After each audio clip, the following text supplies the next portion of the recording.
Shri Sadguru, Swami Narayan Saraswati, Pranam Swamiji. Welcome all to this day 3 of this year's Peace Conference. We have a fairly information action-packed day today. We've lined up a total of 13 to 14 speakers. So we expect it to be a fairly long day today. Continuing with the theme of Conclave of Academics, we're going to start off today. We have the theme for today is right education in the context of conflict resolution. Sorry, in the context of sustainable development. The theme being right education, key to peace, sustainable development. We start off today with His Excellency Mr. Jonathan Zadka, who is the Consul General of Israel to South India. He will be speaking first, and then we'll have a whole range of speakers following through till about 8 o'clock in the evening. Mr. Jonathan serves as a Consul General of Israel to South India, situated in Bengaluru since September 2020. He arrived in India from Beijing, where he acted as Deputy Chief of Mission since 2017. Prior to this, he was Director of Department of Policy Planning and Assessment in the Israeli Ministry of Foreign Affairs since 2014. Mr. Zadka is a career diplomat since 2002, where he joined the Foreign Service as a diplomatic cadet. His career took him across continents as he completed diplomatic posts in Bucharest, Tokyo, Canberra, and Beijing. While in headquarters, Mr. Zadka was head of Workforce Planning and Inspection Section, Human Resources and Personnel Training and Development Division. Prior to joining the Foreign Service, Mr. Zadka held a research and consulting parliament, the Knesset, consulting position in the Israeli parliament, the Knesset, and worked as an analyst for the PM's office.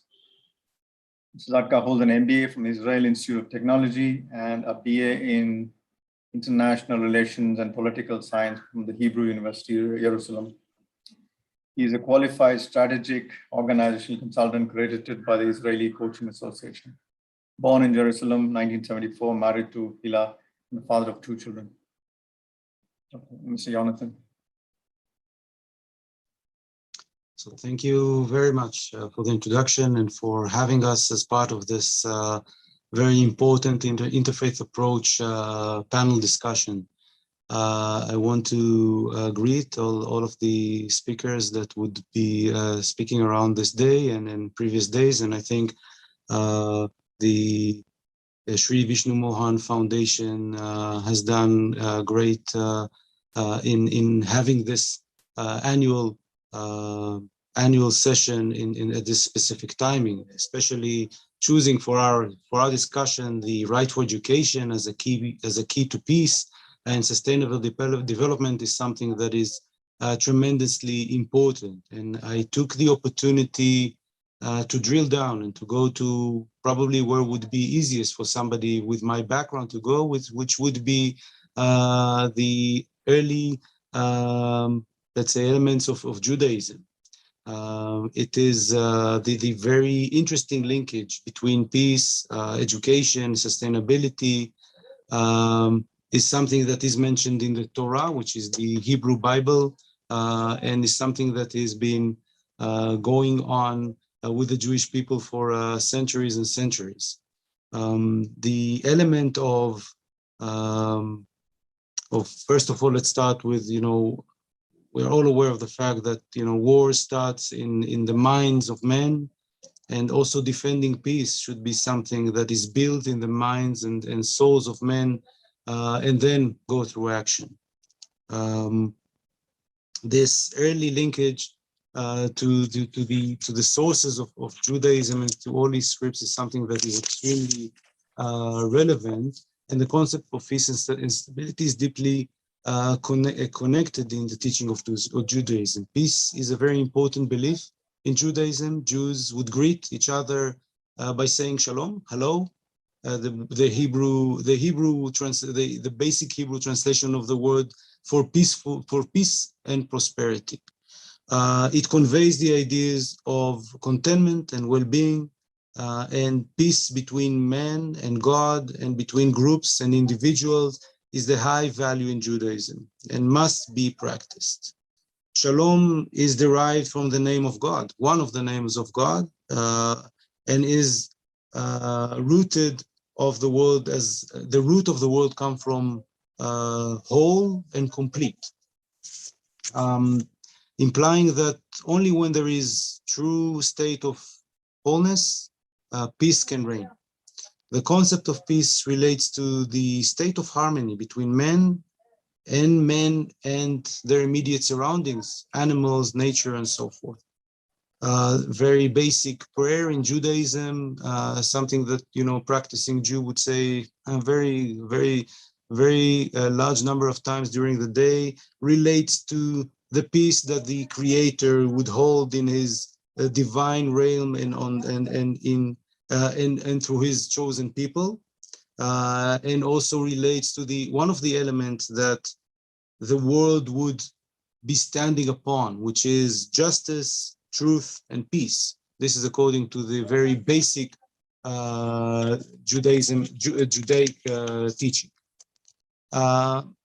Seeking sustainability as part of on part of humans is with their immediate surrounding is also deeply rooted in Judaism. The Torah, as I said, the Hebrew Bible, teaches that mankind was created in part to protect and to care for God's creation. The do not destroy commandment, basically, in Hebrew it's bal tashchit, a concept in the Talmud, which is the oral, which is the follow-up of teaching of the Torah, is an affirmation of God's possession of the land. There is a commitment to the creation and one another by avoiding destruction and degradation of the land and its inhabitants. According to the teaching, it is mankind's responsibility to preserve and sustain the earth. In reference to preserving nature and preventing destruction, the Torah instructs us not to cut down, for instance, fruit-giving trees, but to use other trees for different purposes. I think when coming to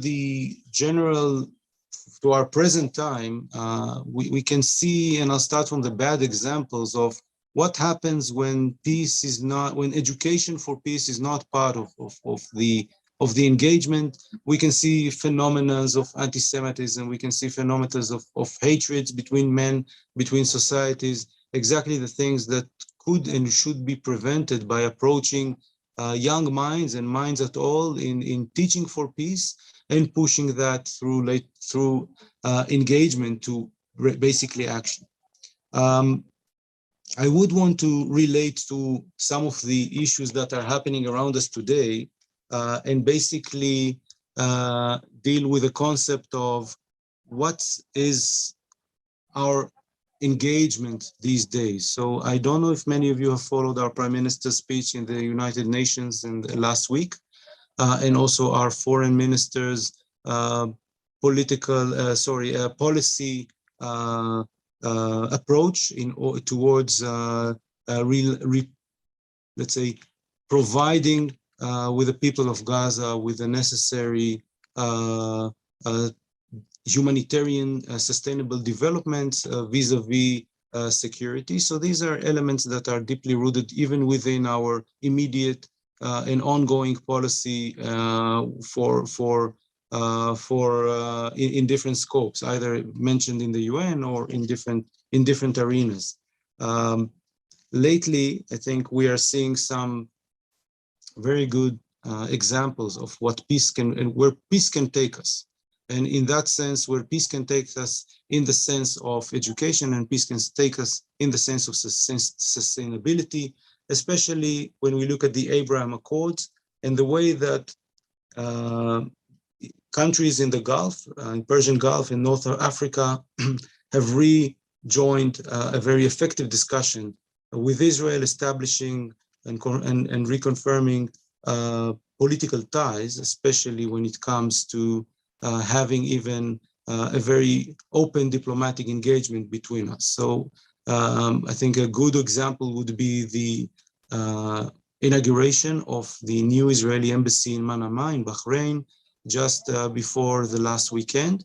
Our foreign minister has visited, and I think part of the agenda relying to that is basically a discussion, an engagement that can lead to peace that has been going on for a very, very long few years, and part of the very important engagement and promoting peace and promoting dialogue relates around sustainability.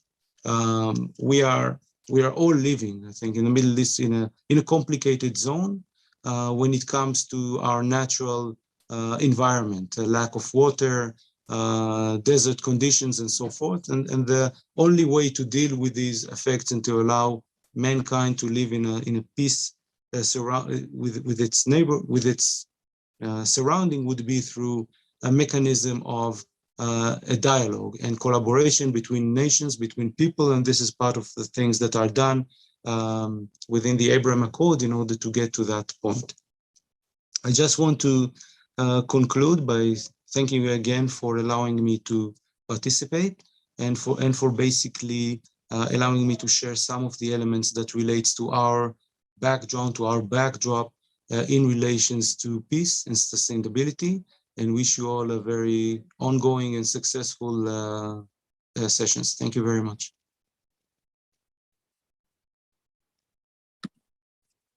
Thank you, Mr. Jonathan, for your talk. Truly informative. Moving on, we have next speaker, Shri Keshav, M. Keshav, founder, CEO at Mantra Management Training Research Associate.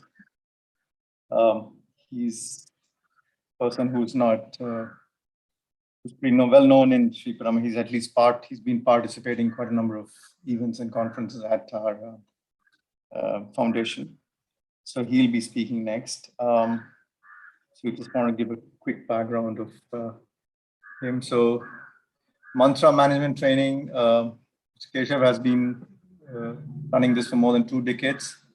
He's a former, unfortunately, the bio I've got is not very clear, but anyway, I quickly read through. He's worked with corporations like Bharat Petroleum, TAFE, ICICI Bank, as well as government of Bihar and Odisha, and finally, and many educational institutions like Reserve Bank of India and Indian Staff Training College, Great Lakes Institute of Management, Chinmaya National Resident School, and famous NGO organizations like CARE and the Aga Khan Foundation Charitable Trust in Delhi. He's an active Rotarian and has been awarded the Outstanding Young Person International Junior Chamber, JC. Mr. Keshav, thank you. Thank you, Ravi, and frustrations pronounced to Swami Sri Hari Prasad, and to all the members in this August gathering, from not just me, but my team at Mantra, the corporate training organization, as you were told. And what we believe is that attitude is everything.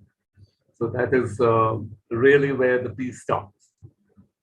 I'll start with the story. I want to thank you for being here, and there's nothing better on a lazy Sunday afternoon than to hear a funny story.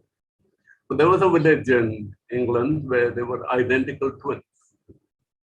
2 boys who grew up, one became the doctor of the village and one became the pastor at church.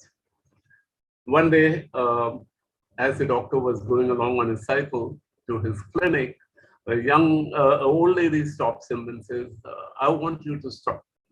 And then she says, I want to thank you because last Sunday when I came to church, I was very depressed. But by the time you lifted my spirits, I felt enough reason to live, not just to live, but to live well. And I must thank you for this, Father.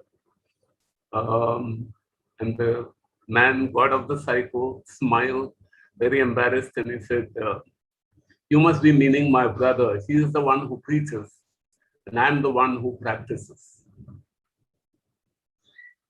Many of you realize that doctors are supposed to practice, and of course, preachers are supposed to preach in religious places.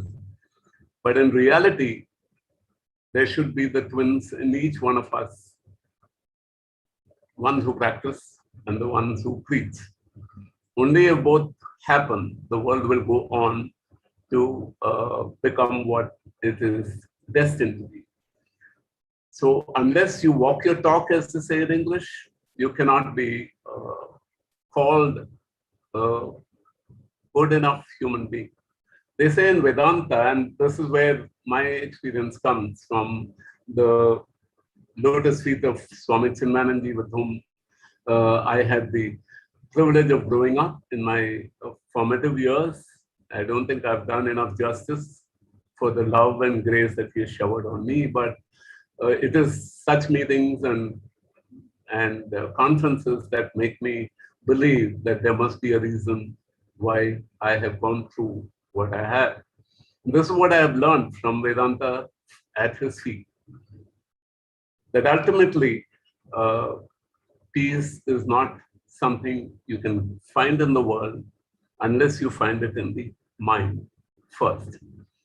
Luckily for me, the speaker who just preceded me touched upon this very important aspect about how peace is born in the minds of man. And I'm going to be repeating pretty much many of the things that have been said in the last 3 days. We are on day 3. And Swami Chinmayananji, my guru, used to love saying this, that you must be tired listening to so many people. And he used to also joke that peace conferences are often the places where war breaks out. So we have to be very aware that unless we practice what we preach, and unless we preach what we practice, and in Vedanta, this is very beautifully explained in 3 simple words. You can be a sajjana, a good human being, lived all the values, did what you were supposed to do. That's not enough. You also have to give back to society through education. That is called sakriya, doing something for others, sakriya, doing good for others. And then the 3rd level is satsanga, collaboration. All people who do good must come together. Only then society is safe. Dharmo rakshati rakshitaha. So you are saved only if you live by the rules that save or protect dharma. And then dharma, of course, does its bit to save you. So education, I think, is the very, very basis of a good society. And I'm not going to be talking too much about it, but sharing a few thoughts through my PowerPoint presentation so that I can run through. And in the tradition of TEDx or TED Talks, 20 minutes is more than enough to say what you want to say. If you can't say it in 20 minutes, it's not worth telling anybody. Having said that, you'll have to say it 100 times before people actually do something about it. So today I'm going to pick on a teaser topic. The education that we talk about starts with ABCD. Literacy starts with ABCD. So I'm going to use that. And of course, if you're from Sweden, you probably like the choice that my colleague in the office chose, because there's a bit of the Swedish flag in the background, if you want to imagine that. But nothing to do with Sweden, nothing to do with any country, just a choice of colors. So ABCD of right education for peace and reconciliation. And so I'm going to make a very quick presentation. I'll start with the greeting that the great Swami Sadhguru Jnanananda said, that you're confident and an open mind to show that you will accept the world as it is, not as you want it to be. This is the first change that many of us can make. We get so carried away by the mission that we're on in the world that we forget to smile, we forget to laugh, we forget to be the way we were when we were born, Sat Chit Ananda. I hope my friend from Denmark is tuning in today. He said he will on maybe on YouTube. And his name is Satchitananda, the one that he chose after getting into spiritual practice. And we're all aware of this term, that we are born the very essence of truth, Sat. When we become aware of it, it is Chit. But unless we experience the happiness, there is no Ananda. So we talk a lot about peace and we get into wars over peace. It seems an acronym, it seems a irony that people talk about peacekeeping force. That's what we call the Indian army when it went into Sri Lanka in the 90s. Peacekeeping force. Do you need a force to keep peace? Well, when people are not wanting peace, it becomes very difficult. Like the Boy Scout who came late to school, and when the teacher asked him why, he said, because I was trying to help an old lady cross the road. That can't take so long. He said, well, she didn't want to cross the road. So if you decide you want to make her cross the road and you're going to force her to do it, then peace is very difficult. The conciliation is very difficult. So having said that, next slide, Shyam, and yes, we'll go with your, the very logo, which is the essence of the foundation, Vishnu Mohan Foundation. And even the governor of Kerala, His Excellency, mentioned this the other day in his opening speech. What do we mean by that? And what is the key word I'm looking for there? Pavitram iha vidyate. What is the difference? If you don't divinize your education, then you can't call it education. You can call it literacy. Divinity in education is the only right education that can bring peace and reconciliation in the world. And how do we divinize? We have to inspire people. In fact, we have to remember that whenever we open a school in this world, we close down a potential prison. When we deny people the right to learn and to grow, we actually create lack of opportunities, which leads to crime in the world. Next.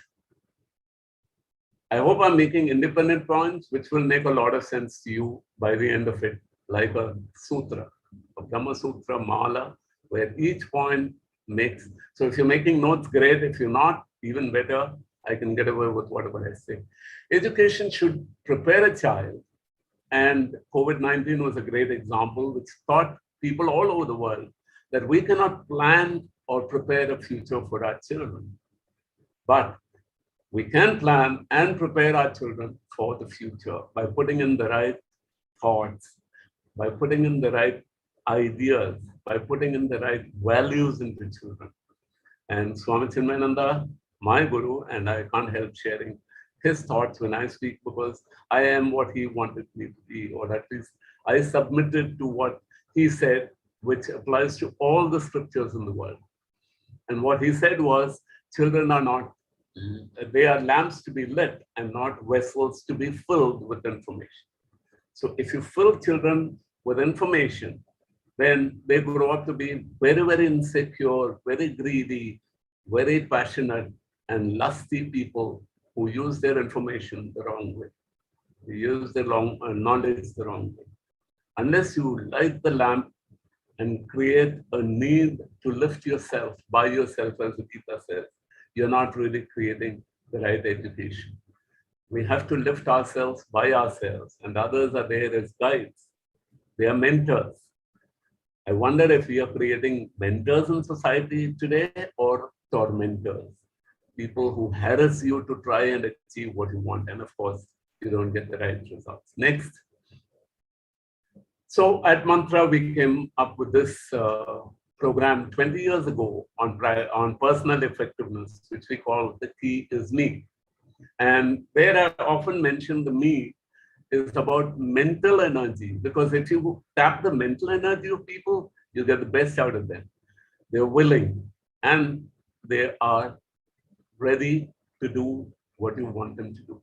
This is why today we have the famous story of guided missiles in the hands of misguided mind. That's what is happening in society.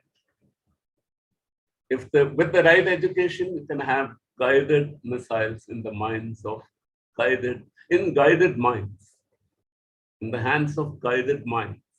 And I think the speaker before me was from Israel. Israel is a great example of how they've used technology to make them guided missiles in the hands of guided minds. If you create the right children, they will help others, protect them through use of technology rather than abuse technology.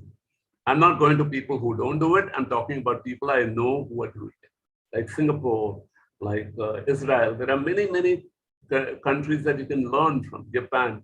Having said that, you're always very careful as a speaker, like the man who had two wives. If he said one looked pretty, the other immediately snarled at him and said, what about me? Does that mean I don't look well? So whenever I say something as a speaker, please don't be judgmental about it. Keep the open mind. Maybe there is something in what I'm saying. If you can find it, great. Next. So the me also stands for morality and ethics.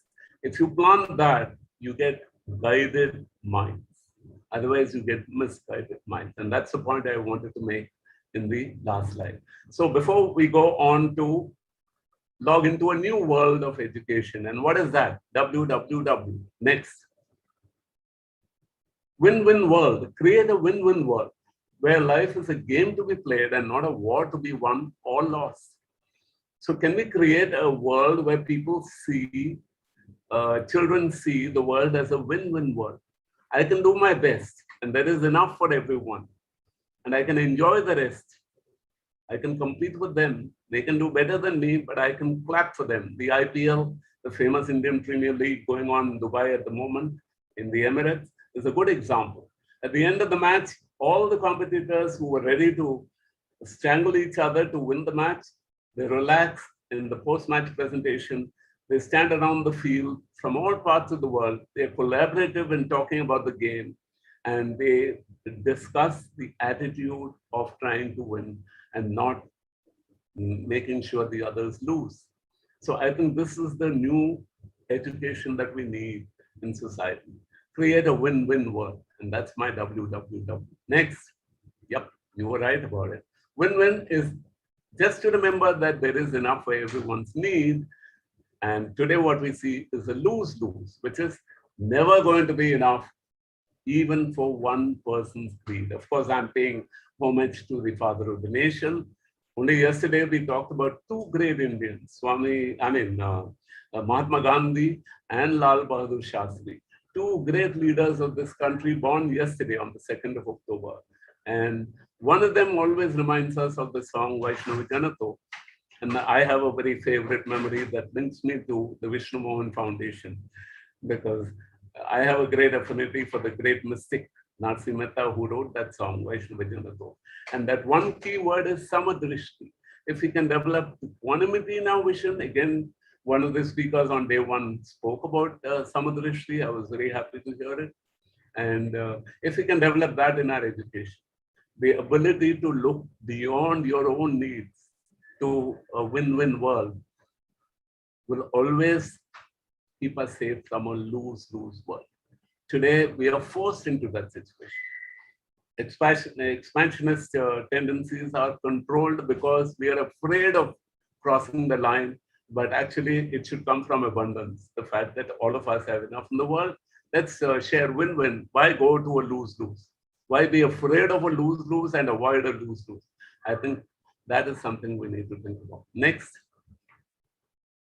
So what does education look like?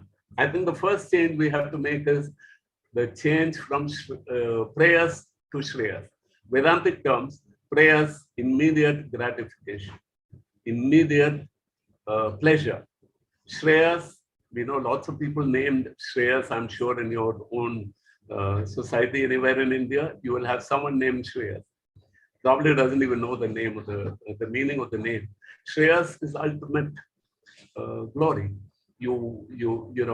Delayed gratification, work hard during the exams, wait for the grades, move to the next level, never look back with regret. And that is Shreyas, Punya. do something, immediately get a stab of lust and pleasure, then regret that you wasted your time, missed your opportunities. That's prayers, very familiar for most of us. I'm sure we have learned the hard way that Shreyas is better. From reactive to proactive, can we make our children more proactive rather than reactive? When they're small, they react. We have to make them think and respond. The famous Nazi hero who wrote the book, I don't need to mention him, Viktor Frankl, we can never forget, right? Just that little space between action and reaction. If you can put a little thought into that, a lot of us become very powerful. Pleasure to pressure. Can we stop, idolizing pleasure? Oh, tomorrow's a holiday and everybody claps. The first thing you do when you get your school calendar or your school diary is to check on the holidays. Can we shift that to, can you look at when you get your grades, when you get your scholarships? Can we shift the whole, the whole focus to putting pressure on yourself, right? And not unhealthy, but proactive pressure. That's why I put it on the right side. Convenience to conviction. Can we shift to more living on conviction? Never mind if I was wrong. Even if you cut my body into 10 parts, each part of my body will say, I did the right thing.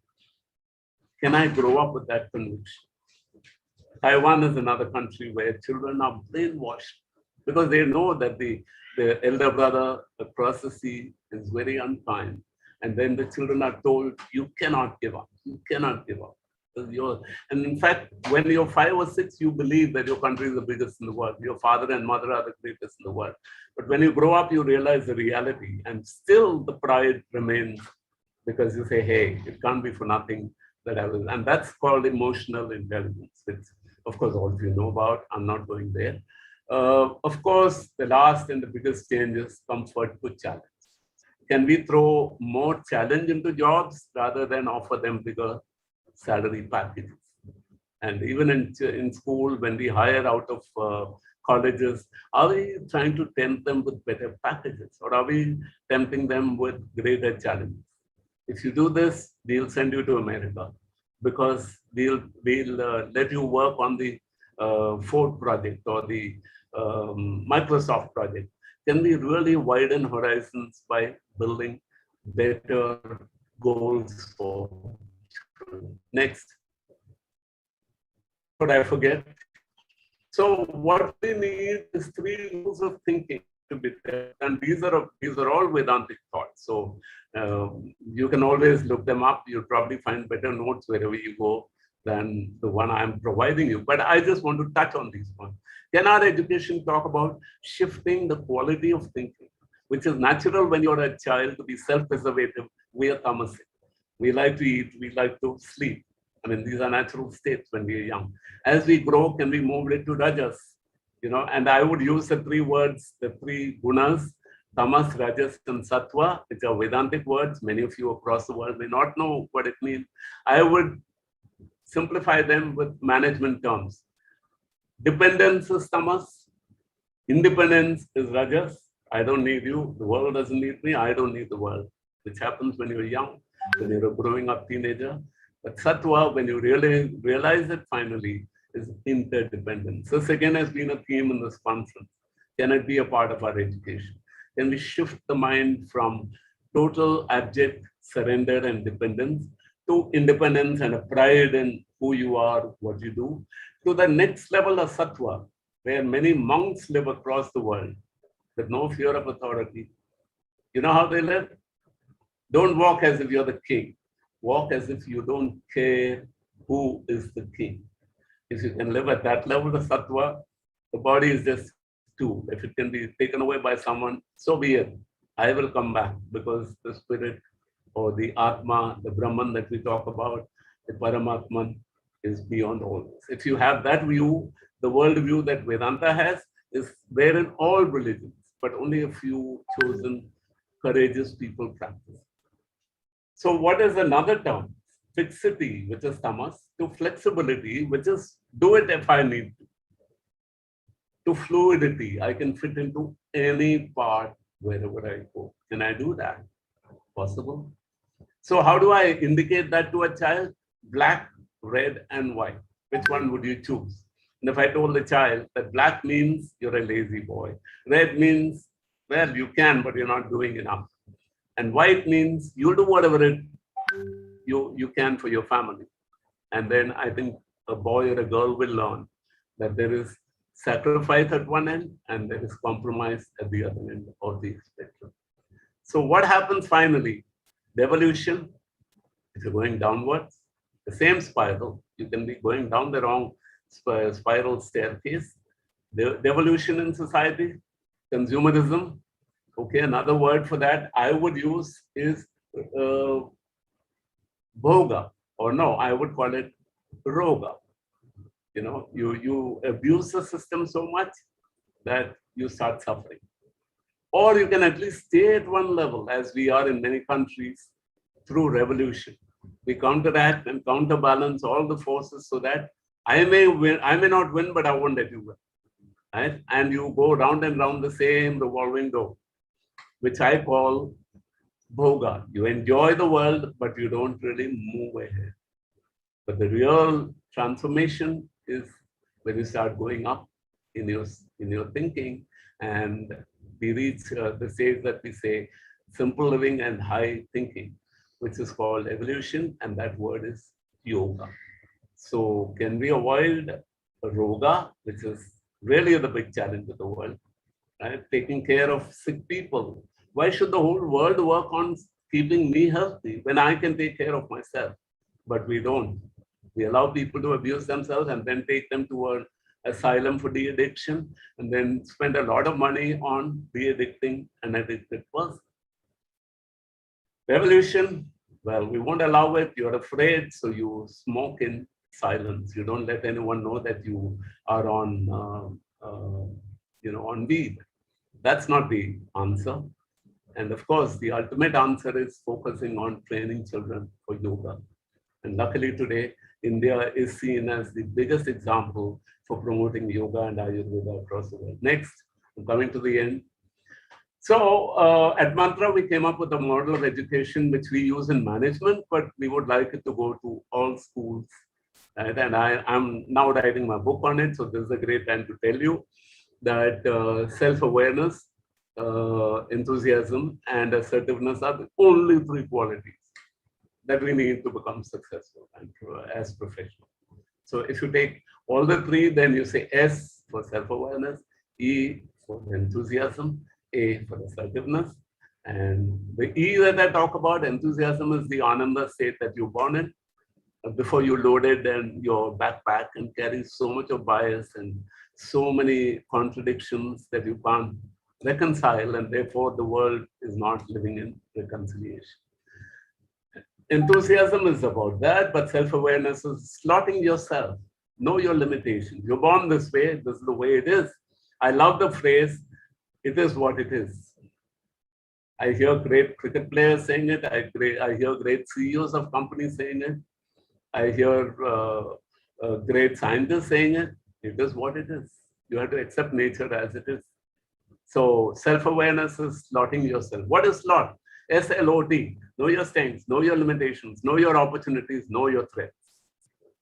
Take a sheet of paper, divide it into 4, write down your own. If you can help a child do that early in life, they will develop their strengths and then weaken their weaknesses when required. They will work on their opportunities and they will remove their threats on their own. So S-L-O-T. And then, of course, what is assertiveness? Simple. Make it a part of your curriculum to make every child think win-win. Right? It's not only for me, but it's not only for you as well. I will stand up for myself. That's the greatest win-win statement in the world. Let me learn to stand up. Of course, it's easy to say. I'm in my 60s. It took me so many years to even understand this. Forget about living it. In spite of being in the care and grace of a great master, a true master, it took me years to work on myself to become at least good enough to understand it and talk about it. Now I have to live it. That will happen later. It's like the cannibal it's only a story, don't take me wrong. If there are cannibalists out here, excuse me for the story. So the cannibal king sent his son to Oxford, got a fine degree. Coming back, there's a big reception. So his best friend says, I want to come there to Africa to see the reception when you're going back from Oxford. So I'm coming with you on the plane. And when he got on the plane, this guy says, show me the passenger list. I don't want the menu for first class passengers. Show me the passenger list. And his friend says, hey, don't forget, you're an Oxford graduate. Why are you asking for the passenger list? He said, well, education is only education. Living is living. So every one of us have to practice what we learn. They think education is only education. It's something you go to school and do. But parents actually cut the traffic lights, and the child learns that in India, anyone can cut a traffic light. It's not a big deal. So how do you educate a child who's learning the wrong values unless you practice it yourself? Last, I think we're coming to the end. So that's my mantra. Next, is that it? Yeah. So we'll go back to what the previous speaker said. And this is the preamble of the United Nations Charter in 1945. And I'm very proud to say, as a Rotarian, that Rotary was the only non-governmental organization invited to form the Charter of the United Nations, along with the member countries.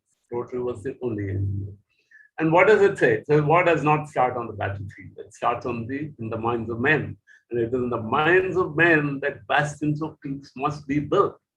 So we have to become Sakriya, plant these bastions of peace. Tell people violence is a no-no. I mean, make people laugh at jokes. You can say, Gandhiji was a non-violinist, but Punnapudi Jayaraman was a violinist. I mean, it's a good joke.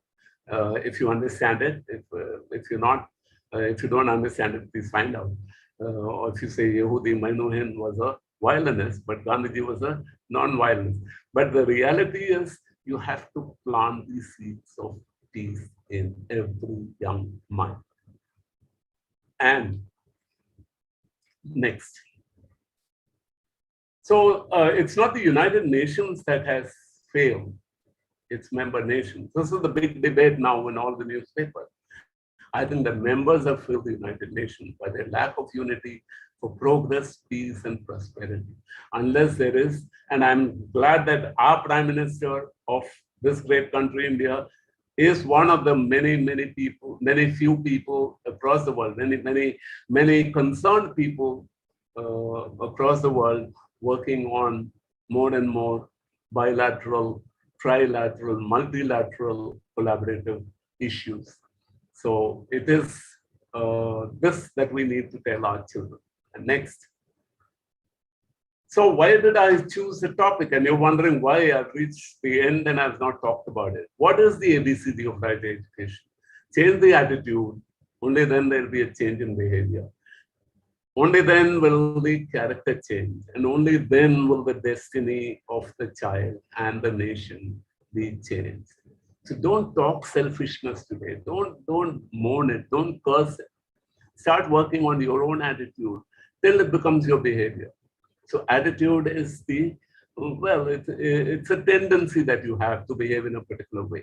Unless you watch it at that point, you can't control the thoughts and the flow of your mind and the feelings that lead to behavior. And then once you do it, there was a supermarket, and I promise you no more corny jokes this afternoon. So there was a supermarket where this boy was running helter-skelter, and the elderly man, a slightly grown version of the monkey face, was standing and watching him indulgently like a father. The general manager of the store approached him and said, "Sir, if that's your son, please stop him because he's creating a riot." But before he reached him, this man was standing and saying, "Ravi, don't do that, Ravi. Ravi, I didn't choose your name. I know my friend Ravi Gopalakrishnan here. The story I always pick the name Ravi. I don't know why." So he said, "Ravi, don't do that. Ravi, this is not fair. Ravi, you better stop it." So the general manager shook this man and said, "If you talk to him like this, that boy is not going to stop, sir." And this man with a saintly look turned around and told the general manager of the store, "Who said I'm talking to him? I'm telling myself." So unless you tell yourself how to behave, you're not going to change your behavior. So be assertive. And with that, I come to the end of my slides with one line that I'm going to actually play for you. But before that, make a note. Individual perfection alone leads to world perfection. You cannot have a perfect world. Even if one brick in the wall is weak, the wall is completely vulnerable. So unless we work on each and every unit of mankind through right education, we cannot get there. Having said that, you can only think of your starfish, the one that you saved on the shore and threw into the sea, is the only thing that you can look at. You can't think of saving all the starfish in the sea.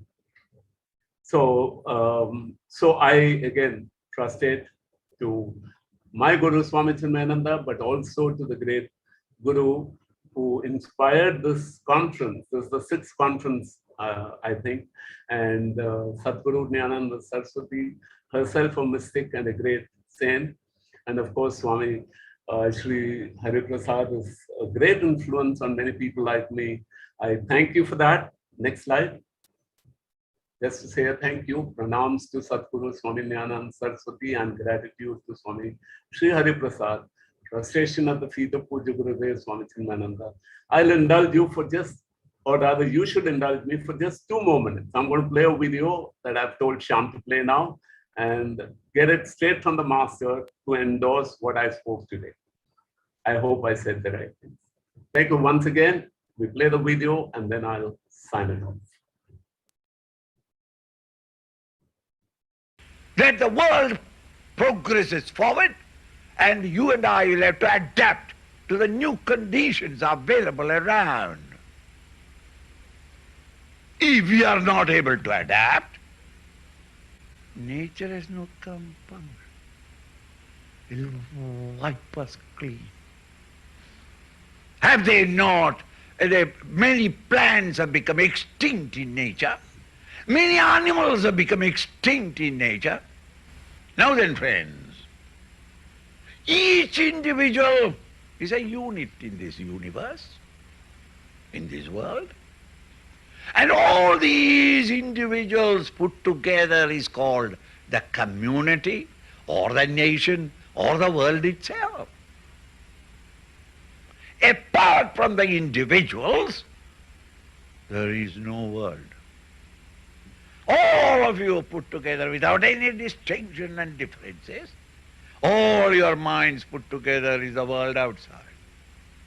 So if the majority of the minds are selfish, arrogant, utterly egocentric, vulgar, without a character, that society, that community will have the same character.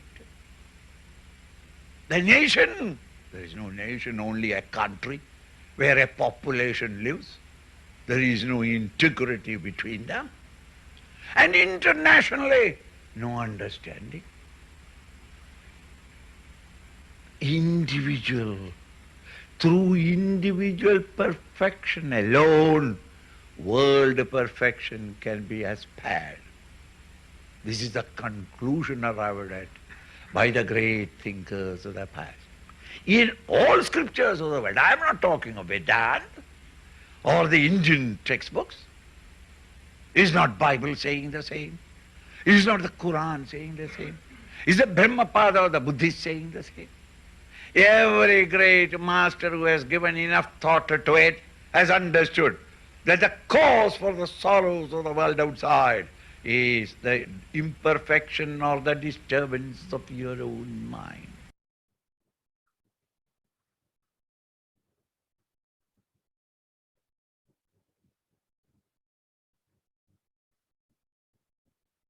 Thank you very much. So now. Thank you, Mr. Keshav, for this wonderful talk and presentation. For me, the punchline was, whenever we open a school in this world, we close down a prison, really. That's where the sort of the essence of what you spoke.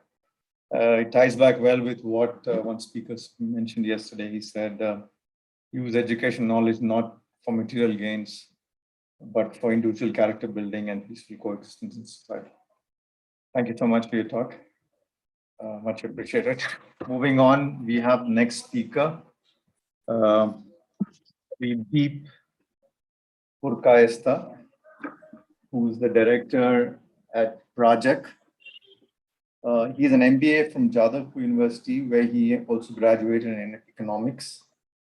He has been working with boys and young men on gender equality and masculinity since 1997 through Prajak, of which he is the founder director. His work has been primarily focused on children, especially boys in difficult circumstances, including itinerant children in contact with railways and children in institutions. He currently works with young people in 12 districts to set up youth collectives that campaign for gender equity, and intervene during situations of gender discrimination and violence during child marriage, child trafficking, and child sexual abuse. He's been advocating for restructuring of the custodial approach to the rights of children, adolescents, and other young people, and has been highlighting how recognizing the agency of children and their choice and consent can eliminate institutional stigma, discrimination, and violence against them. Dr. Deep, sorry, Mr. Deep. Thank you. And in the beginning, I really want to thank Sri Vishnu Mohan Foundation for providing me this opportunity to, speak about peace and education and sustainable peace that can be achieved through education. My salutations to Swami Gyanananda Saraswati and also to Swami Sri Hari Prasad. I was personally, Swamiji personally called me up for this, and I feel really lucky that he did so, and I have the opportunity to speak to you.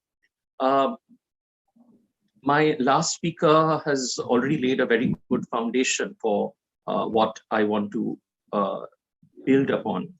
And I want to let you all know that I want to speak to you, Raji, from a social worker's perspective, from the perspective of practice of social work in India, and how that affects the education of people in this country, especially children.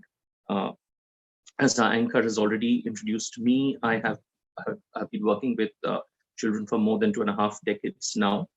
And one of the things that has always over the years, made me think about and also challenge existing, social work practices and ideologies is how much the social work practices that we have now in India, how much the social work ideologies that inform our work is in many ways somehow not linked to let me say what Tagore, and I will be talking about Tagore a lot during what I want to say, what Tagore called the civilizational values of India.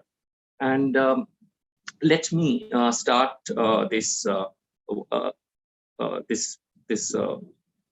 presentation with what I have, with the quotation of somebody whom, well, a lot of persons who are within and who actually champion Indic cultural perspectives is not really popular with, and that is B.R. Ambedkar. But I don't think why he is not, because I'm quoting from article, and where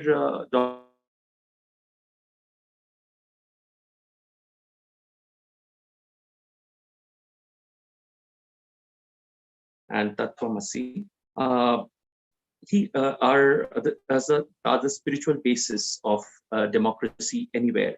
And I would like to quote Dr. Ambedkar. In fact, he writes this in his famous book, Riddles of Hinduism, where otherwise he has a very strong, he has made a very strong critique of Hinduism as is considered and as is practiced in some ways at the time that he wrote this.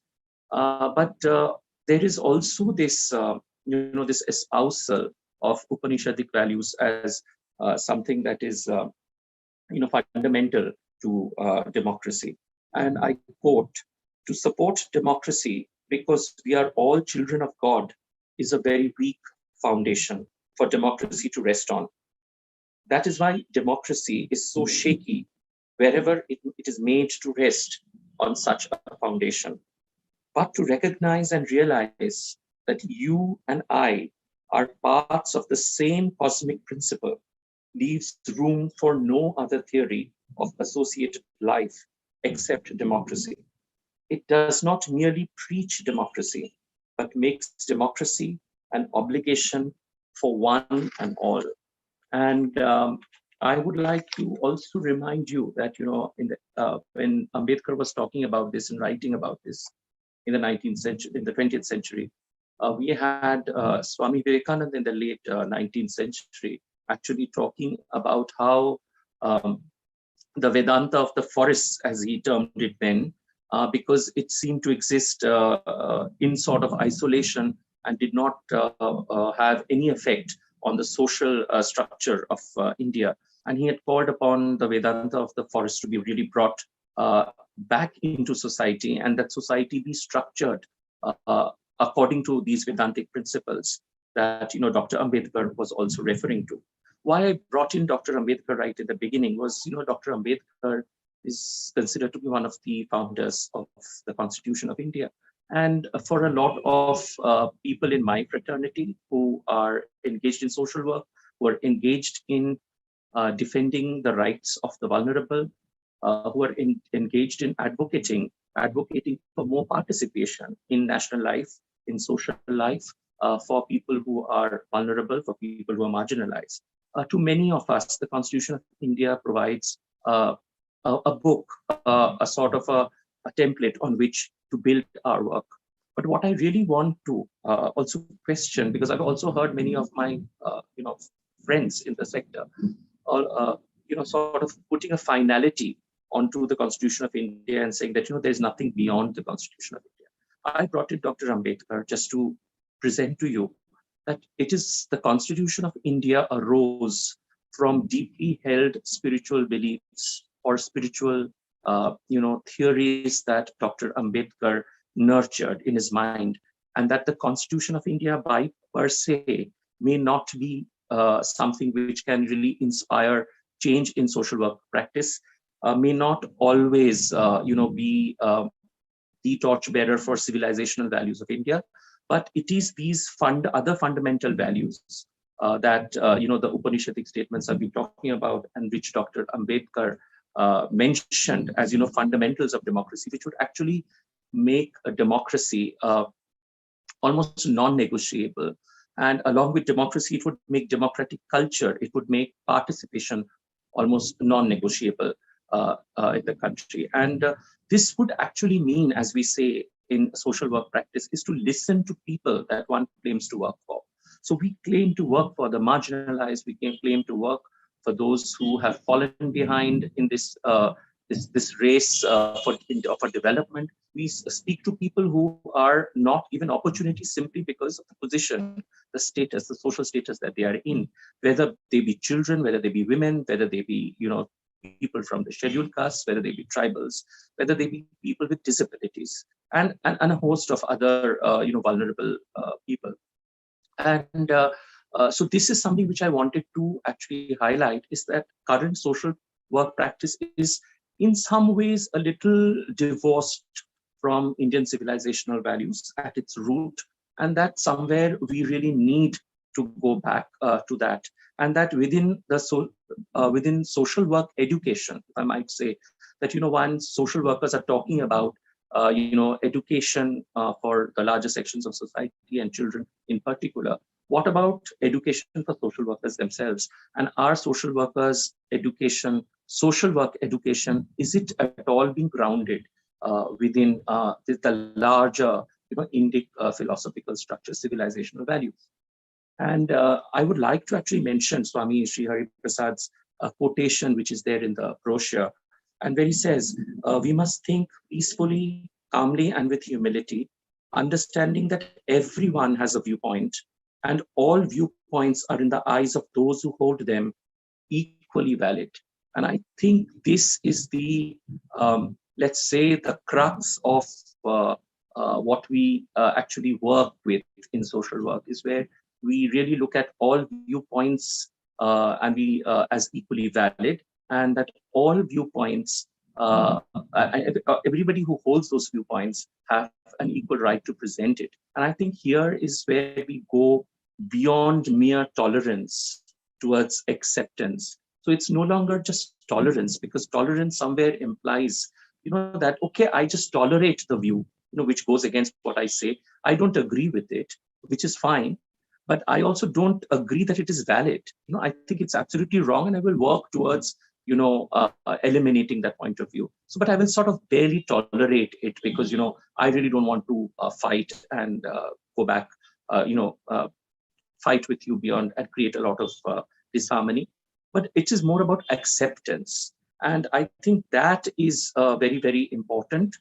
And somewhere when we listen to, the common people of our country, whether it is the children, whether it is the women, whether it is other vulnerable communities, somewhere I think that acceptance is something that is missing. And that acceptance can often come through a lot of spiritual grounding and spiritual practice among social workers. Going back to another story from the life of Swami Vivekananda, where he was in Khetri. Khetri was a small princely state in Rajasthan, and the Raja of Khetri was a very, very close friend of Swami Vivekananda. And he's spent a lot of, time with the Raja of Khetri with a lot of discussions. And one evening, the Raja of Khetri had actually organized a small soiree, and this was a session where one of the famous dancing girls of Khetri would come and perform. And Swami Vivekananda was very upset, and he refused to, watch that dance program. And he told his friend, I am a saffron-clad sannyasi, and it's against my vows to be looking at dancing girls. And he was sitting in a room beside where the performance was happening. And this dancing girl was very pained because she was looking forward to having a glimpse of Swamiji himself. And she was pained, and then she started a very soulful song, which was quite famous now. It's called Samadarshi Naam Tiharo Prabhu Mere Avgun Chitana Dharo. Now, you are the one who looks at everyone equally. Samadarshan, you are Samadarshi. So then why are you not here? Why don't you look at me? It is that same iron with which the lamps are created, for which aarti is done to the gods. And it's the same iron which is found in the shop of the butcher with which he cuts meat. But it is the touchstone. When the touchstone touches both these iron implements, both turn into gold. So this was this very beautiful metaphor that this famous dancer and singer from Khetri, Rajasthan, was singing out. And Swami Vivekananda suddenly, was shaken. And he realized that, as a sannyasi, as somebody who has left both the good and the bad, why is he making this distinction between somebody else and a dancing girl? And he went back and he sat through that performance. So what I wanted to say was that, through all these, the small little words that we have, where these values, these civilizational values, are inherent in the people that we work with and the people that we want to represent.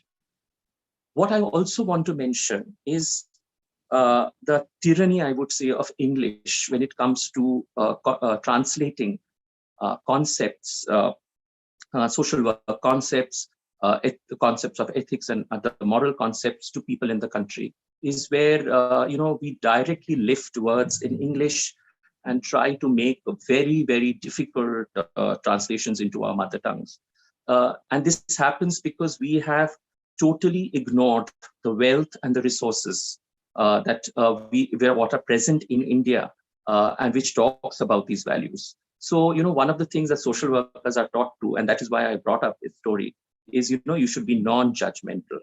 So you should not judge whether this is good or bad. You should, whenever you're looking at people and talking to people, you should not judge them. You should not judge the situations that they are in. And whenever we try to translate that into, our mother tongue, say in Bangla or in Hindi or wherever, in Tamil, it often becomes very difficult because we are actually thinking in English, if you understand what I'm saying, and then translating that into in a very difficult language, to that extent that even native speakers of that language find it very difficult to understand, and a very, very big chasm and a gap emerges from the discourse that social workers have and are carrying out, and what the common people are thinking about it. However, we have languages to talk about it, maybe from a very little different point of view. Non-judgmental, as you see, is a negative word. So you are asked not to be judgmental. If you're really talking about something which is almost the same, samadarshita, samadarshana, it's a positive way of looking at things, that you look at people equally, in the fact that to that extent that all people are equal. And it's easy for us to, translate this. Sometimes you will think, a lot of you maybe here who are already dealing with, language and issues and civilization issues around language, this might be easy. But for thousands of frontline social workers who have been trained in a particular way, this is a big challenge, where, our linkages with the work that we do and the work that we want to do on the ground, and what we want the people whom we work for to appreciate, is just not happening. Those bridges are not being built. And I would say that one of the other very important things is that when we're talking about peace, from the Western point of view, peace is often the opposite word for war. But I remember when I first was in history class in school, and we were talking about, and we were being taught about the Gupta kings, and how the inscriptions and the coins that they had, they were talking to us about how they ran their administration. And I still remember that one of the the ministers within the administration there was called the Mahasandhi Vigrahika. So he was the minister for war and peace, and he was the minister for foreign affairs, etc. And it was very interesting that the word Sandhi and Vigraha, Sandhi as in something, friendship, and joining together, collaboration, with all these meanings in it, with Vigraha as in conflict and separation, and what's coming in, is that this entire concept, civilizational concept, was not really about war as against peace, because peace, it seems, Shama and Shanti in our languages, was something beyond these two binaries of Sandhi and Vigraha. So Sandhi meant an understanding, and whenever that understanding within societies, within states and countries broke down, there would be Vigraha and conflict. So Shanti was something which you achieved beyond these two binaries of Sandhi and Vigraha. Now you see, this is quite fundamental in the way we need to look at peace. Sometimes, during social change and during revolution, there is so much of conflict that comes to ground. And sometimes a very popular way of, trying to say that we want peace is to say that there should be no conflict. But somewhere it is through conflict, and then through conjunction, and to conflict again, and to conjunction. In this swing of binaries is where, peace is ultimately achieved, where peace becomes this third concept, which is beyond Sandhi and Vigraha. So when I'm trying to actually talk about, social workers, and how social workers really look at concepts that they are trying to push, they're trying to build visions of that. So these are the areas where, it is why it is so important that philosophically social work has to be grounded, I think, a lot within our own civilizational values. And somebody who did that, and who is not known so much for that, is Rabindranath Tagore. A few of us have heard of his experiments in Sriniketan, and where he tried to build a model of social work, bringing in the Upanishadic values that he received from as being part of a family which led a religious reform movement, the Brahmo Samaj, which we all know about. And many of his writings and many of his works and letters have these very, very interesting visions of what we call social work today and what has to be done with society and how society can be reconstructed, about the values of society and how it was so much grounded within Indian civilizational values. I think not many people have heard of a series of writings on spiritual issues called Shantiniketan. Shantiniketan was the name of that collection of books, where he writes a lot on society, on human beings. He writes a lot on these concepts of Atma Shakti. That the work for a lot of social workers should be about to raise that power that is inside individuals. And as we found, Swami Chinmayananda in this video, he was talking about, how what he was saying was, in our words, would be, when you have empowered individuals all working towards the same goal, then you have an empowered society and a community. But how, this is all that is there already in the social work, lingo. But how do you do it? How do you empower this thing? There has been efforts at empowering and, making people stronger and giving them their rights. And yet there is so much of slide backs that keep happening. And Tagore has been talking a lot about that. He has been talking about the cultural content, within our civilizational values, about morality and ethics, and he called it samanjasya. And this is a term which is very difficult, to translate into English. This is a Sanskrit word, which has also come into Bangla and many other regional languages in India. And it's very difficult to translate. Samanjasya, there is this entire, in Gaudiya Vaishnavism, samanjasa is a relationship with God, where between God and devotee, there is an equal exchange of emotional affect. And this is how the word was also used by Tagore, about how social work will need to build samanjasya. And while I will not say that, the Sriniketan experiment by Tagore in social development, in rural development, was an entire success, but there is a lot to learn from also the failures. And what we learn from the failures is that what Tagore has been speaking all along only gets reinforced. It's only when any development action was taking place where we were not really looking at samanjasya, that things actually collapsed. And Tagore has been somebody who was continuously talking about how the community, as we talk today, the society is so important. And he was always saying that, if we are going to keep on continuously empowering and further empowering state structures, at the end of the day, that would be something that would kill the internal spirit of society. And today also there is this, continuous debate, let's say a civilizational debate between what is more important, the Samaj or the Rashtra, and whether the strengthening of state structures would actually lead to strengthening of society or not. Actually, a lot of people are saying that it does not really, and that the society and the communities need to have their own, resources at their will and in their hands, and trust and cooperation. I think Tagore was talking a lot about cooperatives, about what he calls samavaya. I know samavaya actually in Vedanta also has a very different technical term, but this was used by Tagore to talk about cooperation within people, about trust, and about how, and about empathy. He was talking continuously about empathy. Yes, we will not be able to do justice to social work if we are only going to look at the content. We need also to look at the social structure. And that is where I will go back to what Dr. Ambedkar has talked about. He was talking a lot about social structures and how social structures can be recreated on the basis of Upanishadic Mahavakyas.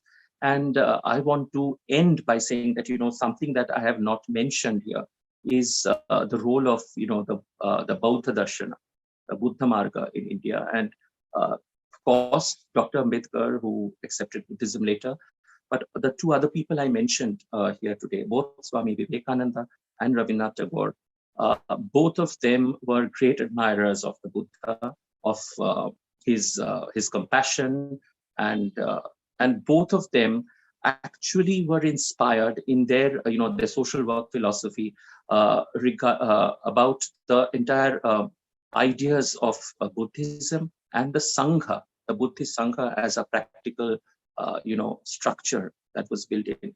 And many students of history would have read K.P. Jaiswal's Hindu Polity, and this is quite a classic book. And in that book, K.P. Jaiswal actually writes how from 600 BC, at least starting from 600 BC, possibly even beyond that, to about 400 AD, the entire northwestern parts of India coming into UP and Bihar, into eastern regions, were actually many of these republican states. And many of these republican states were not only militarily strong, they were also very economically prosperous.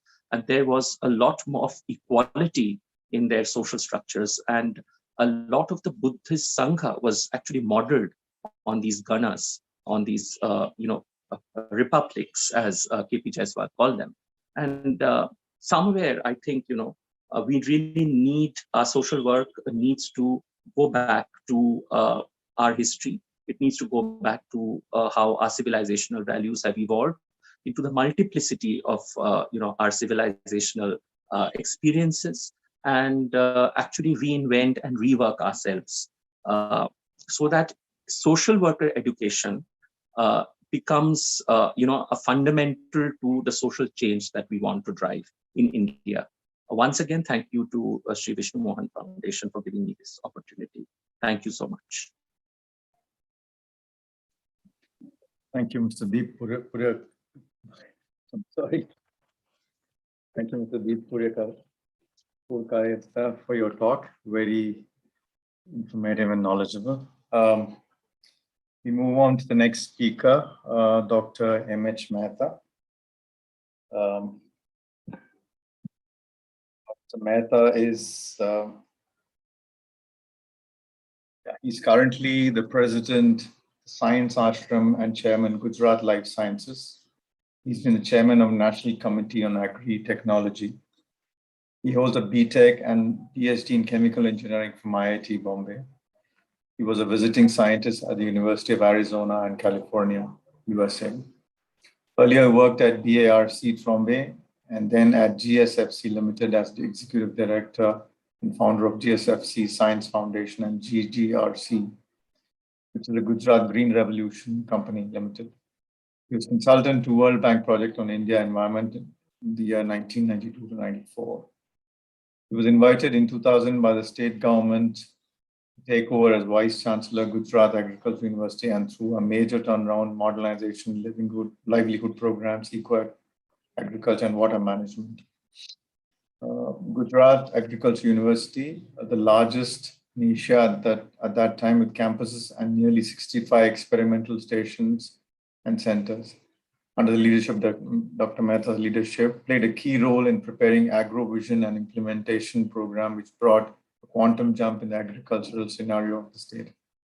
His 2020 model for eco-agriculture is increasingly adopted as practical and apt model for coming eco-agriculture revolution and water use efficiency. Dr. Mehta, as chairman, National Working Group on Eco-Agriculture, ICFA, leads the planning and implementation program. He's the honorary chairman of Community Science Center, Vadodara, since 2004, and founder, president of National BioShield Society.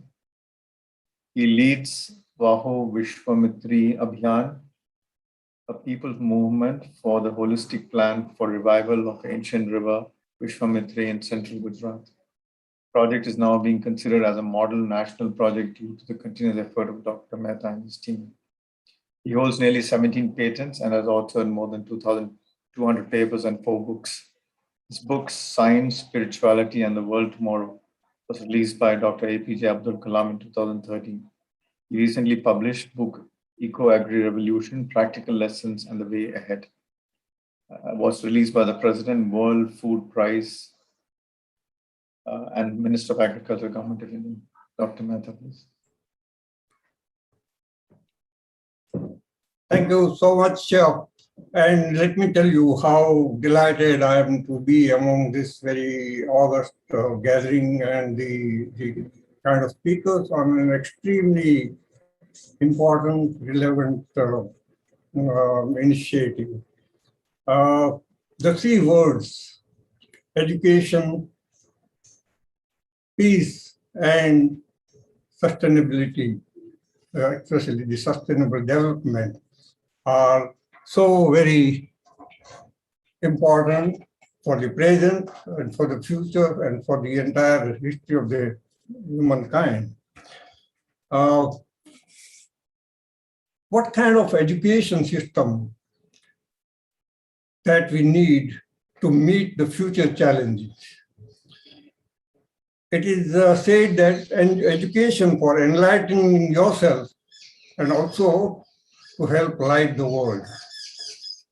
Swamino Dehli Dvipa Anyo Upkarakam. Lightening yourself and putting that lamp on the threshold of your own room so that your room is lighted and your outside is also lighted. And I think this is one of the key stones for today's talk and today's meeting that we are talking about. But what I'll be talking about is the challenge of sustainable development, the good news and bad news for the world, and how do we prepare for that, especially through the educational system. Yeah, and of course, I think the need for the action, which is the most important part in the entire system that we are talking about.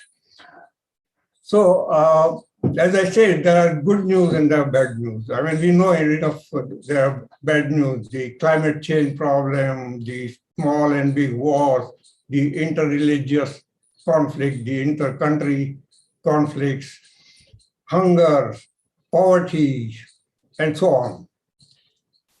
The good news, on the other hand, is that for the first time, probably the world has become so much aware and come together like never before.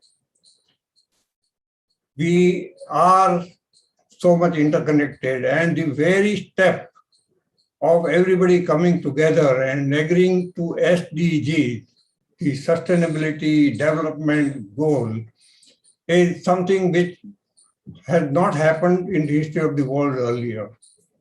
We did identify the Sustainable Development Goals together: hunger-free world, poverty-free world, water for all, employment for all, women empowerment and equality, and so on. So, what really is going to be the future? The World Futurist Society, some years back, came out with some very interesting exercises. And of course, among those various technological predictions, what really one of the individual predictions which came out was the way artificial intelligence is developing. The computer will become so intelligent, so self-programmable that it will surpass the human race. And as we have seen in the history of the humankind, the superior intelligent species have always gone forward and survived, and the others have become extinct. So this was one scenario which has been given. The second big thing about the genetic engineering and the kind of changes that it will bring, that would be a different issue. But what I do want to share right now is the kind of big change on a little lesser time that we are talking about. We're talking still about the hunger, malnutrition problem, and the future of the humankind with respect to that. One of the greatest achievements of India has been the Green Revolution. We could feed the country which a lot of people had thought, had almost written off, that this will be a hungry, poor and hopeless country to start with. From there came the Green Revolution. But then we know the technology don't stop. Things always change as the time passes. And the new challenges come. As very rightly said by John Timberton, the Nobel laureate in economics, that two things are permanent. One is the number of generations that we care for. The number of generations which we all care for is something which is going to be there with us forever. And second, the inventiveness of the human. Challenges have come, challenges have been overcome. And naturally, your preparedness and education play an extremely important role in that.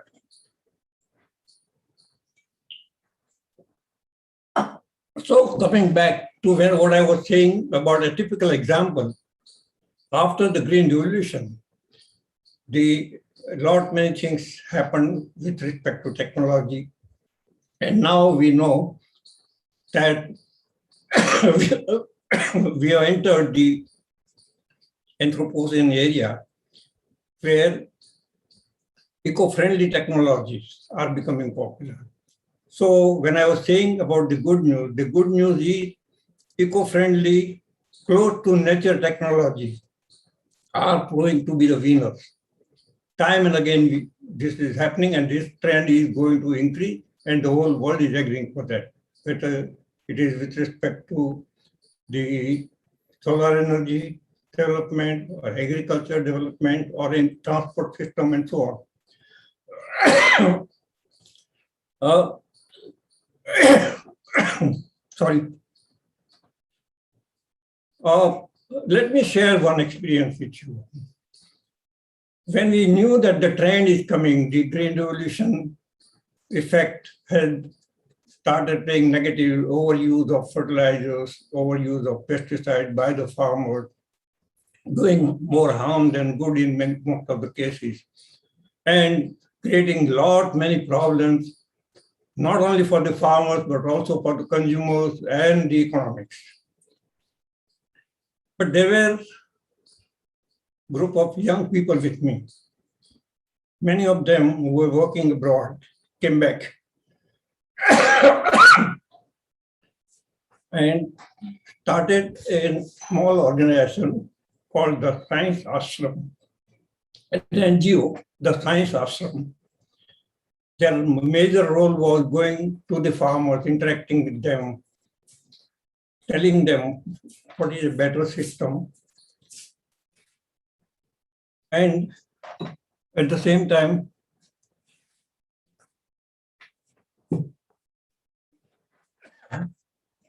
explaining to them the harm of overuse of chemical pesticides, fertilizers, and so on. The farmers started asking, this is good, but what is the alternative? And then they were told that there are new developments, biofertilizers, biopesticides, biocompost, and so on.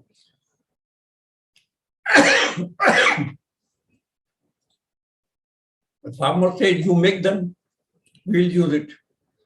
So here was an example where a company, where an NGO, Science Ashram, was almost forced to start a company called Gujarat Life Sciences. And it's very interesting to see that this new generation, eco-friendly, low-cost inputs started picking up in the world and started bringing big changes in the world around. Now, this is a typical example that how the close to nature technology will take over and will take us towards a better future. This, to my mind, is also another very, very interesting way of looking at the future. We know for all this to happen, the big changes coming, the education will have to also change, preparing the man for the holistic development. And I mentioned earlier about the World Future Society's predictions. And one of that very interesting prediction was that there will be a merger of science and spirituality. And there will be a mutual respect, mutual understanding, and planning both the things together with that. That would be a thing which should holistically develop into the human being. We just heard Swami Chinmayan's lecture when he said individual perfection alone leads to world perfection. That I would conclude with by saying in another way, again, Swamino Dehali Deepa Anyopakātam. Every individual lighting his own lamp through his own education, through his own improvement and perfection to light the world. Thank you.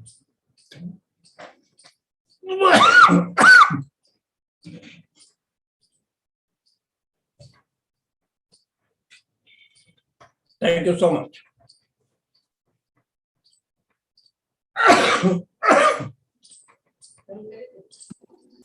Thank you, Dr. Mehta, for your talk on especially how the relevance of education, peace, and sustainable development is relevant in the present and future development of society and the world. Thank you so much.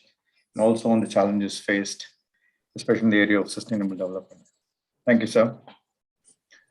Moving on, we have the next speaker. Next speaker is Ishan Menon. He is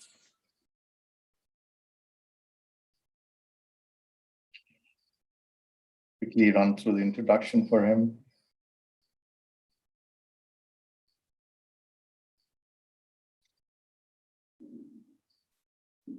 Ishan Menon is currently representing Asia at the World Federation of United Nations Youth Advisory Council. He has represented Malaysia at the UN Youth Climate Summit in New York as a hackathon winner from the Reboot the Earth Challenge, and has been involved in the UN Association of Malaysia since 2015, organizing various initiatives, including Parliament Digital, which brought together young people from every constituency in Malaysia to an audience of 250,000 Malaysians to demonstrate the feasibility of virtual parliamentary session. Ishan believes that the greatest threat facing civilization is climate change, and preparation, mitigation, and transformation of our societies and economics are necessary to leave a better future for future generations. Ishan Menon.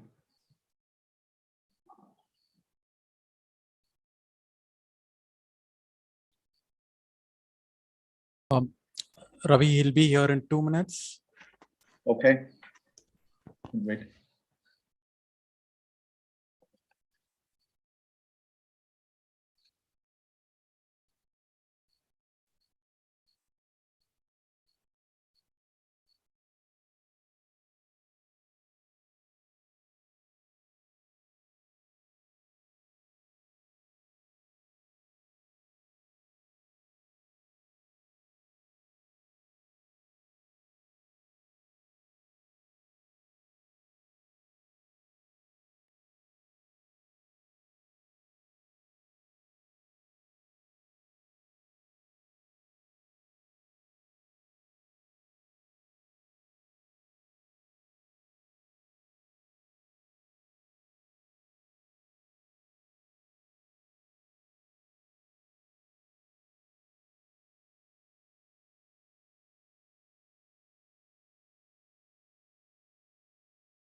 Ishan, we're ready for your talk. I'll run through your introduction again.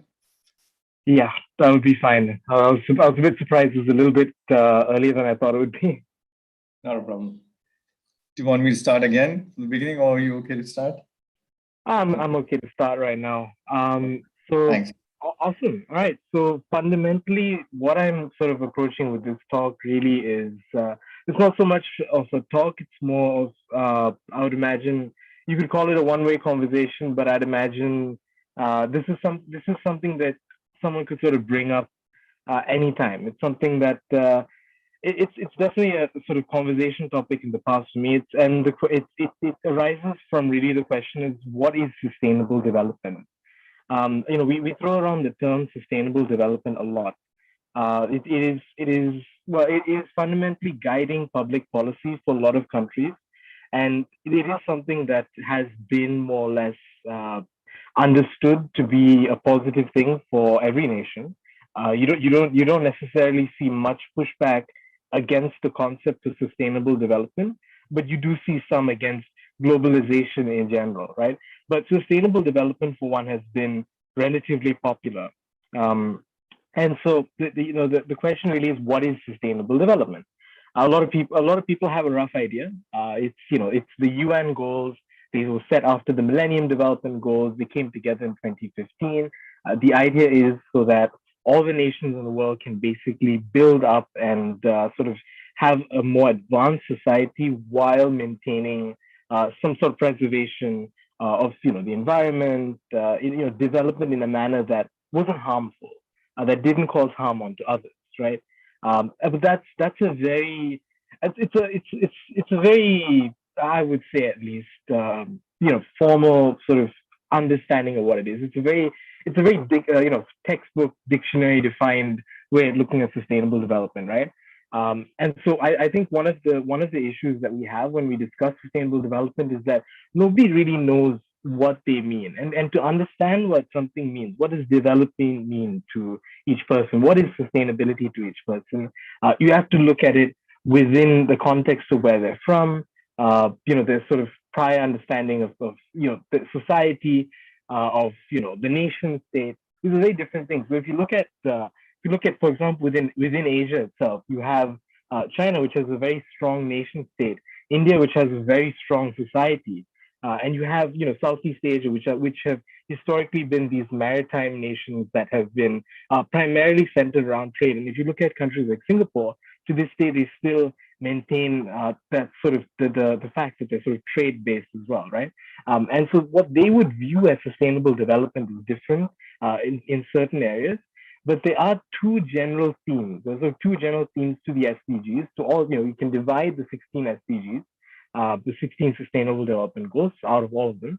17 Sustainable Development Goals. You can divide them, and you can basically put them in two buckets. You've got one bucket which is dealing with the issues that historic issues that are sort of you talk about ending world hunger, you talk about things such as you talk about peace, justice, strong institutions. These sustainable development goals, gender equality, reduced inequalities, all these sustainable development goals, they're dealing with issues that have been created in the past. So these are sort of pre-existing problems that we're dealing with right now. And then you have another set of sustainable development goals that are dealing with issues that are becoming more and more of an issue, like SDG 13, which is climate action. And so when you look at them in these sort of two buckets of, these goals deal with issues of the past. These goals are dealing with sort of upcoming issues that are getting worse and worse as time goes on. You're able to sort of view it within your sort of regional lens, wherever you are, a lot better. And your personal lens. So I think we live in a world right now where it is much easier to be divided, right? So now let's say the issues that are coming up, like climate change. If you take a look at climate change specifically, and you're to say, well, okay, I want to solve this problem. The world we live in right now makes it very difficult for people to come together and come to solutions in that problem. And say, for example, you were to impose some sort of carbon tax, or say, for example, you're supposed to impose some kind of emissions limits. It is very difficult sometimes to put those limits in place, to put that carbon tax in place, because you have certain interest groups, certain people that manipulate, democracy in some cases. In very extreme cases, you have lobbyists sort of, manipulating democracy in a certain sense. It's in the more extreme cases, or in some cases you have sort of general populations opposing something. You can see a similar situation in some coal-producing regions where coal miners would not be very happy with the idea that the nation is moving away from coal. And that's actually a very understandable sentiment. I think it's very understandable for someone to be concerned that their livelihood is being taken away because of, sort of the nation's agenda, sort of what it's doing. And they have every right to be upset about it.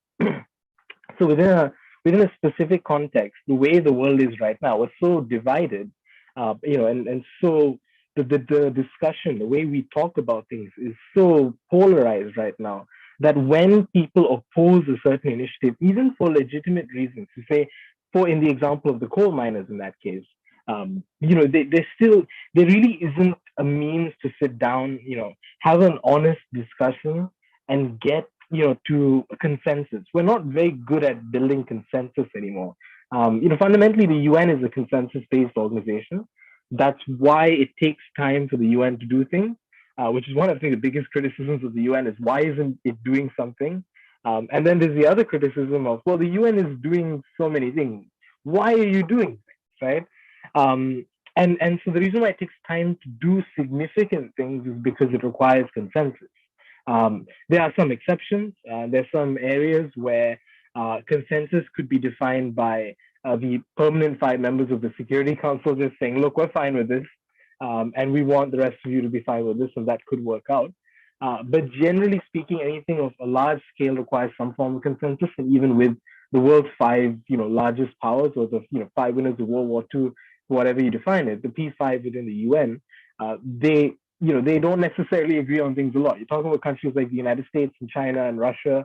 They're not always agreeing with each other as well. So even when, even in the most concentrated view of power, it's not necessarily, a place where consensus happens frequently, right? So it's hard. Even within the UN, it's hard. Then we go down to the local level. We go down to the actual discussions about policy, and you have these coal miners here who are genuinely, legitimately upset that they may actually lose their livelihoods. And you also have, the fact that the system is very slow to get things done.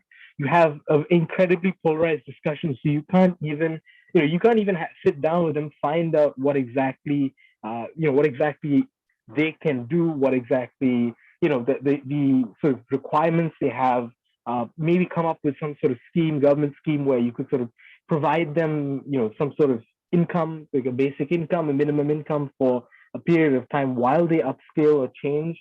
I'm not so much on the boat of the whole upskilling thing, because I don't really believe it's as simple as maybe a year's course or 2 years course, and you're sort of you're an engineer or whatever. It depends. It's a person to person sort of thing. And you got to give people the ability to live while they look for another job. And so it's kind of like that, right? If you were to get down to the discussion with these coal miners, the chances are, look, they're just trying to protect their livelihoods. There's got to be a way for you to do that in some way, like ensure that they have money coming into their bank accounts, ensure that they're surviving, that their basic needs are met. Because fundamentally, we keep forgetting that here human beings are human beings. They need food. They need water, they need, shelter, that kind of thing. We forget these things sometimes. And we don't, because of how polarized the discussion is, we don't sit down and discuss these things. They're off protesting, and they're off sort of, buying into certain media, which will paint a certain image. Whereas, there are other groups that buy into a different media, which paint a different image. And then you have this whole, nobody's talking to each other and no progress is made on that. And that's bad enough, right? So that's bad enough. It makes it a bit more difficult for certain countries, especially those sort of a pluralistic democracy like India as well, specifically. This communication is important. It's not a one party state. You can't just dictate what happens. Malaysia is also a good example of this. Malaysia is a bit more. The government has a little bit more power, I'd imagine. But you can't really dictate what you want, it becomes law. You can't, if for example, tomorrow Malaysia decides that we are not, we're going to scrap all palm oil production. It's unrealistic. We're not going to scrap all palm oil production tomorrow. But if Malaysia does decide that, if we say we're going to scrap all palm oil production, and we're going to start reforesting, we're going to, start planting, sort of the same forest trees that were there before, and increase the nation's forest cover. And if it were to happen immediately, you would have the same sort of issue, right? You'd have the smallholders, the people in the plantations. They would be pretty upset. They wouldn't be very happy about the idea that they're being told, look, the entire industry is shutting down. It's not good for the environment. And so it's then when you look at, like, how do you communicate with these people? Because we have that broken communication, this could happen anywhere. The point is basically it can happen anywhere in the world. It's just that nations with a slightly stronger, a slightly stronger system are able to implement these things, but the backlash will still exist. People will still be upset, and it's going to cause discontent, right? The dialogue has been, I like to say, the dialogue has been damaged throughout the world for a long time. It's not like, it's very hard for us to start sitting back and on the same table and discussing things, just because of the nature of mostly social media. I pin most of the blame on social media, but I also pin part of the blame on this over politicking of of sort of non-political issues. I would imagine you could say things like climate change. This shouldn't be a political issue. It really shouldn't be a political issue. And I don't want to throw shade at any politician, but any politician that does decide to make climate change a political issue and say that it's climate change denial, the scientific reality of existence, right? If that becomes a political issue, that is excessive politicking. That's bad. That's a bad thing. You want to ensure that you're dealing with the problems, not turning them into a topic of discussion, a hot topic, so to speak. So that's what happens when that's what happens when we have this polarized world. And that's how we're treating issues that are coming up. Again, I mentioned the two buckets, right? First bucket is the issues of the past, and the second bucket, the issues that are sort of up and coming, right? So this is how we're treating the ones that are up and coming. Maybe we have a bit of better luck with issues of the past, right? Like gender equality, or reduced inequalities itself, the right to education. That's fundamental. I'm sure it's very hard to find someone who disagrees that every child has the right to school education, right? But it becomes a little bit different if you were to change that slightly. And if you were to say, what about university education? If I were to ask the same question, should every citizen or every resident or every person in the country have a right to, however you frame it, right? You can start with citizen because it's always easiest, right? Does a citizen have a right to a university education for free? Should the public universities in that country provide free education to, potential university students? That's a debatable topic, right? But that is technically also, it's not the target that, these are not the targets that the UN is looking for in the sustainable development goals. But, it is something, you can pick up on. You realize that, again, it's all definition based, right? If you're fine with primary, secondary education, generally there isn't much opposition to it. Some of them we can get through, right? But in a changing world, it is very much necessary for us to look at these things. This is the reason why the Millennium Development Goals were rehashed out into the Sustainable Development Goals, because the world changed, and the world is going to change again. It is changing right now. It's changing at a rate that it rivals the previous industrial revolution. That's why it's called an industrial revolution. I don't know how far I want to buy into the idea that it's the same as the steam engine, but I would say as much as society is changing, as much as the nature of work is changing, you can see some parallels, and it is something that we should address. And there's a very reasonable chance that education will require beyond just a high school diploma. It will require beyond just finishing high school. It will require you to have a degree, or at least at least some form of post school education, right? And so that's kind of why if you draw the line at high school, you're kind of missing out on that kind of thing. So even with the bucket of sustainable development goals that we're fairly certain we can do, and there's not much opposition to, yeah, we're still not really able to, let's say the targets were to adapt to match what the world needs. We're not really able to make it there, right? And it gets worse. So that's one example. That is the education. If we had more ambitious goals for education, sure, it would be tough. As it stands, the goals we have, they're doable. I think that they're very much doable, if so long as governments pay attention to it. Quality education. It's not just any form of education; it's quality education. We want people to study in a conducive environment, and that involves plenty of factors. It's not just the books you get to class, although that's a chunk of it, right? If you're not getting textbooks, it's difficult for you to study. But it's also things like internet access. We had distance learning going on in Malaysia for quite a while, and you notice that it depends. So Malaysia is an interesting country where you have pockets of the country that are very rich, by comparison to the rest of the country, and you have other areas in the country that are not exactly there yet. When I say not exactly there yet, not all of them are in extreme poverty. There are groups in extreme poverty everywhere, but Malaysia still does have that issue. But there also are groups that are sort of in between, and they cannot, family of five there cannot afford to have sort of 4 or 5 devices for everyone to do distance learning, right?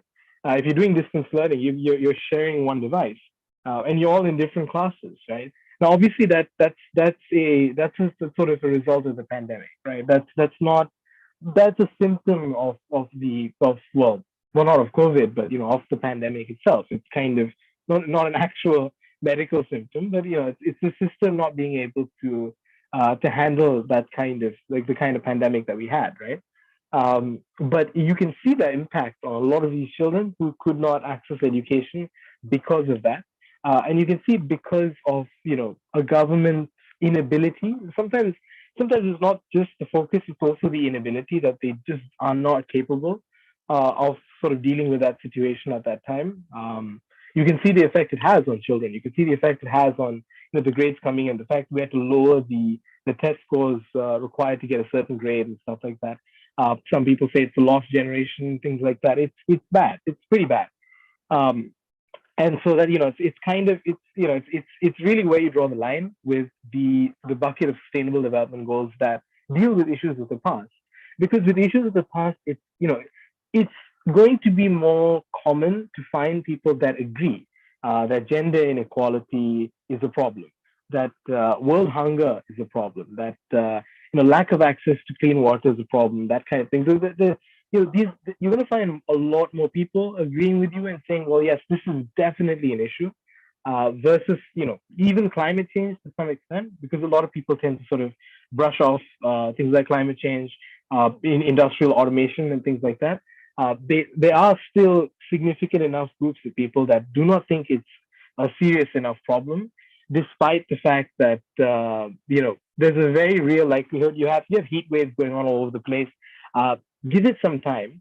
And, this is a slow progression. What we're watching right now is a slow progression of the unraveling of the world. That's kind of what climate change is right now. And you give it a couple of years, and you're going to see heat waves that I'm going to be scientific about this and say you might see heat waves that could potentially shut down electricity grids. And it's like we saw the breakdown of systems during the pandemic. The breakdown of systems that we will see over time due to this will be pretty bad. Although because it's over a longer period of time, it gives us a chance to adapt. That's kind of why we're asking everyone to start adapting.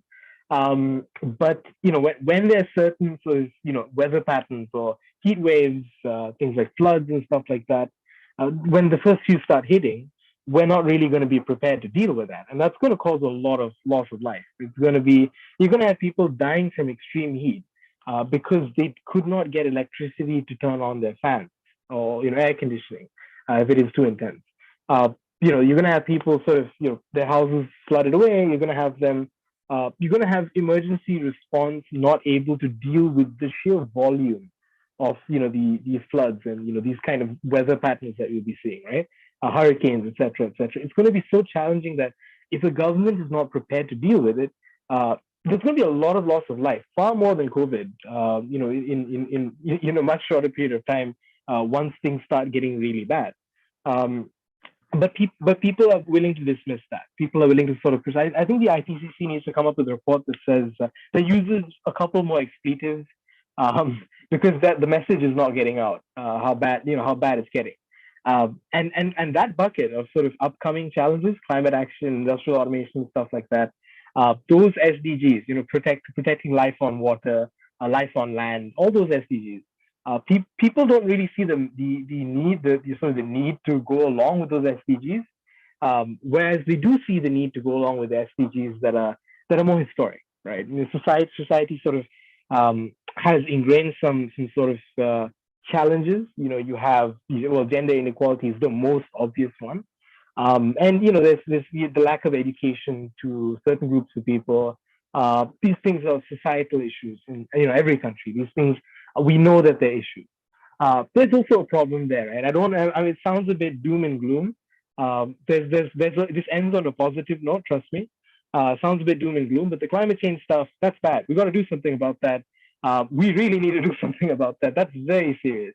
We're not taking that half as seriously as we should, and it's embarrassing, frankly, to look at sort of the way we're sort of ignoring what's going to happen there. But if you look at the other bucket, which is stuff that we're aware, we're willing, and most people agree are very serious, important issues, and that they're willing to dedicate resources to deal with in a lot of times, right? They're willing to dedicate resources to it.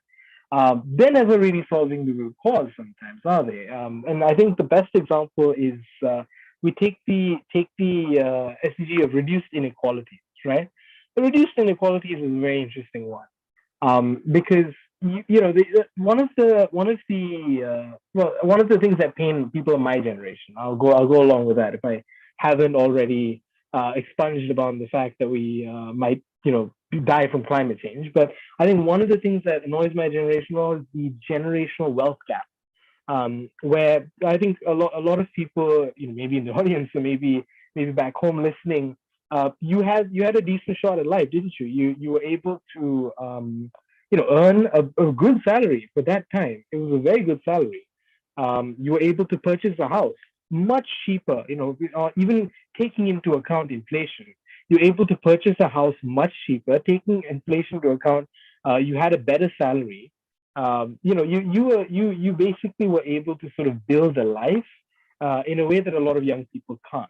And now you hold on to the wealth of that life that you have built, whereas young people can try to make that wealth, but they're not going to be able to, for example, purchase a house because the market is in such a manner, right? The generational wealth gap is one example of an inequality in society, and to sort of deal with that inequality, you need to have ways to support young people. I mean, no, you don't necessarily need to go in and take other people's property. I think that's a misconception. You don't have to go and sort of take someone's house or anything like that. But if you marginally increase the tax rates slightly on certain corporations, or if you were to introduce a carbon tax, which also kind of doesn't solve but helps deal with the climate change issue, channel some of that money into some of the societal issues, so things like that. It's nobody wants to do that, right? Nobody wants to sort of deal with that because it's not necessarily popular, is it? This whole generational wealth gap thing. A matter of fact is that in most democracies, young people have not historically been involved in the electoral process.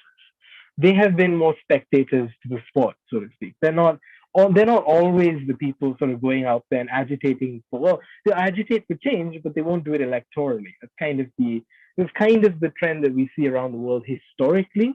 It is changing now. So there's some hope there. But that's one example of these kind of inequalities, and the inertia, the political inertia to do something about it is purely because it's not a priority, because it's not popular. That's something we know that's wrong. The fact that Some people are just sort of priced out of the entire market, priced out of the ability to live in a house that they own, to buy their own house. They're completely priced out of it. If you look at the average sort of income, right? But we're not doing anything about it just because there's no political will to do something about it. It's actually one of the easier issues. I'll give you another example.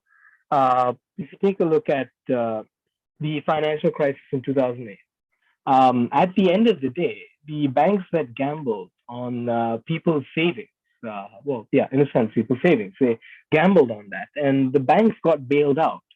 But the people that lost their homes, they didn't get bailed out. In the United States, at least, that didn't exactly work out. Now, a lot of lessons have been taken from that. I certainly think the way that has led to sort of the understanding that there is there is no bank too big to fail, is the saying, but also that the richest people in society, the people who hold the most wealth, they live a fundamentally different life than everyone else. You can see this. You can see this in COVID, right? They can escape the repercussions of gambling with billions and trillions of dollars, right? They can just throw money there, other people's money. They can throw it in the air, and they walk away scot-free. Just not nearly enough people went to jail after the 2008 crisis, and I think people saw that. People outside did see that. So it's not an unnoticed thing. But we did see during the pandemic where richer people were able to get away with breaking the law, breaking the rules and the law, and sort of avoid quarantines. They were able to travel abroad when the borders were closed for non-legitimate reasons, right? They were able to go for functions and sort of events. They organize themselves, private parties, that kind of thing. They got away with this kind of thing because they're rich. And you see some cases. In the more extreme case, I think a single mother in Malaysia was spent a night in lockup for leaving her house, while there was a politician that went to New Zealand for approximately for a few months. I can't exactly remember how many months, but he was a minister, a cabinet minister. He left and he went to New Zealand on a holiday, while the rest of us were sort of slogging it out through the rest of the pandemic, right? Former minister, not so, well, I mean, he's a minister again now, I guess, but he did this in his capacity as former minister. And this happens, right? It's not a uniquely Malaysian problem. It's not a uniquely Asian problem, and it's something obviously that the bankers could do in the US. It is very much a global problem, right? These inequalities exist, but it is something. Now, if we were to say, right, that we want to put in sort of regulations. So if you say you want to have prosecution that isn't selective, you want to clean up your police force, your judiciary, you want to sort of introduce financial regulations, these kind of things. This leans in a little bit into SDG 16, which is about sort of institution building as well to some extent, but mostly peace. So if you want to deal with that, it may be popular. This is the strange thing, right? Now with SDGs that deal sort of with the future, that kind of thing, climate change and all that, you have this polarized discussion, and people are sort of they're not fully aware of how incredibly messed up it's going to be. They're not aware of how horrible it's going to be in the future. So that is due to some extent due to a lack of awareness and politicians sort of sitting on their behinds as opposed to doing their jobs and dealing with future challenges as well, right? So those are the SDGs in the bucket of what's upcoming. The SDGs in the bucket of sort of what we know are already problems still aren't dealt with, and it's because of that inertia. It's because the politicians just don't see a need to do it, and they're actually popular. These are popular things. If you were to ask a majority of people whether they would like public university to be free, public university education in this country to be in any country to be free, a majority of people generally in most countries actually agree with that kind of position, right? Now, how you do it makes a difference. Obviously, where the money comes from and stuff like that, or if you're going to be you're going to have like a very good sort of system that sources teachers, lecturers from the students that study, that kind of thing. You have a good system, whatever. That's important, right? But the fundamental idea, these fundamental things, like there should be a female president of the United States. I'd imagine most Americans are very much fine with that idea. That doesn't do as much to solve gender inequality as people think. But these are examples of statements that will sort of have a very significant bearing on whether or not something is done in a country if the people up there were listening, which they're not. And when I say the people up there, I don't mean the Almighty. I think the Almighty is much better listening than politicians, clearly. But the politicians up there are the ones that are completely disconnected. And so when you have, even if you have a good solution to something, they're either too corrupt, which is in the case of lobbyists and political donations into their campaigns, or they are just not bothered about it. It doesn't affect them enough. It's not popular enough for them to sort of justify. It's not like it's not popular enough with their base, right? But this is popular with the majority of people. These are things that a majority of people would agree on, but it's not what gets their base politically excited. And so at the end of the day, even with things that we know are problems, we can't solve it because the dialogue, the politics of the day has become so sour, has become so toxic.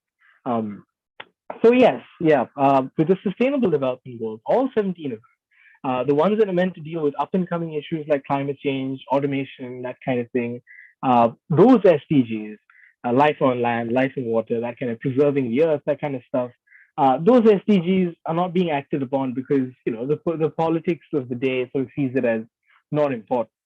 The SDGs that deal with historical issues, that deal with historical inequalities, the right to food, water, that kind of thing, right, quality education, reducing inequalities, they're not being dealt with because the politicians just couldn't really be that bothered about it.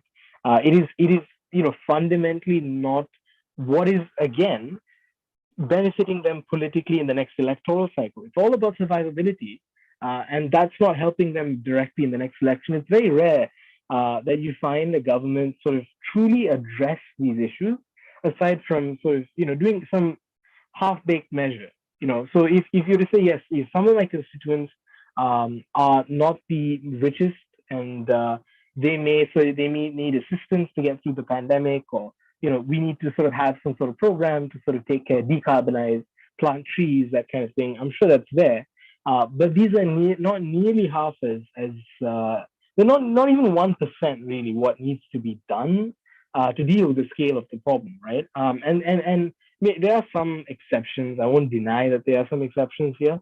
I'm not here to say that every politician is evil. Of course not. Fundamentally, politicians they play politics. That's kind of why we're in this mess. Mostly social media. I sort of mostly blame social media for exacerbating that. But the politics of it is the politics of it, right? There always will be politicians that sort of are trying to do something, trying to get something done within sort of a very broken system. So I'm not saying I'm not saying hate all the politicians. That's not necessarily what I'm saying. What I'm saying is hold them accountable, right? And this is sort of where the things become a bit more positive, right? Yes, world governments are not very good at getting things done. Climate change will, in all likelihood, the way things are going, kill a lot of people. It'll make your children's lives miserable. If you're above the age of 40, you can start worrying about your children's lives, maybe your own life in a sense. If you're above the age of like 50, then yeah, it's more of your kids' problem as opposed to your problem, which I can understand. But you will also, you're going to live your old age in a pretty bad time. It's not going to be great if everything's messed up during your golden years, so to speak, either, right? So it's bad. Climate change is going to get really bad. We have so much political inertia, we can't do anything about it. The dialogue and discourse is so, I'm fighting. No, I read my news here. You read your news from here. There's this agenda behind this. There's that agenda behind that. That makes it hard for people to progress. And the likelihood is if we don't do something, if things don't change, it's going to be, the next 20 years are going to be really bad. That's probably the mildest way to put it. And I think that's not something I'm not gonna pre-qualify that by saying might or could be very bad. If we don't do anything, it's gonna be terrible. And you're seriously gonna regret. You're gonna ask yourself, well, what did I do then when I had the chance to do something? Because this is bad. It's like, I'll put it this way: climate change is sort of one of those issues where it's like if you were in Wuhan and you could have stopped the start of the pandemic somehow. If you had ways to sort of encourage, if people were talking about trying to prevent another pandemic before COVID-19, and they had actually done some sort of, they had set up a very good sort of method of sort of containing local transmission. We may not have had a global pandemic as bad as it was here. It would have probably still gone abroad, yes, but we would have been a hell of a lot more prepared. And that's the same thing with climate change. Like it's the thing is about climate change is we know it's coming. Um, and it's not, a lot of people like to make predictions about like 2100. All the oceans are gonna, they're all gonna melt. So the ice caps are gonna melt, the oceans are gonna rise. It's gonna be like, one summer or like one year, everything gets, melted out, and all the cities start sinking just over the course of 1 year. It doesn't happen like that. If you look at the scientific modeling, it's not an immediate thing. It takes time. So when we say by 2100, what we're really saying is it gets 1% worse every year, and it's going to reach a point that's unbearable a lot sooner than people think, because it's not an on-off switch. It's a progressively worse situation. So yeah, that's bad. And obviously, I've gone through how bad inequality can be. But just to give like an additional primer on that one, if this level of income inequality, which is pretty damn high. I mean, if you were to look at sort of global income inequality, it's really bad right now. The pandemic has exacerbated it. It says, we've had sort of crises and recessions and stuff like that has seen a wealth transfer from the general population to the richest population. You'd see, instances like the pandemic, where small businesses even are put out of business. People are left unemployed, and you're left with an economy that is, sort of saturated wealth in sort of the top, as some people would say, like the top 1% of society, right? Like the wealth is completely saturated in their pockets. This can lead to some very serious societal issues. We've seen a lot of sort of protests around the world, that kind of thing. I'm not talking specifically about the anti-vaccine passport protest, whatever that is. That is slightly different, but you could argue to some extent that the dissatisfaction they have with the way their country is being run may stem from something similar, although they have a very specific concern about authority. And that's it's more of an anti-authority thing than an economic thing. But you do see a number of protests around the world sort of popping up, and that has been going on for quite a long time, for the past few years actually. And you see a lot of these protests popping up, and a lot of the people that attend these protests, they are agitating for change because, to them, right, whether it's a political change, whether it's a structural change, they feel like that would make the system better, so that they could live a better life. And the core understanding among a lot of these protesters, there's some exceptions again. There are some exceptions, but generally the trend seems to be that look, the government's not listening to the people, and more importantly, we're not living a decent enough life. We're not living a good enough life. We could have a better life. Whether the issues range. It could be police brutality. It could be in some cases legitimate expressions of overreaching government authority. Like in the case of a dictatorship, so to speak, you'd have a bit more trouble protesting. But a country that's sort of sliding towards that, or countries being more authoritarian in how it works, a democracy that's being more authoritarian, you could find a very legitimate sort of protest there towards against authoritarianism towards democracy, right? People are unhappy. You see that more and more frequently. And although they have very different reasons, the core of it is always because they're not living a good enough life as it is. That's going to get worse if we let income inequality continue to rise like this. You're going to see an increase in crime. You're going to see an increase in violent crime. A lot more protests, significant increase in protests. which could be a good thing, but in this case, the violent aspect of it could get a bit dicey. You're going to see, sort of all sorts of conflicts. You're going to see this polarization, the politicking of everything could even get worse.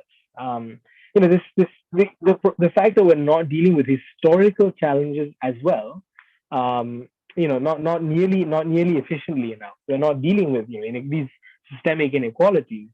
That we're not dealing with it well enough is going to cause, could potentially, maybe going to is a bit much, but I'll go as far as say could potentially cause the breakdown of society, and even in some of the strongest societies in the world. So India, again, one of the oldest, strongest societies in the world. Even in a country like India, it's totally possible that if we were to keep this level of inequality in society, where some people are earning so little and some people are earning so much, where some people are capable of doing whatever they want, breaking any laws they want, so long as they can pay the bribe as a fine.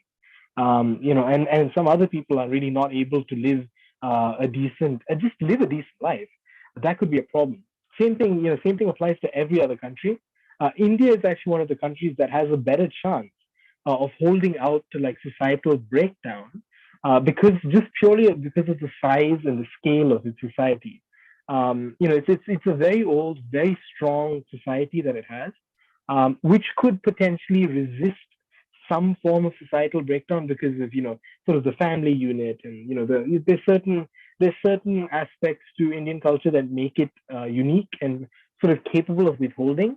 But if enough people are agitated enough and enough people are suffering enough, there is no power on earth. Maybe there is a power beyond the earth, but not on earth. To deal with that kind of backlash. So it's bad. But SDGs, they're trying to solve problems. Problems can be historic. Problems can be up and coming. And clearly, I've expanded on great detail as to why we are failing miserably at dealing with both. Right? It's just the dialogue, the division in society. I promise I'll end on a positive note. I think I may have sort of been a bit negative, I guess, in so far. And there's a reason for that, because that's kind of the state that we are in right now, right?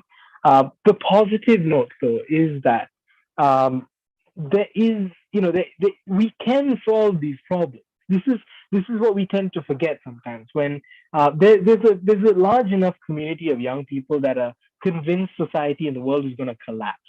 A large enough. It's a scarily large group of young people that have just completely given up on sort of society, the world, and government and politics and everything, and just given up on sort of the future in general, that's bad. You don't want that to happen. And sort of, I think the issue really is because you're not really able to have a united response to anything. We lack that unity. Again, everything is divided up. Polarized political discussions going on all the time. You never really have an honest. A lot of times, right? If there's someone that you disagree with vehemently on a certain political issue nowadays, you wouldn't think of sitting down and having a discussion with them.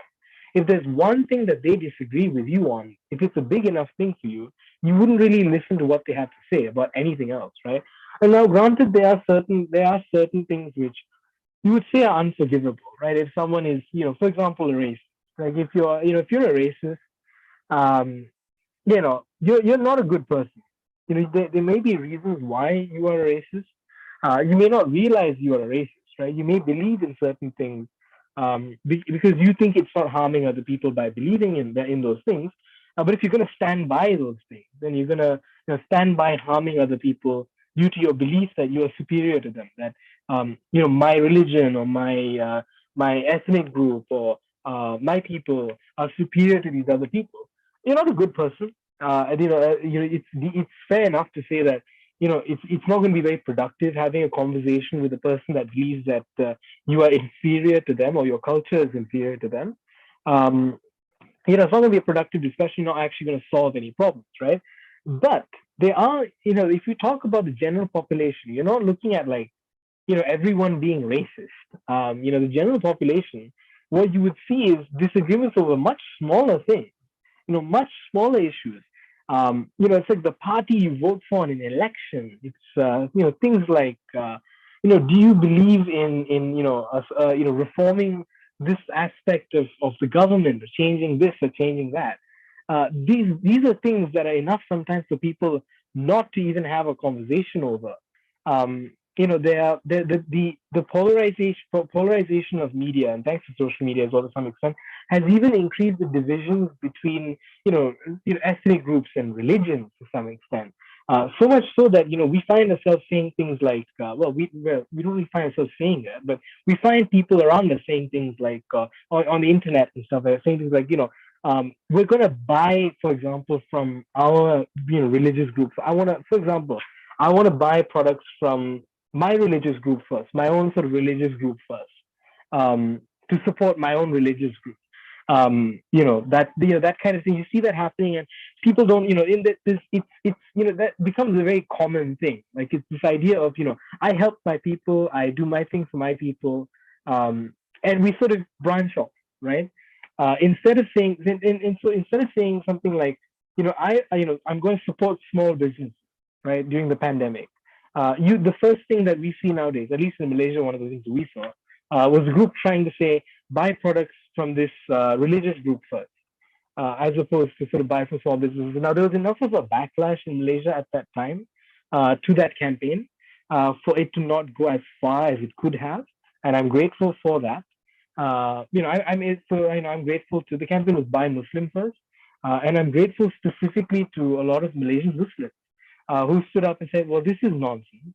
There are a lot of people suffering in the pandemic. If we're going to be buying from someone first, let's buy from small businesses first. It's stuff like that, right? And although the Buy Muslim First campaign didn't start during the pandemic, it started before that, and the backlash was going on and on and on.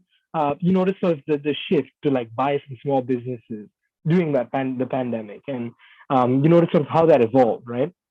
And obviously there are groups of people that sort of stuck to it, and they still do, and they still think that it's a good idea. I mean, maybe there's an argument to be made that helping your own community is good, and that's fine, right? But it's the discussion, it's the language of which that comes from that. It's a very protectionist sort of my own community thing, without really understanding the larger problem. That is fundamentally the problem. This is just one example of what one minor example. Right? This adopts the language in some regard of like what the problem really is, the core of the problem is, and that is that we can't really come together and deal with a certain issue, right? If I were to say the takeaway of today is go home, find every single person, every single human being you can talk to, and start thinking about climate change and figuring out what you can do, because you don't want to leave the world in a horrible state, right?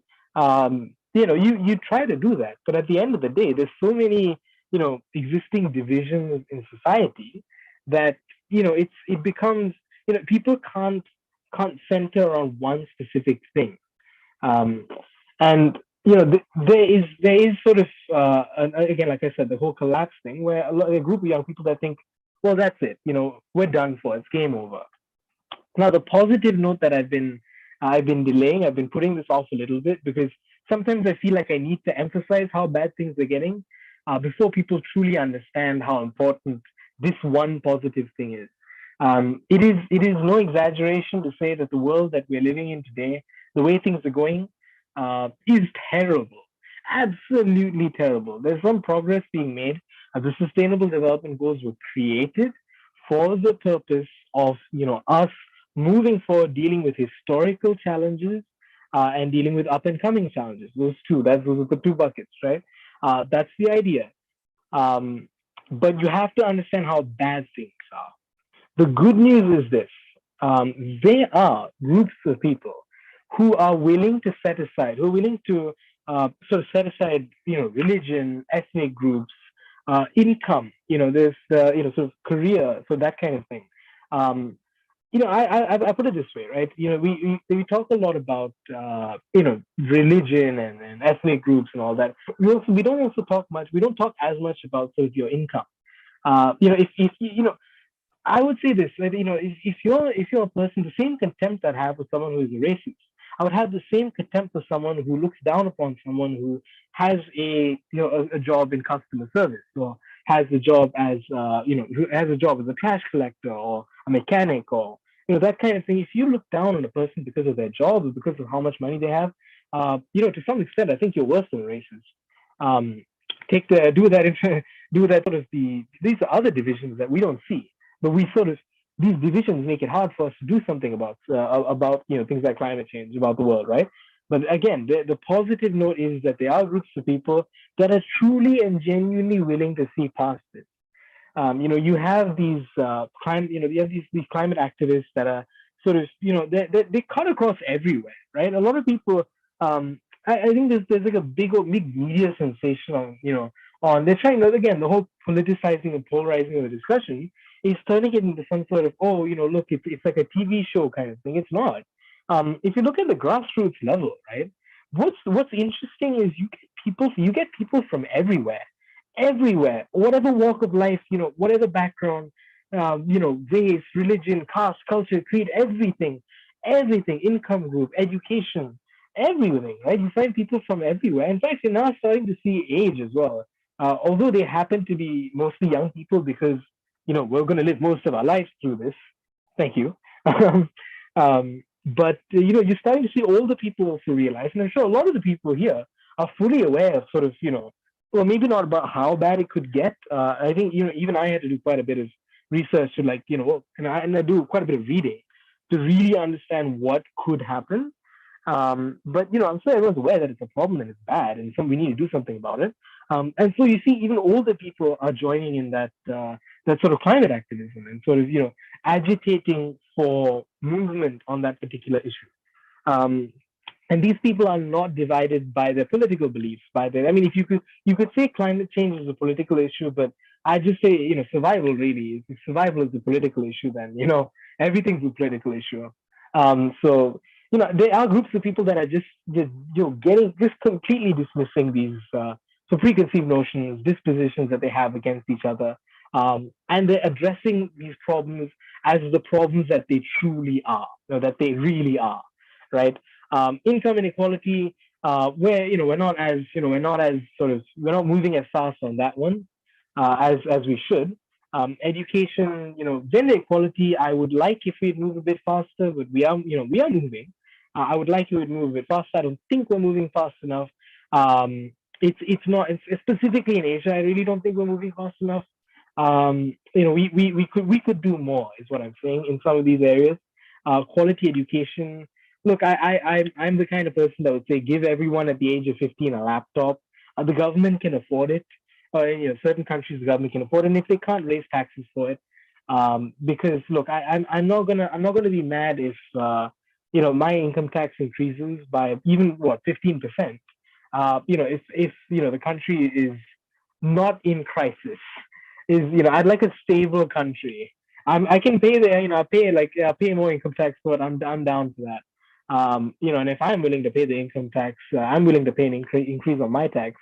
I wonder sort of what the motivation against doing that is. Of course, I believe families should have tax credits and stuff like that to allow them to do it. If you have a large family, obviously that tax burden is going to be bad, but this is the thing, right? If you target it, you can do something about it, is the point I'm making. And we're not doing something about this as much, but the good, promising thing, the most positive thing I have seen over the past few years is that there are people that are willing to push aside whatever religion, whatever race, whatever country you're from, whatever income you have, whatever education you have, everything, your age even, absolutely everything, right? You could see a 96-year-old man and a 17-year-old from different religious backgrounds who live completely different lives, agree on something like climate change. That the 96-year-old man, not to be grim about it, may not have that much time left in the world, but that man has a conscience and is willing to sort of stand up for what's right. And you have 16-year-old kid who's obviously got their whole lives ahead of them, and they're not holding the prejudice against the old man because they know it's not really his fault either, right? Yes, the previous generation was the steward of the planet for so long. Previous generations were the stewards of the planet in some regard. But we're not going to hold people, unless you're going to oppose this kind of thing, oppose positive change. You're not the enemy. That's the key. Is that people have come to the realization uh, that the average person, their neighbor, their friends, their family, their colleagues, the people they associate with, people on the internet, even, their countrymen, the citizens of Asia, they are all also not their enemy. The next time you talk about when you talk about a different group of people, or talk about a person you may disagree with, uh, try to remember that they're not the enemy, and the enemy is a much larger threat, which is which could lead to uh, either the collapse of civilization in a dramatic manner that we have never seen or couldn't even imagine. In the most extreme case, I personally don't think it's going to be sort of a one-off, collapse like that. I think we will eventually force ourselves to adapt. But the crumbling of society is the enemy, not your neighbor, not your friend, not someone you disagree with on a particular issue. And sort of my entire point for this, this whole discussion of what is the sustainable development goals, um, is basically the one way out of the crumbling of society, the crumbling of humanity, of civilization, the slow deterioration of everything we spent the past 2,000 years building, or even longer in some regards. They're just watching all of that burn. Is what happens if we don't take this seriously. And whether it is because of climate change, or whether it is because of such an unequal society that people are willing to agitate and start, civil conflict and potentially even civil wars, rebellions, and that kind of thing. Whichever bucket it winds up being, whether it is the SDGs that deal with the problems of the past or the up and coming problems. The fundamental thing is people have started to realize that the 99%, the general population, the vast majority of people living in the world are not our enemies. We are not the enemies of each other. Whatever your race, religion, whatever your caste, whatever your background, everything, I can list out a million identifiers. The point is, by default, we're not each other's enemy. And people are realizing that. And so for me, it is important to bring that up when trying to explain the doom and gloom situation of the sustainable development goals, and sort of to put it into context. Is that events like this, things like this, they really change the way we look at the world. They change how we're going to deal with these problems. And it is when we unite together to solve a particular problem, when we look aside from all these divisions in society, that is when we solve it. Thank you very much.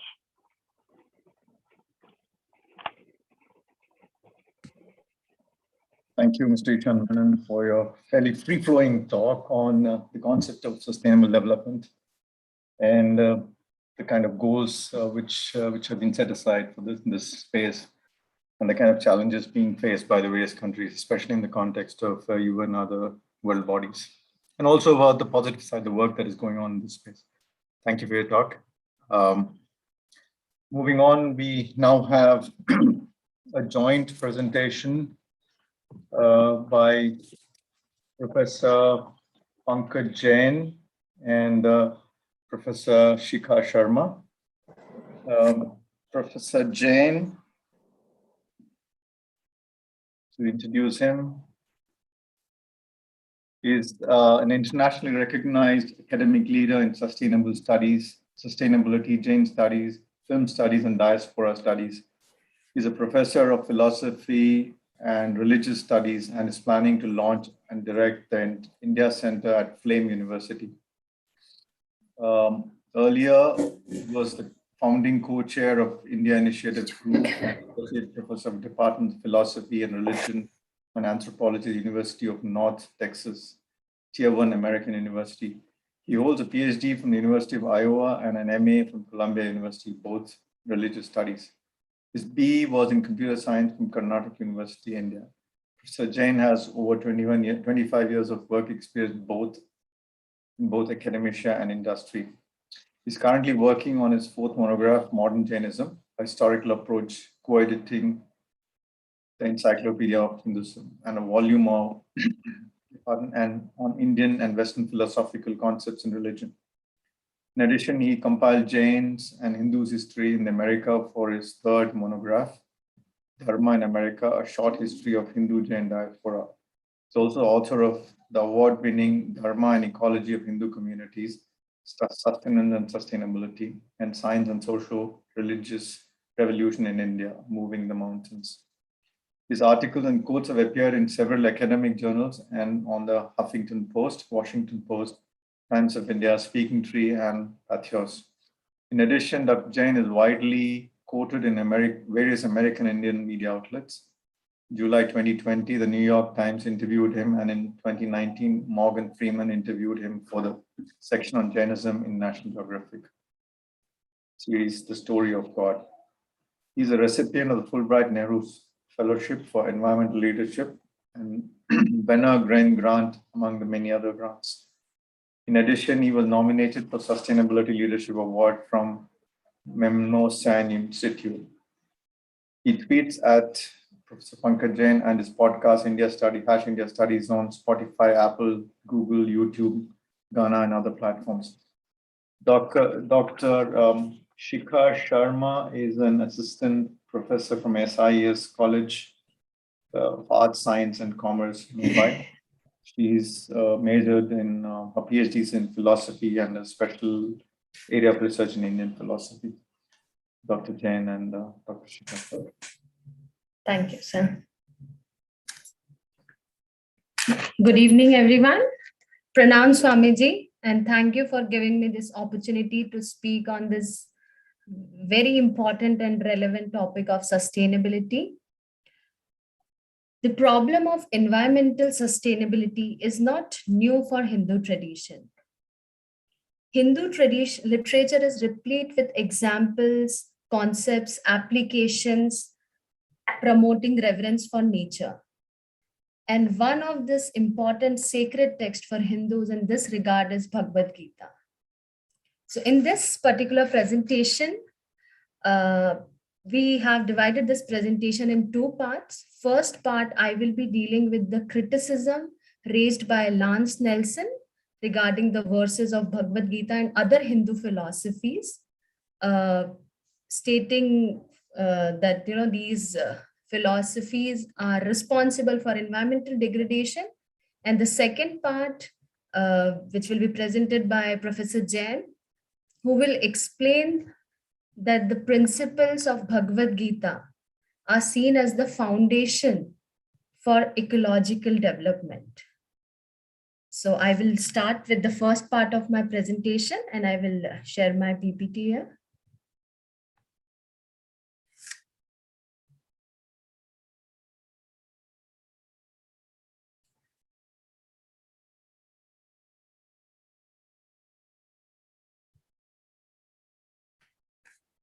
So starting with this verse, chapter 5 of 18th verse of Bhagavad Gita, which talks about that the same reality, same being is present in all the, same reality is present in all the beings, whether it is Brahmin, cow, dog, or an outcast. So he highlighted the commentary by Vishwanath Chakravartin, who said that that Brahmins and cow are considered as beings alike, whereas the dogs and an outcast, they are at the bottom level. So another verse from chapter 15 of Gita, that is 16 to 18, it also highlights, it is Nelson's view that it highlights the importance of spiritual self and not ecological self. It is basically Bhagavad Gita talks about spirituality, spiritual self, and not ecological self, nothing relevant to ecology. So to this, my response to this criticism is that there is this concept of samdarshina in Bhagavad Gita, where the learned, who is a realized soul, he sees all beings alike, whether it is a cow or a Brahmin or a dog, because he is a realized soul. He is not able to discriminate whether it is a human being or an animal or so. Responding to the criticism by Nelson. So this is the concept of Prajna Chakshu, where the learned sees all beings alike.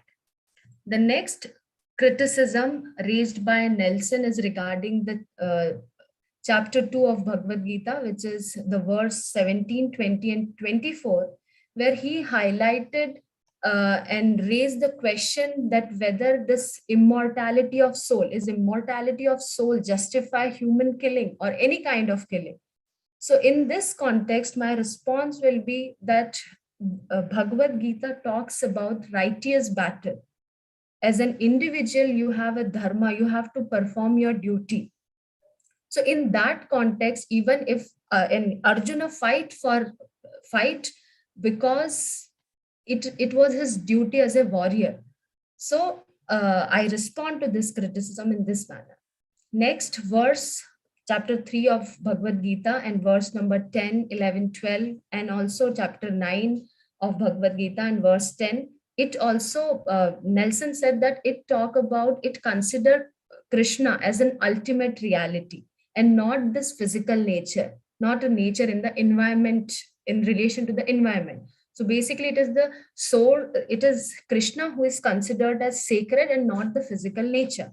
So again, my response to this criticism is basically Krishna is seen in the cosmic form, which includes in all the aspects of universe, whether it is plants, animals, rivers, mountains, so everything. So this Vishwaroop, the Vishwaroop of Krishna is highlighted.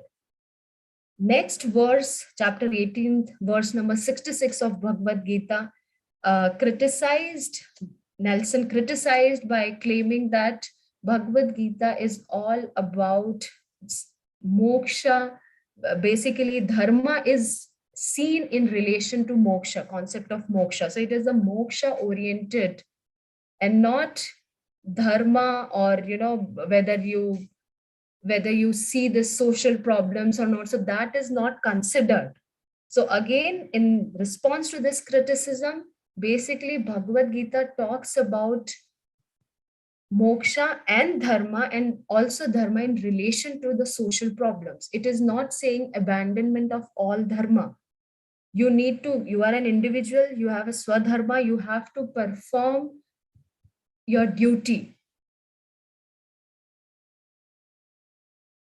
Next criticism which is raised by Lance Nelson is regarding the 54 verse of chapter 2, which highlights the concept of Sthit Prajna. So basically in this verse, Nelson said that Gita talked about this concept as, indifference. Then you are indifferent to all kinds of social problems. You don't take part in social activity and you are indifferent to any kind of social problem. So in responding to this criticism, I want to highlight the importance of the response of Arjuna, where he was inspired to rebel against his elders, and then he was not indifferent to any social problem. But in this concept, Bhagavad Gita highlights that the ego of the actor, that should be suppressed, that should not be there, but not your action. So that actor, that role of ego should not be there, but you need to perform your action, you need to have your swadharma. Next verse, chapter 5 of 19 verse, which talks about this, which Nelson highlights, is that nature is conquered to establish in Brahman. That means you need to overcome nature in order to realize Brahman.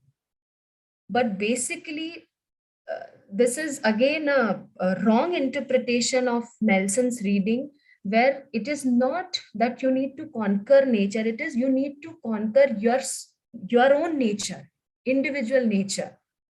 So it is controlling your nature and not in terms of ecological dominion. So these are the verses which were criticized by Lance Nelson in his article, in his readings. Next part is will be explained by Professor Jain, where he will highlight the importance of the principles of Bhagavad Gita, which are taken as a foundation of these ecological movements in India. Over to you, sir. Thank you, Shikhar. Pranam Swamiji. Thank you, everybody. And this is my first time attending the peace conference that has been organized by Swamiji for many years. And thank you to Shikhar to connect me with Swamiji. Right. So as she was sharing these Bhagavad Gita verses, now Lance Nelson is a professor in University of San Diego in California, and he has also similarly criticized Adi Shankaracharya and Advait Vedant. But today we are just focusing on the Bhagavad Gita. So first part, she shared some verses and how Lance Nelson has misinterpreted some verses. Now I want to show you the positive interpretation that has been taken by many Hindu leaders over centuries. About a century ago, in 1942, Pandurang Shastri Athavale, also widely known as Dadaji, he started the movement called as the Swadhyay Parivar, or Swadhyay movement in English. And the movement started, this work started when Dadaji started giving pravachans, discourses on Rig Veda, Upanishad, and the Bhagavad Gita. And as he kept giving these discourses over the years, his early audience, those who were listening to him over the years, they got so inspired that they took his message, and based on the Bhagavad Gita's message of global brotherhood, they started going to the remote villages across Gujarat, Maharashtra, across India, and eventually across the world. Swadhyay Parivar expanded across the world. And some of the basic teachings that he shared with his followers in Swadhyay Parivar were all based on the Vedantic teachings of the indwelling God, that is, same divinity exists in every particle of the universe, which comes from Advait Vedant, which also is in the Bhagavad Gita. Then devotion as social force, which means bhakti ek samajik shakti hai. So based on the bhakti aspect of Bhagavad Gita, he inspired his followers, his listeners, to go and develop this global family, based on global fraternity, based on spirituality. That was also called, in his words, devotional activism, which means kriti bhakti. We all do bhakti in sitting in the meditation, sitting in temples, sitting inside our homes. But how can we make bhakti that can uplift society also, that can uplift society based on spirituality? So that was his mission in his life. He passed away in 2003, but before he passed away, he was able to establish this global parivar across India, across the world, including US and Canada and England and elsewhere, and Africa and elsewhere. So, so same Bhagavad Gita, as Nelson also mentions, that same Bhagavad Gita can be taken, can be interpreted in a good way, even in a non-violent way by Mahatma Gandhi. And even Nathuram Godse was also inspired by the Bhagavad Gita. So in this presentation, we showed you how Nelson himself took some verses of Gita and took it in a different way. But Dadaji took it in a positive way, and not just Dadaji, but his followers, his millions of followers, those who practice Swadhyaya, have been taking this message in a very positive way to help the society and help nature. So this is one quotation from one of the Dadaji's pravachans that I have translated from Gujarati, Hindi, or Marathi. I think this is from Hindi pravachan. So he calls for reverence for all based on Advait Vedant. The acceptance of the principle of the immanence of God not only generates reverence for self, reverence for other selves, but also reverence for the whole creation. This attitude towards nature is nobler than the purely utilitarian attitude, which leads to wanton destruction of nature and exploitation of biological resources. Most of the ecological problems can be solved if one develops reverential attitude towards nature. So reverence for all, which comes from Albert Schweitzer, also in Christian theology, but here Dadaji takes it and connects it with spiritual philosophy of Advait Vedant and inspires his followers to uplift masses and to take care of the natural resources. So as Majid Rahnuma, Iraq diplomat from Iran, when he came to see Swadhyaya work, he coined this term called silent singing revolution. Most Indians were and still are not really aware of the Swadhyaya Parivar's massive work in Gujarat, Maharashtra, Madhya Pradesh, and across the world. So Majid Rahnuma called this revolution as silent but singing revolution. It is silent because it's not much known outside Swadhyaya Parivar, because it's rarely covered by the media. but yet it is singing revolution, because the impact of this revolution based on spirituality, based on Vedanta, based on the Bhagavad Gita, results are just breathtaking and really at a massive level. So the work started with devotional visits by Swadhyaya people across India. Then they created socio-spiritual shrines in which people from different castes used to take turn. They take turn and they take care of their temple and the rituals, not just Brahmins, but everybody is welcome to become Pujari or Pujarin. Ocean worship is being done in the coastal areas of Gujarat and Maharashtra. Dairy industry is taken care of based on the same philosophy of Advaita, Vedanta, and Bhagavad Gita. Tree temples or Vriksha Mandirs are created across Gujarat and Maharashtra. Farms of God, Yogeshwar Krishi, have been done at a massive level based on the same idea of divinity of the earth, divinity of the plants, and divinity of the soil. Water harvesting has been done not just as rainwater harvesting, not just as an environmental work, but again as a spiritual work, as a Vedantic work. Water harvesting is also Vedanta philosophy in action. When you do farming, that is also Advaita Vedanta philosophy in action. When we construct Vriksha Mandirs, that is also Advaita Vedanta in action, in practice, not just in theory, not just in philosophy. So in his teachings, he used to highlight that nature, Prakriti, is not just for upasana, Prakriti is for upasana, not just for upyog or upabhog, not just for consumption or not just for utility, but Prakriti is for reverence. So Vriksha Mandirs were created based on arboreal dharma. This is my humble translation from his ideas. Arboreal dharma means what is the dharma of trees? What dharma of trees can inspire humans to become caretaker of the tree? To humans to become reverential towards trees, towards nature, towards ecology, and so on. So a slogan that he gave in Gujarati, Hindi, Marathi, his native languages, is Vriksha mein Vasudev. Or in Gujarati, he used to say, Chod ma ran chod, or Paudhe mein Prabhu. That divinity is not just in temples, divinity is not just in sky, divinity is not just in heaven, but divinity is in every tree.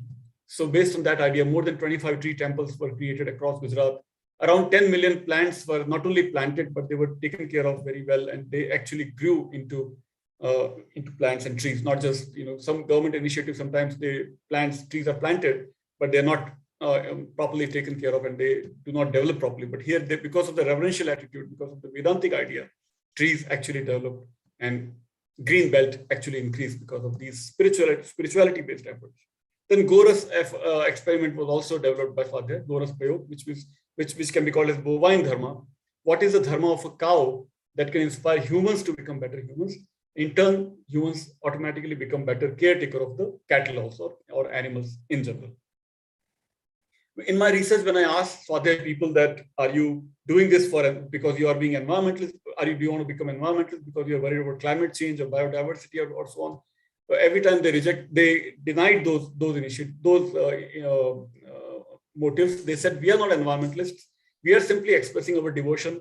Whatever happens to the environment is just a byproduct. We are doing our prayog, we are doing our experiment to express reverence for divinity. We have reverential attitude towards the nature, towards the environment.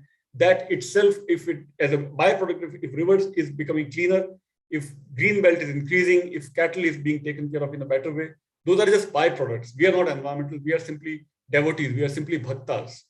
So this is a picture of current Swadhyaya leader, who is the daughter of Paramahansa Shastri Athavaleji, who passed away in 2003. And after that, she has been taken care of this parivar. Sorry, 1 second. I thought I'll make it bigger screen. All right, so that's the screen slide that we just finished. Then Arboreal Dharma of Swadhyaya. In that, Swadhyaya leader, founder Paramahansa Shastri Athavale Dadaji, who by the way was awarded Padma Vibhushan by Indian government. Before that, he was given world's biggest religion prize, $1.2 million by Templeton Foundation in New York, in the US and UK. He was also given Magsaysay Award, just for your information. And after that, Indian government also gave him Padma Vibhushan Award, as I mentioned. So in his teachings, he used to highlight reason-based religion. The religion should not just be based on faith, but should be based on rational understanding, because the current generation or the next generations is not going to accept just because we are saying that Vedanta is great or India is great, or it has to be explained in a very rational based, scientifically based explanation for religion should be given. So what Dadaji explained to the farmers or whoever was listening to him, all his listeners, the way he coined the term, he said that capillary action, we all know in science that capillary action makes the water rise against gravitation in the tree. So the topmost layer of the tree also gets the water that we are giving to the roots. But in addition to capillary action, you also add the force of Krishna attraction. So the word for capillary action in Gujarati or Sanskrit is Kesha Karshan. So he said Kesha Karshan is fine. Science says Kesha Karshan, capillary action, we all know that. But Kesha Karshan ke saath saath, you just add the word Krishna Karshan, Keshava Karshan, Kesha Karshan and Keshava Karshan. So Keshav is also in the trees. So Keshav makes that force possible, that water rises against gravitation and goes to the topmost layer of the tree, and the tree grows very well. So try to identify the Keshav in trees, try to identify Vedantic divinity in trees or plants. And so trees and plants are automatically divine because there is divine force in trees. So if trees are divine, if plants are divine, if we worship the trees, if we create these new tree temples, we are actually creating new temples. So these are temples of God. So Vriksha Mandir. That is how Vriksha Mandir were developed and maintained for many, many years, and they are still being maintained. So Swadhyay gave me this quotation: one who goes to farms just for work is a farmer, but one who goes to enjoy and respect greenery goes with reverence and gratitude for God. These are all my translations. This reverential perspective inspires to make the entire world green. So this God word is not referring to Christian, Judeo-Abrahamic or Abrahamic God, but it's simply a translation from Bhagwan, that Bhagwan, if we can recognize Bhagwan in trees and plants, and if we have that reverence, then we have the potential to make the entire world green if we keep building such Vriksha Mandirs by one step at a time. So if we recognize the word dharma, so dharma word is used for religions, for spiritual activities. Dharma word is used for physical characteristics of trees. Dharma word is also used for the duty or morality or ethics of Arjuna in Bhagavad Gita, or the people who are following these ideas even in today's 21st century. So our moral duties, ethical duties, physical characteristics, and spiritual activities are all covered by the word dharma. So in this intersection of dharma, which comes, by the way, from the root dhri, which means to sustain. So dharma, by definition, by its etymological definition, dharma already includes the notion of sustainability, because dharma word comes from sustaining force. So that is what we see here, that the Bhagavad Gita, which inspired Arjun to do his duty, to do his dharma, the same Bhagavad Gita is also inspiring millions of Swadhyayis to take care of, to do their duty towards nature, to do their duty towards Bhagwan. And by that token, the environmental resources are also being taken care of as a byproduct, as they told me in there when I interviewed them. I'll stop here. If there are any questions, would be happy to take them. And I could have gone on and on, but I know the next speakers are waiting in line, and I can stop here. Dr. Pankaj, you could go on for spend a few more minutes if required, if you need to continue. I would love to go if there are questions. If not, I can also speak on another community that I've been working with for a long time. That community is called as the Bishnoi community. Bishnoi community is from my home state of Rajasthan, and they were in the news in the 90s when they caught Salman Khan, and they are still fighting that legal battle against Salman Khan because he tried to kill he did kill a black buck, and the Bishnoi people were on the spot, and they caught him, and the legal battle is still going on. But little was known about Bishnois outside the Bishnoi world before I wrote my book before I did my PhD on the Bishnois and Swadhyayas in 2008, and then my book came in 2010, which focused on the detailed historiography of Bishnoi community, Swadhyaya community, and Bhils of Rajasthan, Gujarat, Madhya Pradesh borderline. And so Bishnois have been in existence since 15th century in Rajasthan, when what happened was a massive drought came to Rajasthan, which is a very common occurrence. And in that drought scenario, the founder of Bishnoi community, Guru Jambhoji, saw this problem of destruction of nature, destruction of plants, killing of animals. And in that scenario, he came up with, he had some mystical experience, some kind of an enlightenment. And then he came up with 29 rules that codified, that summarized his teachings, that became the foundation for a new community called the Bishnoi. Bishnoi, by the way, many times is interpreted as Bishnoi 20 and 9. So those 29 rules became the foundation for Bishnoi community across India, mostly focused in Rajasthan, but they're also in Haryana, UP, Madhya Pradesh, and even in Odisha. So 29 rules, and then his teachings were also codified in 120 statements in archaic Rajasthani language in which he spoke. So he also, even though he was not a Sanskrit Pandit as Dadaji was, Pandurang Shastri Athavale, the Swadhyaya founder that I just mentioned in my previous, in my slides, but Jambhoji was also, even though not a Sanskrit scholar, but the message that he gave, the teachings that he taught were all also based on Vedant, Advait Vedant, that every particle is divine. Animals are also divine. So you have no right to kill animals just to satisfy your hunger. So Vishnoi people also became vegetarians over the time. And Swadhyaya people, of course, are vegetarians also. And so based on, again, based on the dharmic idea, based on the notion of dharma, it is dharma to take shower every day, to take bath every day. So imagine 15th century Rajasthan, where water is so scarce, every drop is so precious. Even in that scenario, Jambhoji tells his followers to maintain complete hygiene, take shower every day, and do not kill green trees. Imagine 15th century Rajasthan again, and long before climate change or long before biodiversity or global warming kind of words that entered our lingo, that entered our language, 15th century Rajasthan, non-Sanskrit Pandit, non-Pandit Rajasthani person, Rajasthani leader, Jambhoji was also already giving these teachings to his followers. And his followers, ever since he came to Rajasthan, so for last 500 years, they have been sacrificing their own lives in some cases to save their trees, to save their Khejarli trees, especially, which is very divine for them, very sacred for them. Black bucks, Salman Khan story, we already know, but Salman Khan story is just one example. There are dozens and dozens of such examples where they stop outsiders from poaching their animals, killing their, hurting their trees, killing their birds or animals. Vishnus are always at the forefront to save their natural resources, to save their flora and fauna. So these are some of the great examples, and it is easier for, I think, to just interpret Vedanta and philosophy and speak about Vedanta. But when we see these Vedantic experiments in action, in practice, in communities such as Swadhyayas and Vishnois, I think it validates our theory, our philosophy in a much, much more concrete way. So that is why I think I at least have tried my best to always do interdisciplinary research where philosophy, religious studies, anthropology, history are all intertwined, so that we have solid evidence, pieces of evidence for whatever claims that we make that Vedanta is great. But here are the reasons that is why Vedanta is great, not just philosophically, of course. Philosophy is, of course, great. I think I'll stop here, take some questions. If not, I'll let the other next speaker speak. Right?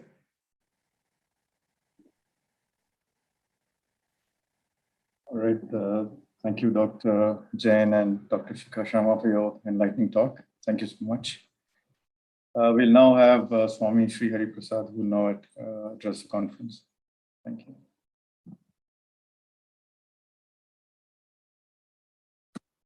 Swamiji, we can't hear you.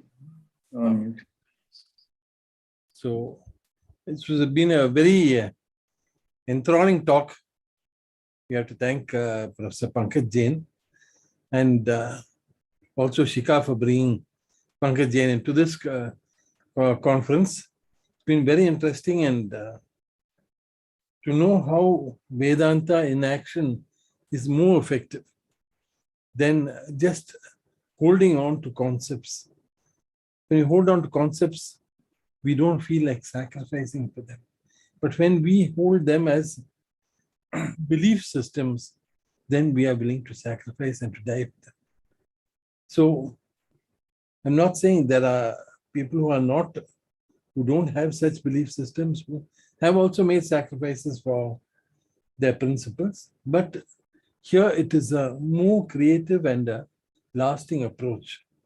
So regarding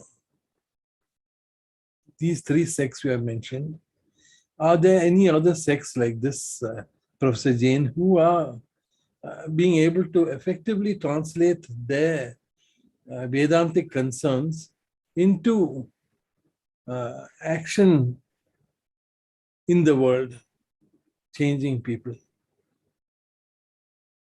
Yes, of course. Of course. There are, I only scratched the surface because of the lack of time, but there are dozens and dozens, probably hundreds and hundreds of examples across India.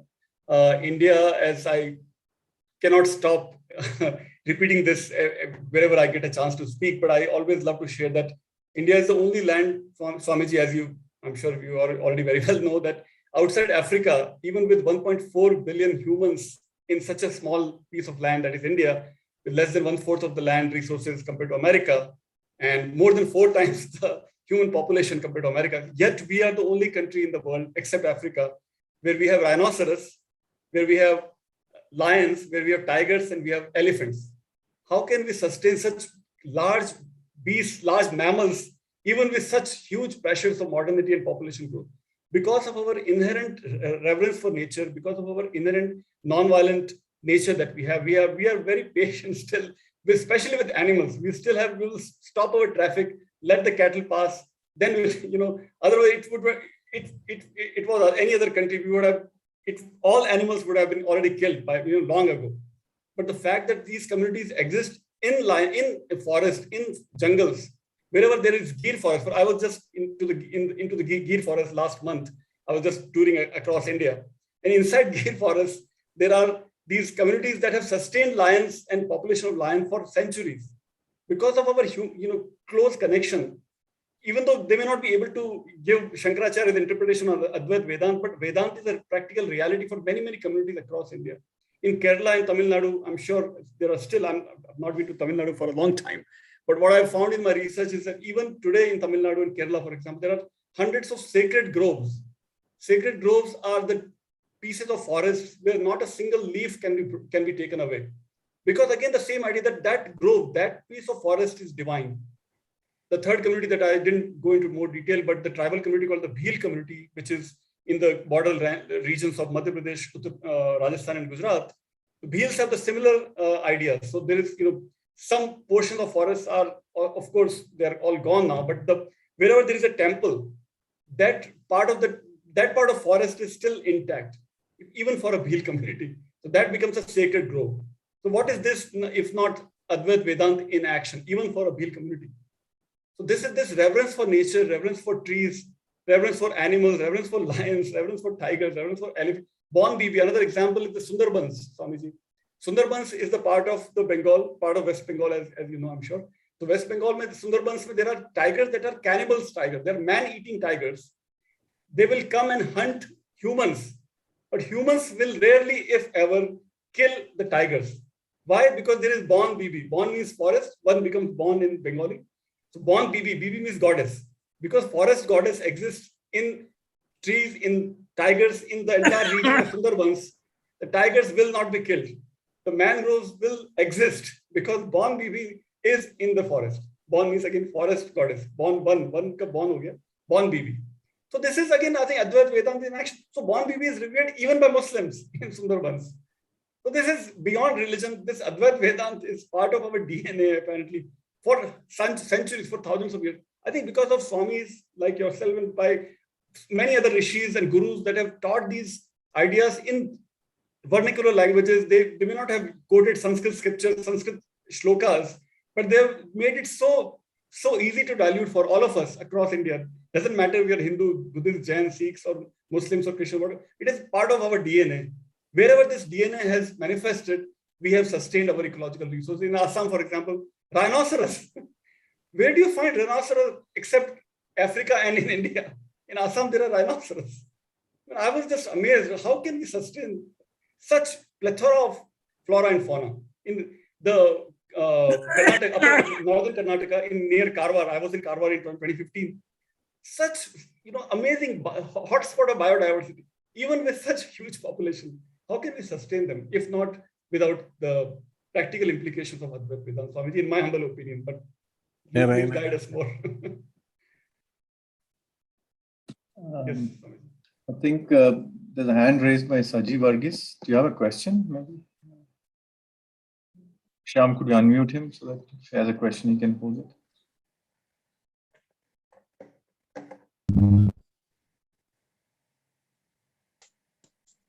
Thank you very much, Swamiji. Okay, I'm not able to switch on my camera due to connectivity issues, so I hope the audio would suffice. I'm speaking from the northeast northeastern part of our country. We are blessed to have a lot of wildlife around us here in the northeastern part. And the talk of one being in nature is not new to us. We live in nature with the animals and with the other aspects of nature, as I mentioned about the plants and the forest around us. Also, Pankaj, I'm very happy to hear about the pragmatic attitude that you adopt, because you live among the communities and you show to them the need of living in nature. Now, as this particular section also includes education, I'm only concerned about how would we communicate to the new generation, the young generation, the concept of development. What compromise are we to make while defining the concept development itself? Thank you very much. Would you help me to frame this in your own understanding? Thank you. Okay, development is a very broad concept, and sustainable development. I'm an educator, I'm a professor, so I'll speak as a professor. I'm not an economist, but what I would do as an educator is that I will make sure that at every level of education, from kindergarten to elementary, middle to high to college level, that environmental syllabi should be an integral part of our education. Not just scientific knowledge about the environment, but how, like the information that we shared in our presentation, that how traditional ecological knowledge, which is becoming a key buzzword across the world now, but I think it's still, we still have to wake up in India to integrate our own traditional knowledge, is still missing in our curricula, I think, to the best of my knowledge. I just returned to India after 25 years in US, so I'm a bit new to India.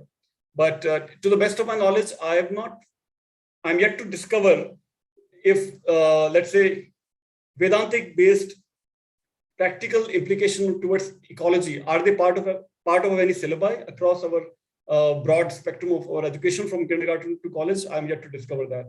Or sacred groves, how they are sustained for thousands of years in such huge number across Kerala, Rajasthan, Gujarat, across India, Himalayas, how millions of trees, thousands and thousands of trees, millions maybe a bit stretched, but thousands of trees, I can safely say, how thousands of trees have been sustained in Himalayas, across Himalayas, how leopards have been sustained in Himachal Pradesh. So Westerners, foreigners come and they make documentaries and they show to the world that India is still a land of biodiversity hotspots, dozens of hotspots. And I learned about Indian ecology staying in US, or whenever I used to come here and discover India in my Bharat Ek Khoj kind of journeys across India. But within India, are people aware of that India is the only land where all these things are? So what, as an educator, or as fellow educators, all of us, I'm assuming most of us are educators here or researchers here, we have to make sure, I think, that we improve our syllabi, we press upon our policymakers that these kind of traditional ecological knowledge should be integral part of all our syllabi. We cannot live in silos. We cannot just have scientific environmental knowledge, those courses, and completely ignore traditional ecological knowledge. We still don't know how people in Arunachal Pradesh are living in such dense forests. It's very little is known, except one documentary that I saw, living abroad. But that kind of inter-regional understanding of our traditional ecological knowledge can be very fruitful and very informative for ourselves and for our students. If we can integrate all these kind of knowledge into our mainstream educational curricula, it should not just be part of Vedant-based conferences that we discuss these things like we're discussing now. It should be part of our students' awareness at every level, is my humble suggestion. Thank you for your question.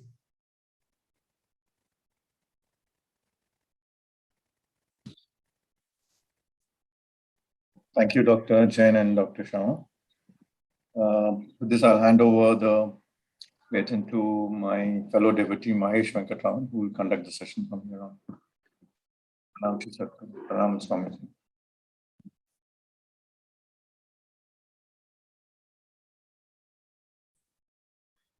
Thank you. Thank you, Ravi. Pranam to Sadhguru, Pranam to Swamiji. I think the next speaker is Dr. Indrani Chaudhary, Associate Professor and HOD Philosophy, St. Mary's College, Shillong. I would have the privilege to read out her bio. Dr. Indrani Chaudhary is an Associate Professor and Head of Department of Philosophy, St. Mary's College, Shillong. She received her PhD from Department of Philosophy, Northeastern Hill University, Shillong in 2001. Her research articles have been published in a number of academic journals and edited volumes on gender issues, environment ethics, social and political philosophy. Her areas of interest range from postmodern ethics, contemporary social and political issues, existential and ecosophical concerns for self-preservation and conflict resolution. She believes that teaching is not just a noble profession, but should be taken as a passion to be pursued with utmost responsibility. She loves to do gardening and photography in her free time, apart from being a voracious reader. Dr. Indrani Chaudhary.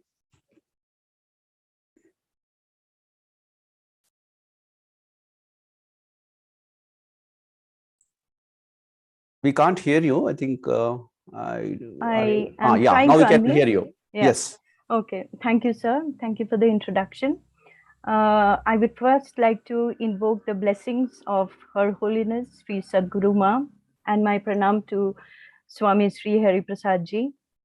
I would like to express my heartfelt gratitude to Swamiji for calling me up and asking me to present my views in this August forum.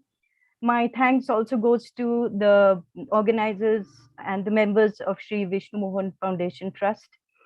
My paper is entitled Right Education and Sustainable Development, Learning to Unlearn. And I was just listening to the presentations given by Mr.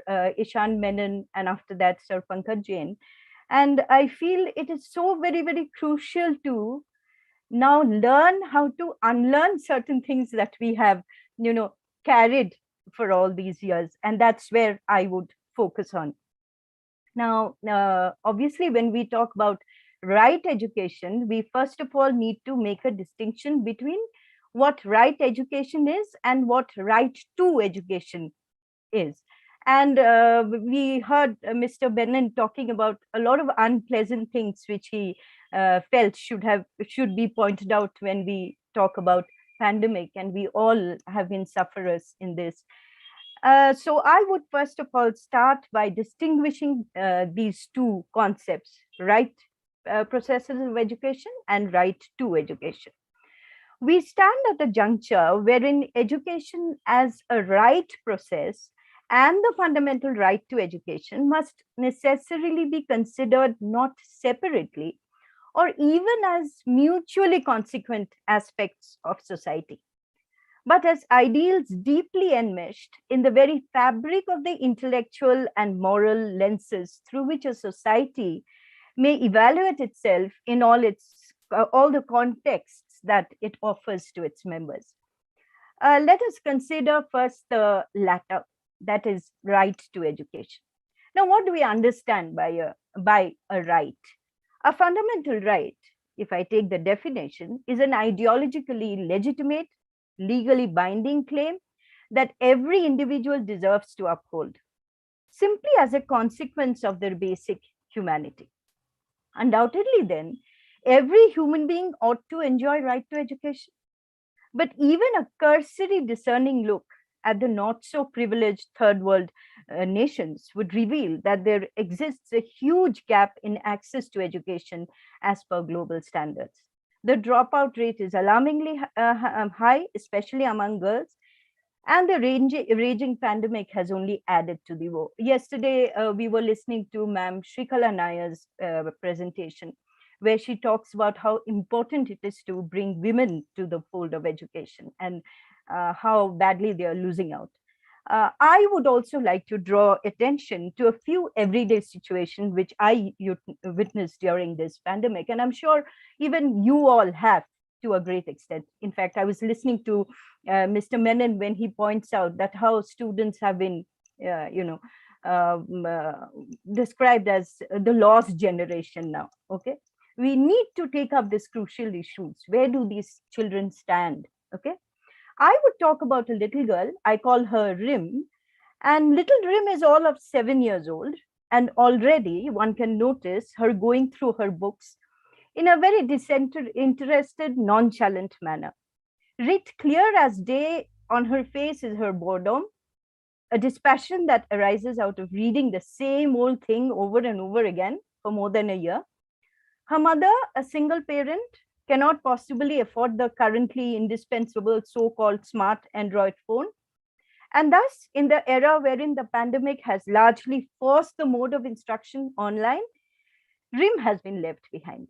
And this story is, of course, not Rim's alone. It is not uncommon knowledge that there are many children who have automatically found themselves on the wrong side of a digital reality. I'm sorry to say this, with the pandemic and its continued onslaught. A first-year undergraduate student quite hesitantly tells me that they have only one mobile handset at home, which her brother uses for his studies. She is left with no option but to miss classes. When it is a choice between survival and education, obviously education needs to wait. And she asks me, what can I do, ma'am? Tell me what to do. And I honestly have no answer to that. This paper intends to look at this disturbing reality and explore a few questions. We have no answers, but at least we can raise a few questions regarding how do we gear up for the challenges of sustainable holistic education in the post-pandemic world. I don't know whether we will ever reach the post-pandemic world or not, but we can hope and pray and prepare ourselves for a better world in the post-pandemic phase. If we look at the United Nations proposed goals for sustainable development, we see the emphasis on ensuring inclusive and equitable quality education and promotion of lifelong learning opportunities for all. And I really want to focus on this idea of lifelong learning opportunities, which I think is not happening. It is needless to say that the pandemic has pushed us backwards and derailed us from the track of working towards this much needed goal. The big question here is whether opening of classroom doors once again ensure education for all, or the need of the hour is to review the manner in which we impart education and how it needs to change. You know what? That is why I focus on why it's about time we learn how to unlearn certain things which we have picked up over the years, over generations rather. Considering now the former, that is right education, it is clear that the paradigms of understanding which constitute, what constitutes proper or right educational process is very difficult to say and needs a recontextualization of some sort. Before doing so, let us first of all ask ourselves what education stands for and what it ought to achieve. What is education? Education, there is no doubt about the fact, ought to bring out the very best in us. But the conditions in which that best self finds expression is perhaps a far more complicated process than, involving many factors. And then we can really imagine it's not a very easy process at all. Three main factors that invariably determine what we learn are our ability to learn, number one. Number two, environment of learning. And number three, ideals aspired for in learning. Okay, I would take these three factors one by one. These three factors largely determine the trajectories that education might take, provided one realizes that education is a complex process, as I've already mentioned, involving a very delicate relationship between the educator, who's supposed to teach, and the educand, who is to be taught, or who is learning here. If education begins on a premise that the pupil knows nothing, and I have seen it myself in my experiences as a student also, that most of the teachers have this feeling that children don't know anything. I think we should unlearn this preconceived notion. So if education begins on a premise that pupils know nothing, He needs to be taught, given instructions, and eventually tested on how much of the instructions given has been successfully retained, then sadly enough, one can safely conclude no education happens at all. And it's a very sad state of affair. Pedagogy, as we understand pedagogy, cannot be a mode of delivery system where the instruction ensures that a child is taught to retain most of what is handed down to him or thrusted upon. I particularly stress on the word thrusted upon. I am reminded of Mr. Thomas Gradgrind and his timid, jittery pupils in Charles Dickens's Hard Times. Now, the question that naturally comes up to my mind is, have we been able to draw ourselves away from the typically dark picture that people like Gradgrind represent? A rigid and repressive system of education? Or are we in a much more deeper crisis? Given the fact that with a deluge of information at our access on a click of a button, we are truly at a loss as to how one can be guided to sift, to sift the relevant facts from the irrelevant ones, and eventually turn the facts received to interpretive knowledge or transformative knowledge, if I may add the word.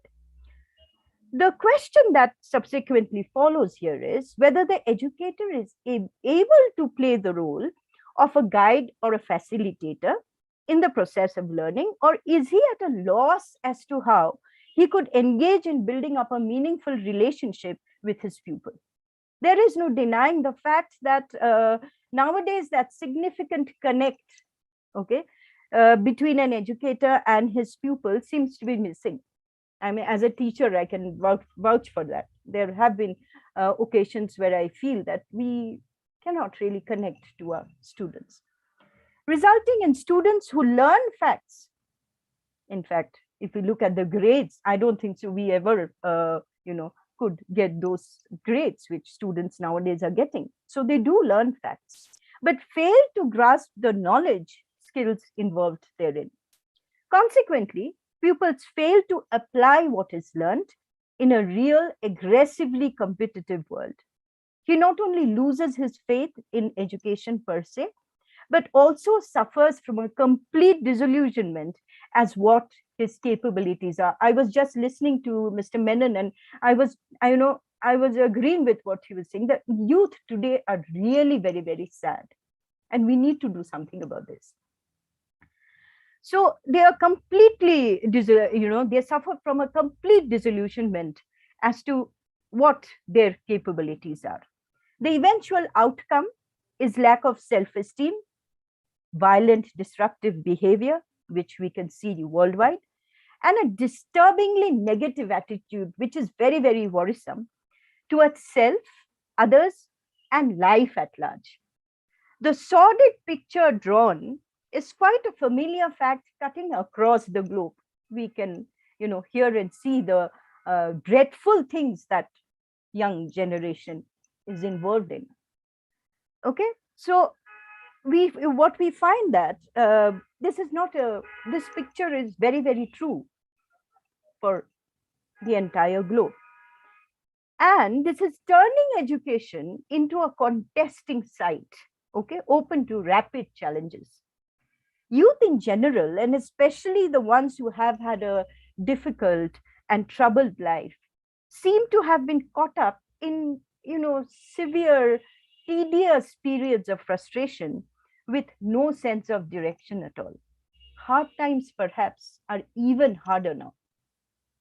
We are in what may be called a moral aporia. I am reminded of Zygmunt Bauman, who in his book Postmodern Ethics talks a lot about what moral aporia is and how we human beings are all caught up in this moral aporia. Perhaps there's no way out. And when I bring that to the scenario of education, I would say no one seems to have an agreement as to what would be the right way of teaching learning process. In fact, when I was asked to present my views on this topic, right education and sustainable development, I was more worried about this word right. What does right actually stand for? I don't know.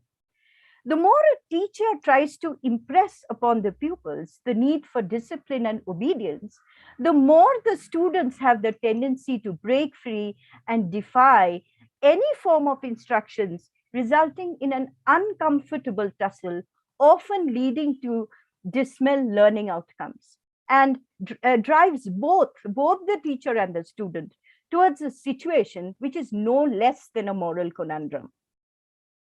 Now the question is, how can this situation ever change? Can we find a way out of this? Definitely, such a predicament calls for a review of the manner in which we perceive the teaching learning process. If the educator's role is to reach out to the learners and ignite interest in them to get involved in the process of learning, then the educator needs to work along with each one of them, which perhaps is not happening. Teaching learning process can no longer remain a mere handing down of a set of instruction manuals. There has to be mutual perception, a mutual participation, a perception of what the students want, and that is interaction. The learner cannot be pushed out of bounds for lack of amenities. Now, technology is a much needed tool to enhance learning, undoubtedly, and the pandemic has taught that to all of us so well. Okay, we can't do without technology now. And obviously, we are all reaping the benefits of technology. But what I want to focus on is that as we move towards this technologically driven education system, we can see how technology is becoming the power that dictates. I'm reminded of Michel Foucault. Power that dictates who can afford to avail the benefits of education and who fails to catch up. So if I can buy the technology, I'm there. And if I can't afford that, then I naturally come out of the system. This digital divide is real and we must accept it and here to stay unless we change our ways of perceiving how education can transform the lives of the less privileged learners. And I think it is very, very important to focus on those people who cannot even voice their problems because they're out of the visibility area. We don't usually see them. As Thomas Gunn, an Anglo-American poet, said in his poem entitled Lebensraum, I just read out his lines. It's very, very touching and I think forces us to think. Life should be a human undertaking. I know I undertook it, yet have found that in my every move, I prevent someone from stepping where I step. And this is what is happening with those underprivileged, hapless learner. We are stepping where they could have stepped. And unless we work on that, sustainable development perhaps is not possible. Mere opening of the doors of the classroom to the disadvantaged learners who could not avail the technology-driven online mode of instruction perhaps is not enough. The greater challenge lies in retaining them in the classroom. This calls for a change in the manner education is perceived. If education needs to be effective, it cannot be seen, as I already mentioned, a delivery system tied to a time-bound curriculum. I here again bring the concept of lifelong opportunities as suggested in the SDG goals. Can a time-bound curriculum help us to attain that? We need to think about that. On the contrary, I would suggest that a flexible system might work better for students who often fail to keep pace and find themselves caught between the demands of formal education system and drudgery of survival. We cannot ignore the drudgery of survival, at least not after what we have gone through recently. Perhaps, I'm saying perhaps, a way out of this quagmire is to renew the bond of teacher-pupil.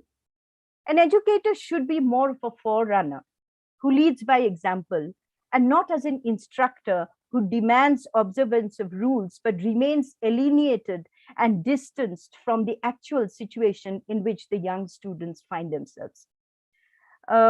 Instead of expecting the students to take a step forward, always to reach out to the teachers, the reverse situation might work better, where teachers go out of their way to reach out where their help as facilitators may be needed. I was just reading about a particular teacher in a village who actually started a school in the village courtyard during pandemic. I think we should be teachers like him, who have gone out of their way to reach out to the students who became invisible. That's where the change should come. So we need to reach out to those students where we can help them as facilitators. If the young pupils are assured that they need not fear their teacher, they would immediately be more receptive to the educator's ideas and values. Love not only replaces fear with trust, but removes the barriers which often unconsciously inhibit learning. So it is extremely important, I feel, to look at the emotional intelligence of the students. Unless we do that, we will not be able to reach out to them. However, what one needs to keep in mind and be wary of is that making the pupils pliable enough, which often we teachers do, so that they blindly accept what the educator has to convey, should never be the educator's concern under any circumstances. Rather, the educator's ethical responsibility lies in realizing that each pupil is unique in his own difference. I was listening to Professor Paneerselvam yesterday, and he brought in the idea of Emmanuel Levinas. And I go to Emmanuel Levinas for consolation when he says that we need to recognize the alterity of the other. And here, the other obviously is the student. The other's being cannot be reduced to a timid, obedient, and vulnerable object that can be easily smothered or destroyed at will, or if need be, molded either with force or punishment. And punishment, I tell you, need not always be physical. We also need to take care that we avoid hurting children where it hurts, that is the mind. So we need to, mold them in a way that they, don't feel scared, and that should not inhibit learning. Now, and they also should not be scared of the powerful rhetoric and formidable presence of the teacher. In most cases, it happens. Students become so scared of the teacher, that after that, no learning takes place. The educator's foremost responsibility lies in recognizing that the learning experience is not a linear process, where only the pupils learn from the educator, but the educator needs to learn in turn from the pupil about what he wants and expects from him or her. Hence, every pupil must be given the opportunity to express himself whenever he wishes to do so. The merit of a successful educator lies in practicing what may be called the art of listening and interpreting both the language of words and, more importantly, the silences of the significant other. Such a rapport perhaps would, make the learning environment a happy place, which a student would never want to abandon. Finally, if what is aspired for in learning is sustainable development, then it's about time we focus on learning that will eventually stay with us in future. Otherwise, there's no point talking about sustainable development. Education must be viewed as a process of lifelong learning opportunities and not a product that reaches its date of expiration and hence rendered useless, ready to be discarded and replaced by market's latest products.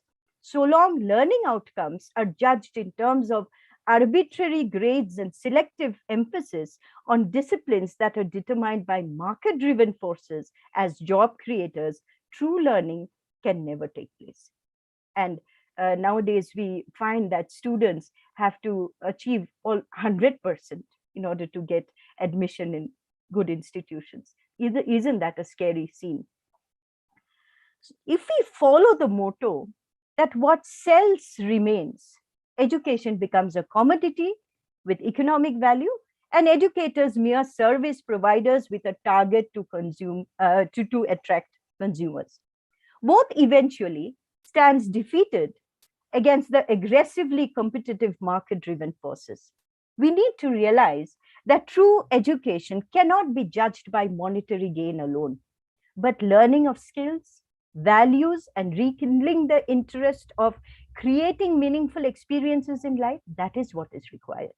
The world definitely also needs better thinkers, artists, artisans, caregivers, nature healers, farmers, gardeners, teachers, and not just experts in science, technology, engineering, and mathematics. It's not that I'm against these disciplines, but let's not make any discipline dominant, okay? Let's not snatch the space of other disciplines. That is something we need to keep in mind. Perhaps this is what Mahatma Gandhi also wanted for our country when he talked about basic education policy. I'm really hopeful that the national education policy, with its emphasis on interdisciplinarity, might pave a way forward in this regard. And the mandatory instruction-based approach, which should give way to a care-based, do-it-yourself approach if education is expected to transform the lives of already battered young learners. Now, learning that makes us better human beings and teach us how to make this world a better place is what we need if we intend to achieve equitable education as a sustainable development goal by 2030 at least. Let's look forward to working towards a better society. Education can prove to be a meaningful process when it enables the learner to realize that to live in a fast-changing social space, pluralistic to the core, let's accept it. One cannot avert from making choices from the innumerable possibilities open to all.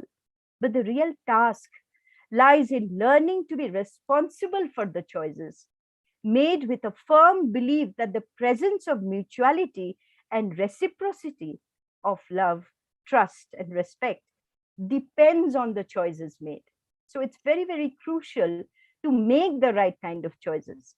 An educator can, to the best of his ability, try and attempt to create an environment whereby the learners are encouraged to ponder on the choices made, like self-reflective beings.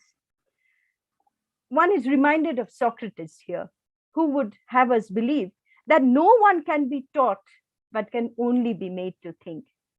I sometimes feel that we have lost that spirit to make our children think.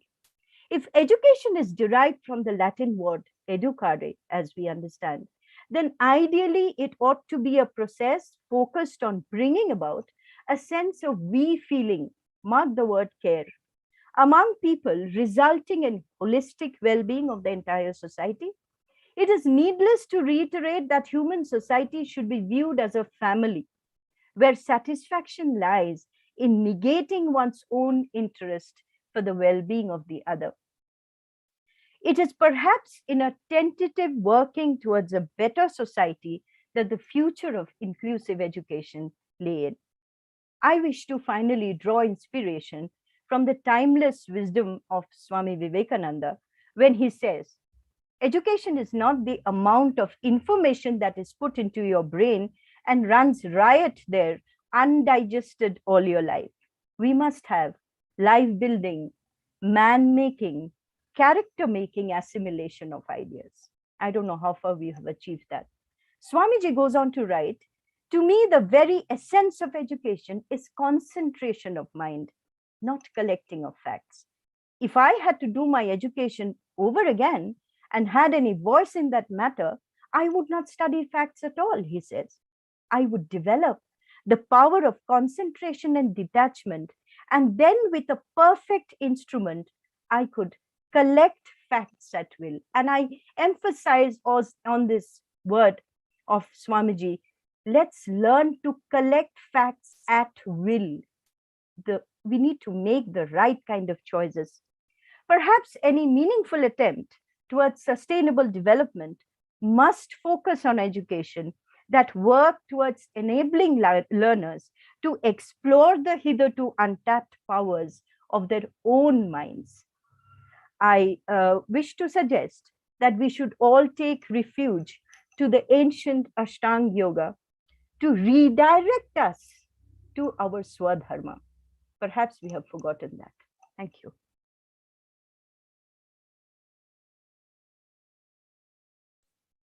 Thank you. Thank you, Dr. Indrani, on that very beautiful lecture, speech on the education of the future, the wonderful thoughts on flexible education system rather than a fixed time, fixed curriculum, and the two-way learning between pupil and teachers, and including more reflections and more, I would say, free thinking and the right thinking. Just a question, Dr. Indrani, how is, this is really good. I mean, many of us have been thinking about it, people who are not scholars like you, but we've been always talking dinner time, tea time conversations, how can we change education, but you have put them in beautiful words. One question we have is, how do we ensure how can there be a good collaboration between parents, public, teachers and the government to slowly bring about this change? Is there a hope at all, or we will continue to have coffee table conversations? Well, I see a lot of hope, especially as I already pointed, the national educational policy definitely brings in this idea of multidisciplinary education, and the dominance should not be on, one kind of teaching alone. And another point which I see in the NEP document is this whole idea of flexibility in college education, but I do not see that in school education. So I think we need to work on that. Maybe we can't bring in a flexible curriculum as such, but roping in the parents in the form of regular feedback. Feedback should not be just informing what your student has done. Feedback should be more about how the teacher, the parent can, discuss problems without inhibition. I mean, I, for one, can say that I am a teacher as well as a parent, and it used to give me, almost a heart attack when the school used to call me, because I know then they will give me a list of the, things which my son must have done. So that should not be the attitude. Unless we bring the parents along and take their opinion on a regular basis, not to intimidate them. We must understand, children will make mistakes. So it is about taking suggestions, as I said, bringing Levinas, that we need to listen to the silences of the children as well as their parents. I think that would help us. So a much more flexible, how do I even put it? It should not intimidate people. A very healthy feedback system might work towards bringing the parents as well as the government within the fold. It should not be done with the aim of only correcting children, but rather looking for suggestions from parents as to how each child is unique, and the problems also will be unique. So together in a concerted effort, if we try to address the problems of children, I think we will definitely move towards a better situation. Of course, it cannot happen in one day, but parents definitely need to be included in this process.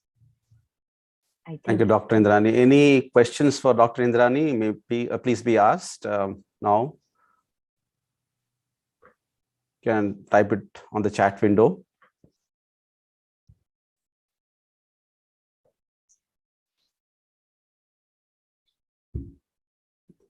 I don't have any questions, but I just like to thank Dr. Indrani. Found her one of the most well-read persons I've known, and a very clear thinker. And what I like is that she has, from her experience as a parent, that has shaped her view as a teacher. So that's very nice thing to see. And I don't have anything else to say. I feel so Thank humble, you. Swamiji. I feel so humble. I hope I remain, humbled forever. I mean, with your blessings, I'm so humbled. Right. Doctor, one more question we have is, Yes. if you're okay? Yeah, I'm absolutely fine. Yeah, I'm just trying to combine the questions. The question is, one is, today every child is evaluated the same way. It's like evaluating a tiger and a deer. So that is one question. How do we change this whole paradigm of evaluation of children? And secondly, how do we create a larger ecosystem of post-education profession? Today, education is for trying to earn a living, but how do we kind of create a larger ecosystem of the new education being both a vehicle of personal transformation as well as a vehicle for earning a living, Dr. Indrani? Okay. Now, here I'll take the first question. That is, all children are different. Hence, the kind of grading system which we have definitely doesn't do justice to every child. I already pointed out that we need to look at the emotional intelligence of children, and hence perhaps a year-long assessment of what a child is good at. Now, a child could be good at writing poetry, another could be good at gardening, another could be good at singing. I think we don't pay attention to these qualities at all in school. Okay, I remember as a student when I was in school, the value education classes and the co-curricular activities used to be there, but would be like not part of the general curriculum, not equivalent to the maths class or say the science class. But the day we understand that whatever a child does is valuable, okay, and we need not only talk in terms of certain dominant disciplines and change the grading accordingly, I think children will do way better than what is happening today. Okay, we know of many children who are falling out of their education, formal education system, because they may not be good at mathematics or they may not be good at science, but they are very good in literature. But the parents are scared that these children will not get a job after they become graduates. So they are literally pushed towards a discipline which they perhaps cannot even understand. I'm not saying that we should not have science education or mathematics education, but please send that child who's interested in the discipline. And unless we diversify the curriculum, we will have students who have done things all their life without being interested in it. Okay, and then you have suicide rate going up. You blame the society for pushing them towards a dark point. But have we noticed what we gave to them? We gave them education which they never really enjoyed or liked. As a result, do they I don't think so. If a person doesn't enjoy his learning, can actually work better. So job creation can actually depend on how we prepare the children to know what they know best. Okay, so whatever you do, let's diversify the jobs. Everybody need not be scientists. Let the ones who are interested in science be scientists, and let the ones who are interested in making something with his own hand do that. I think we will get better artists then, better artisans then. Now we are all pushing the children to do just one kind of study. As a result, they learn nothing. So this is something which needs to be kept in mind. I think jobs will be created provided a person does the work properly. Nowadays, we talk a lot about employability, but have we ever thought why these children are not employable after getting a graduate degree in engineering? It is because they have never done it seriously. They studied, they got their grades, but they never enjoyed the learning. Hence, they don't know how to, survive in the competition of the real world. So we need to prepare them in such a way that they like what they do. Unless that happens, I don't think so. That grim picture will continue to remain and will disturb us. Jobs will come provided a child knows how to do his work. But now children don't do the work because they like it. They do it because they're forced to do it. That's one thing. And secondly, could you just repeat your second question once? I think you answered both Yeah. both the questions. I think the employability as well as Yes. the So I evaluation part. Yeah. Job depends on how well a person performs. And that Yeah. person will perform provided he knows what he is doing. And Yes, we have yes. more jobs for people who come from different disciplines. And then philosophy, I mean, as a teacher of philosophy, I always feel that people think, oh, you're doing philosophy. Is it needed? So that kind of, impression will disappear provided we realize that how important it is to think, to question, and to deliberate on all important issues of life. And that's where philosophy is needed. Yes. Thank you. Thank you, Dr. Indrani. Thanks a lot for that beautiful lecture and the answers to all the questions. Thank you very much. And now we have our next speaker,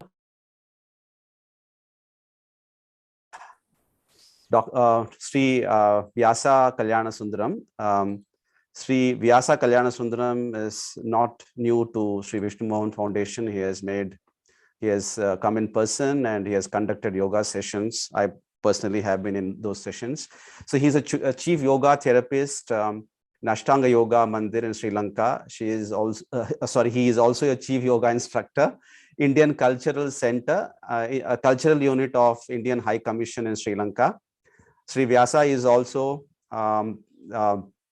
Sri Lanka country representative of Yes Vyasa Yoga University in Bangalore, India, Sri Lanka, which is a premier university of Center of Learning of Yoga and also naturopathy and natural cures. And he is also secretary of Asian Yoga Therapy Association in Singapore. So we're looking forward to listen to Sri Vyasa today. Thank you very much, sir, for coming. And then we are looking forward to your speech.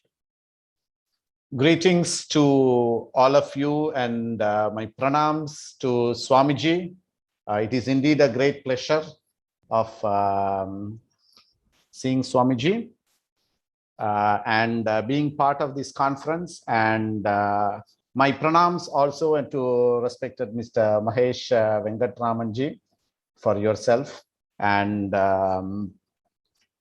so it gives me a great pleasure in ensuring that to do a presentation on a topic about peace, reconciliation, and various aspects. And the whole topic of what Vishnu Mohan Foundation is doing, and today we are now talking about the right education is the key to peace and sustainable development. By nature, I have, as a Sri Lankan, I have always been amused by the development of India in various ways.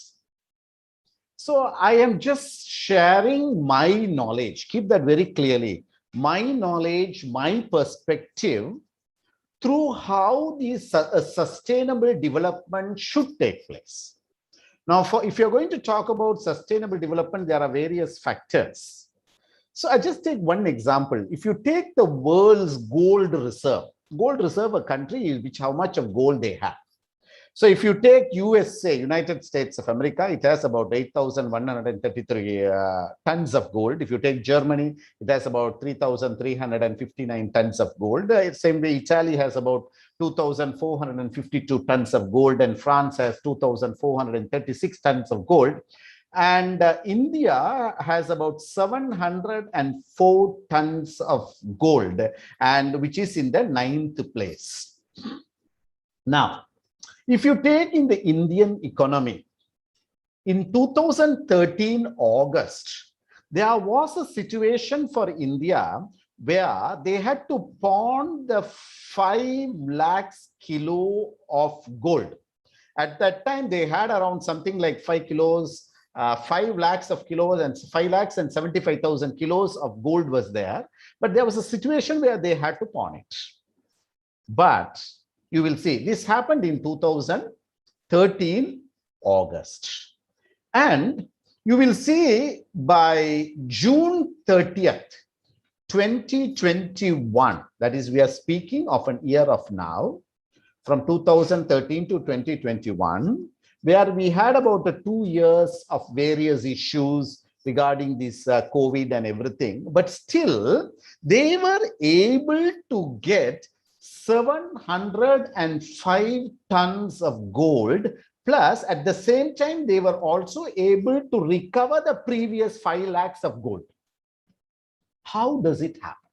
Because if you see in the world economy, a country which has been having taking so much of gold, pawning it, and still able to recover it in a very short duration. What does that idea give? Even if you see the progressiveness, because we are talking about the development. So if there is a development happening, there already is a very good educational system which is there. If you just take the economy of India, where it is now, if you take in the economy process, from the 10th place, it has progressed to the 6th location now. If you take in the vehicles, it was earlier in the 7th place. Now it has now progressed to the 4th place. And in front of that, Japan is there, America and China is there. If you take the mobile, in the production of the mobile, it was earlier in the 12th place and now it is in the 2nd place and China is in the 1st place. If you take the electricity, it was earlier in the 4th place and now it is in the 3rd place, and whereas China and America is ahead. If you take in steel, earlier it was in the 4th place and now India is in the 2nd place, whereas China is ahead. Even if you take in sugar industry, it has pushed Brazil, and India is now placing in the 1st location. The 1st place is where India is. You take in the solar power. In the solar power earlier, it was in the 10th location. Now India is in the 2nd location, while China is in the 1st location. Even if you take in the inventions, like every year in the worldwide, there are inventions which is taken care. And in that earlier, India was in the 83rd place and it is now in the 46th place. So I used to just imagine what exactly is happening in India. Because if you see, there are world powers, there are individual powers, there are the media powers, there are various people who always has an eye on India, wishing that India should collapse. And if you take in the prehistorical aspect, there has been various invasions, various colonizations, various things which took place into that of a flourishing country. Previously, I think about 2-3 sessions before, there was a concept which was spoken about Bhagavad Gita and ecology. That is not my topic, but I just thought of saying, like, you know, that the foreigners at one point said that India is only having this big caste system.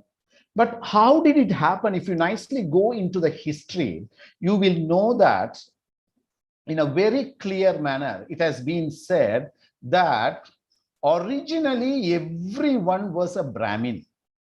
When a Brahmin took a role as a businessman, he became as a Kshatriya.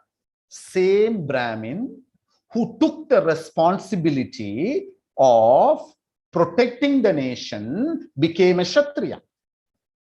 And the same Brahmin, when he took the responsibility of the development of the country, he was called as the Vaishya. It's a progression. So it can happen from the Brahmin to the Vaishya, Kshatriya to Vaishya, or it can even happen directly. And a Brahmin, a human being, when he took the responsibility of all the other aspects, not the development, not the protection, Because apart from these two, all the other areas was called as Shudras. That's what. There was no need, there was no differences in that. But what happens? It was the Britishers, it was the foreigners who created that mindset in the mind that there is a huge, big differences. So here what happens, every one of us knew that how the system was evolved. Even I was so amazed in recently in the United Nations General Assembly, your Prime Minister, His Honorable Prime Minister Narendra Modi, when he was speaking, various countries were speaking. What was he like at the end of the conclusion? What was he talking about? He was talking about using the word 27 times about growth. He was talking about 23 times. He was using the word of democracy. He was using about 18 times the words of science, 37 times of vaccine, and 1 time about God. So he is completely focused. So if you can see the progression, what does it gives us an idea? That it gives a very clear idea about how the India's education system has always been great.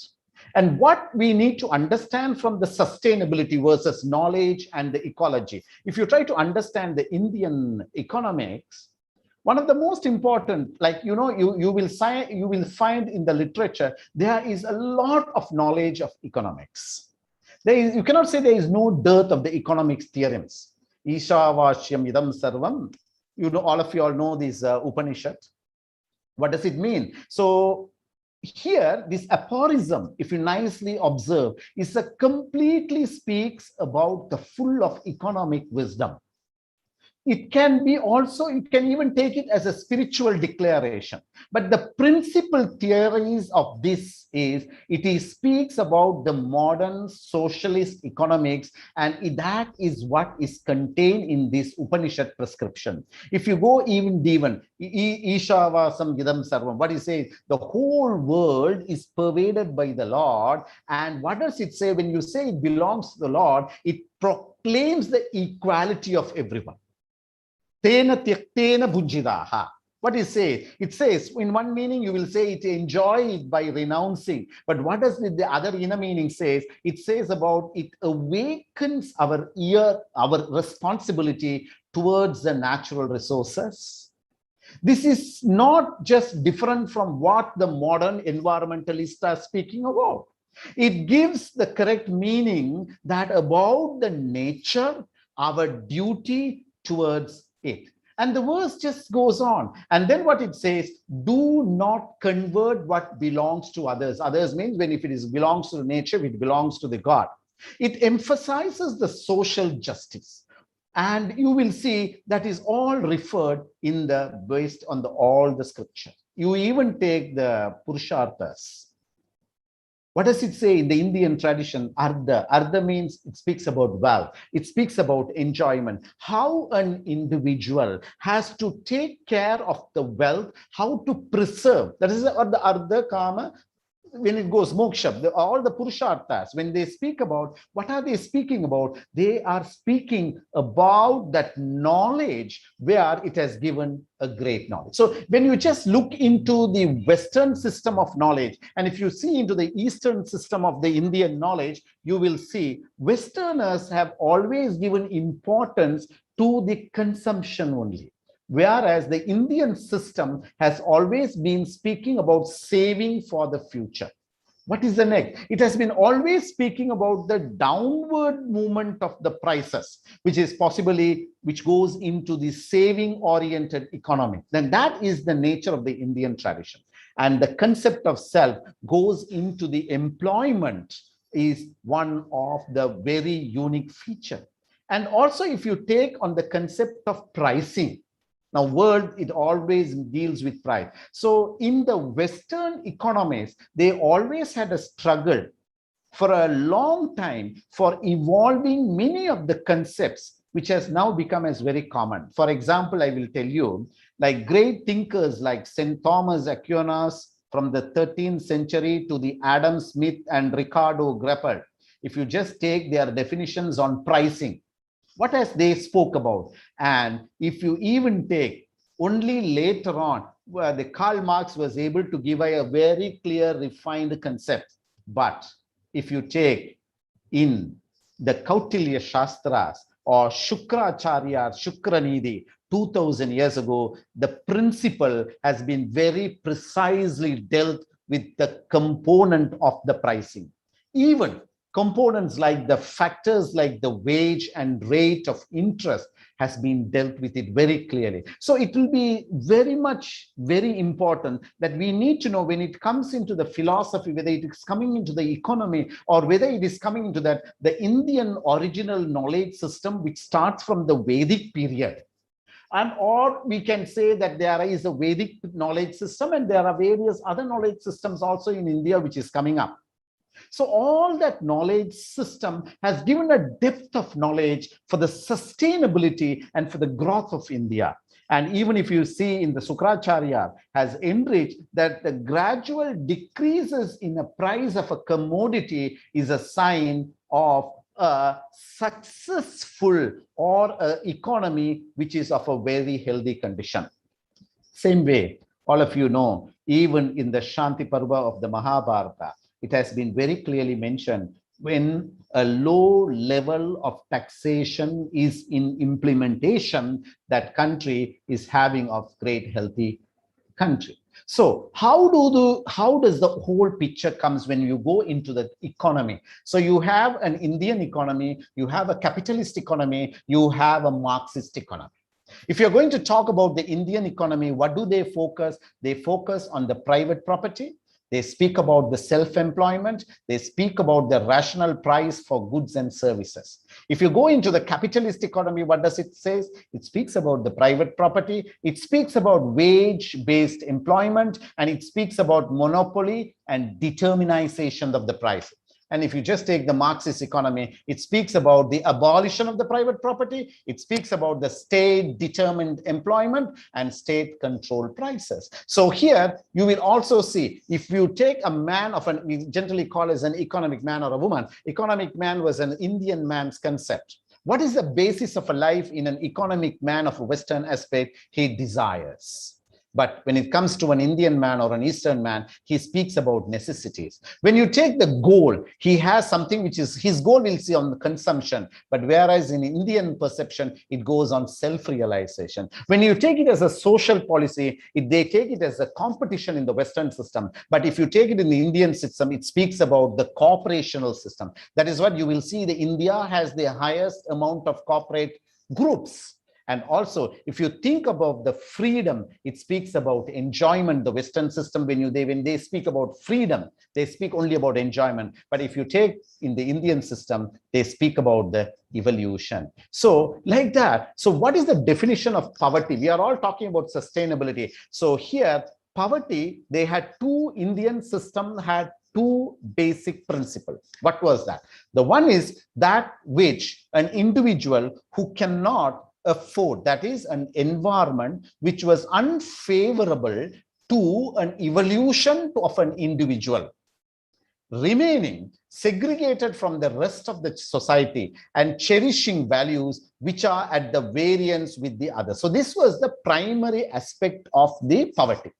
The second, external poverty only, which means of the less consumption of certain necessities, malnutrition, shortages of housings, education, being engaged in largely in primary level of occupations without participating in industries of high productivity. So here, what we need to understand that always the Indian economy system has always given a great knowledge.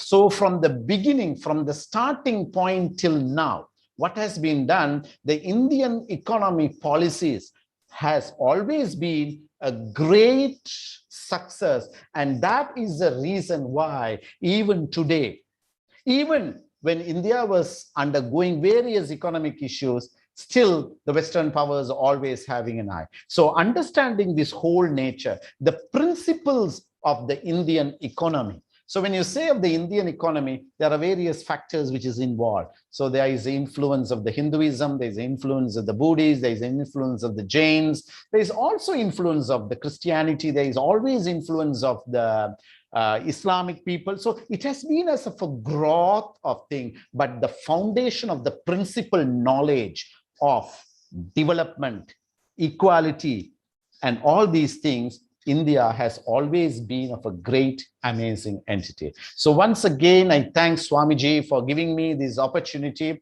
I'm not sure whether I spoke relevant to this topic or relevant to the theme of your conference, but I still say this is what I thought I would like to share with you, and thank all the Vishnu Mohan Foundation members for organizing this conference in a greater and a best way. Thank you very much.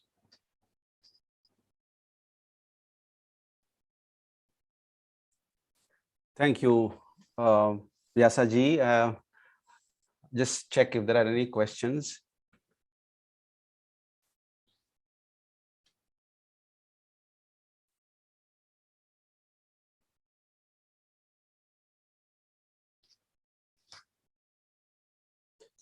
I think this is great.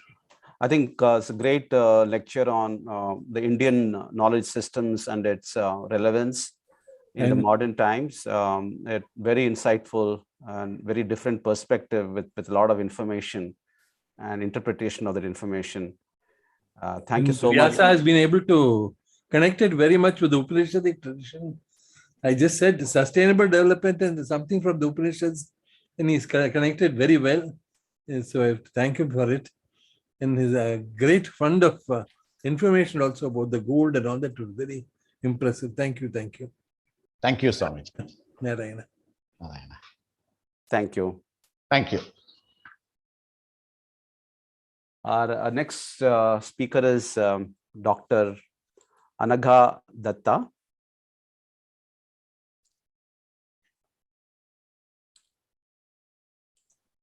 Angana. I'm sorry, Dr. Angana Datta. I'm very sorry for mispronouncing her name. I'm here. Next speaker is Dr. Angana Datta. Angana Datta serves as Assistant Professor of Sociology at Yogesh Chandra Chaudhary College in Kolkata. She's engaged with college and university teaching for over a decade, and additionally has the experience of teaching first-generation learners in higher education. Her association with National Service Scheme and other social development organizations has strengthened her role in motivating students for participation in community development beyond academics. The area of her doctoral research is Dalit studies. Apart from teaching specialized courses in areas of environmental sociology, applied sociology, sociology of science and technology, urban sociology in different institutes, she also had the opportunity to share her perspectives on spiritual matters, movements of the marginalized, emotional intelligence in platforms of significance. Some areas of her interest are spirituality, psychology, waste recycling, and rainwater harvesting. Dr. Angana Datta.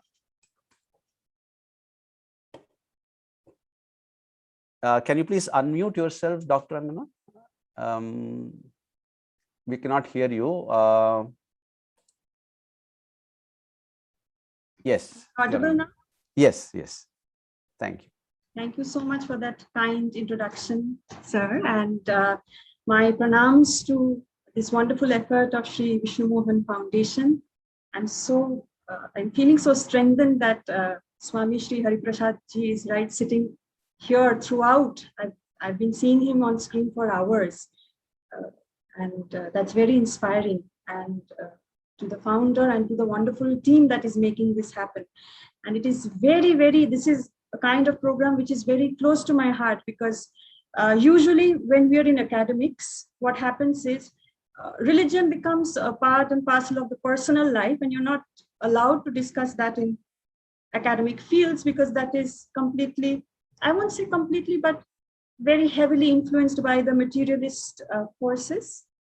At the same time, there are very, very good contributions of materialist thoughts like socioeconomic development and so much. So somewhere a person who's actively participating in academics becomes fragmented.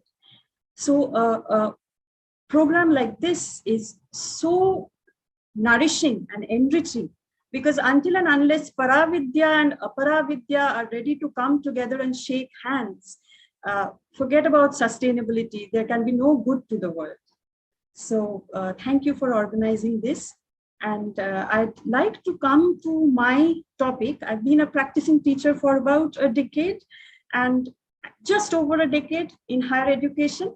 And I'm majorly going to speak from my experiences of interacting with the higher education institution.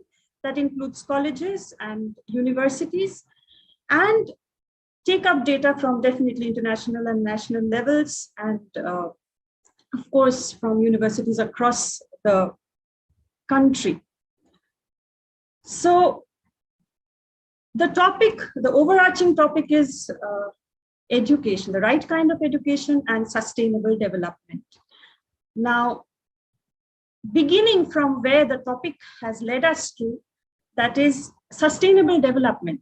We have seen over and over again the sustainable development documents, the United Nations, all have emphasized on the value of youth earlier, and they want to come up with a kind of education where the youth will be helpful for sustainable development. In earlier Millennium Development Goals, we had education majorly for skill development, for employability. But there's been a major shift in the Sustainable Development Goals of 2015, where youth are not only recipients of sustainable development, but they have been acknowledged as active participants. That is, on their shoulders, Sustainable Development Goals will be achieved. And then document after document of the United Nations, of Sustainable Development Growth, and the Agenda 2030 documents, full of highlighting the role of the youth. And then there are multiple goals, Goal 3, Goal 4, its subparts, Goal 16, gives so much of emphasis on the importance of youth. Now coming to the national scene, we also see a lot of importance given to the youth and tertiary education. We know as a person moves into the youth phase and especially reaches adulthood, 18, 19, 20, college becomes important, universities become important. So in India, we are more comfortable in calling that higher education institutes. In the UN language, it is tertiary education. All that becomes very important. So it is of prime importance to look into the quality of tertiary education or higher education as well. United Nations have been very explicitly speaking about primary and secondary education. That is not because they are more, they are more important. Probably that is because the goals have not been reached as yet. But it's time that we also start speaking about tertiary education, higher education, and its quality and its style of delivery. My presentation would be actually circling around how to strengthen higher education institutes, especially one very important component of it. That is the quality of teachers. That is the first component. And second component, the overall environment in the institute.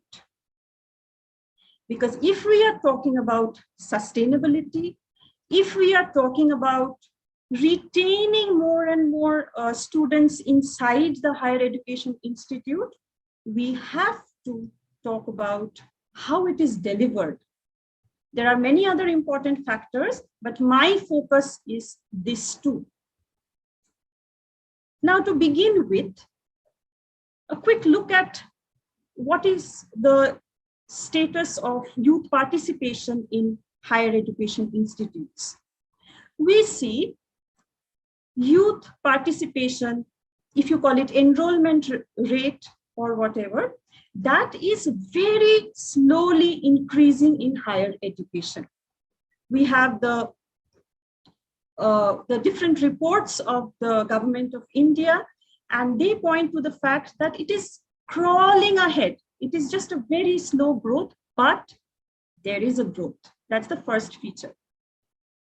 Second feature is not only there's a growth, the good news is the growth of participation in higher education is a little higher.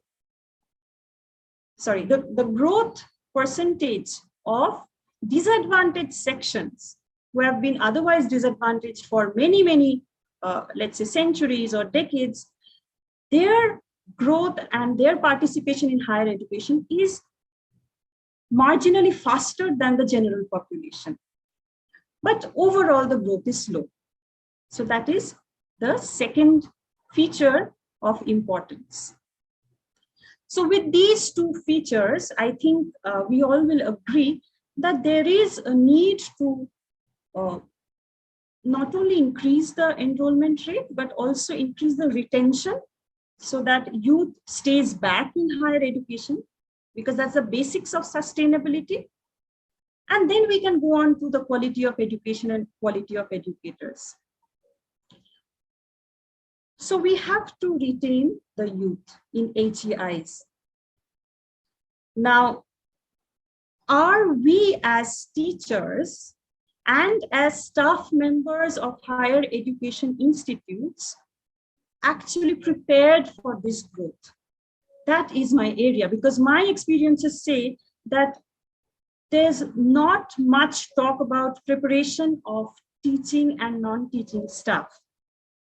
Because unless the teaching and non-teaching staff are oriented to actually invite this change into the institutes, whatever little change is happening, that will not sustain.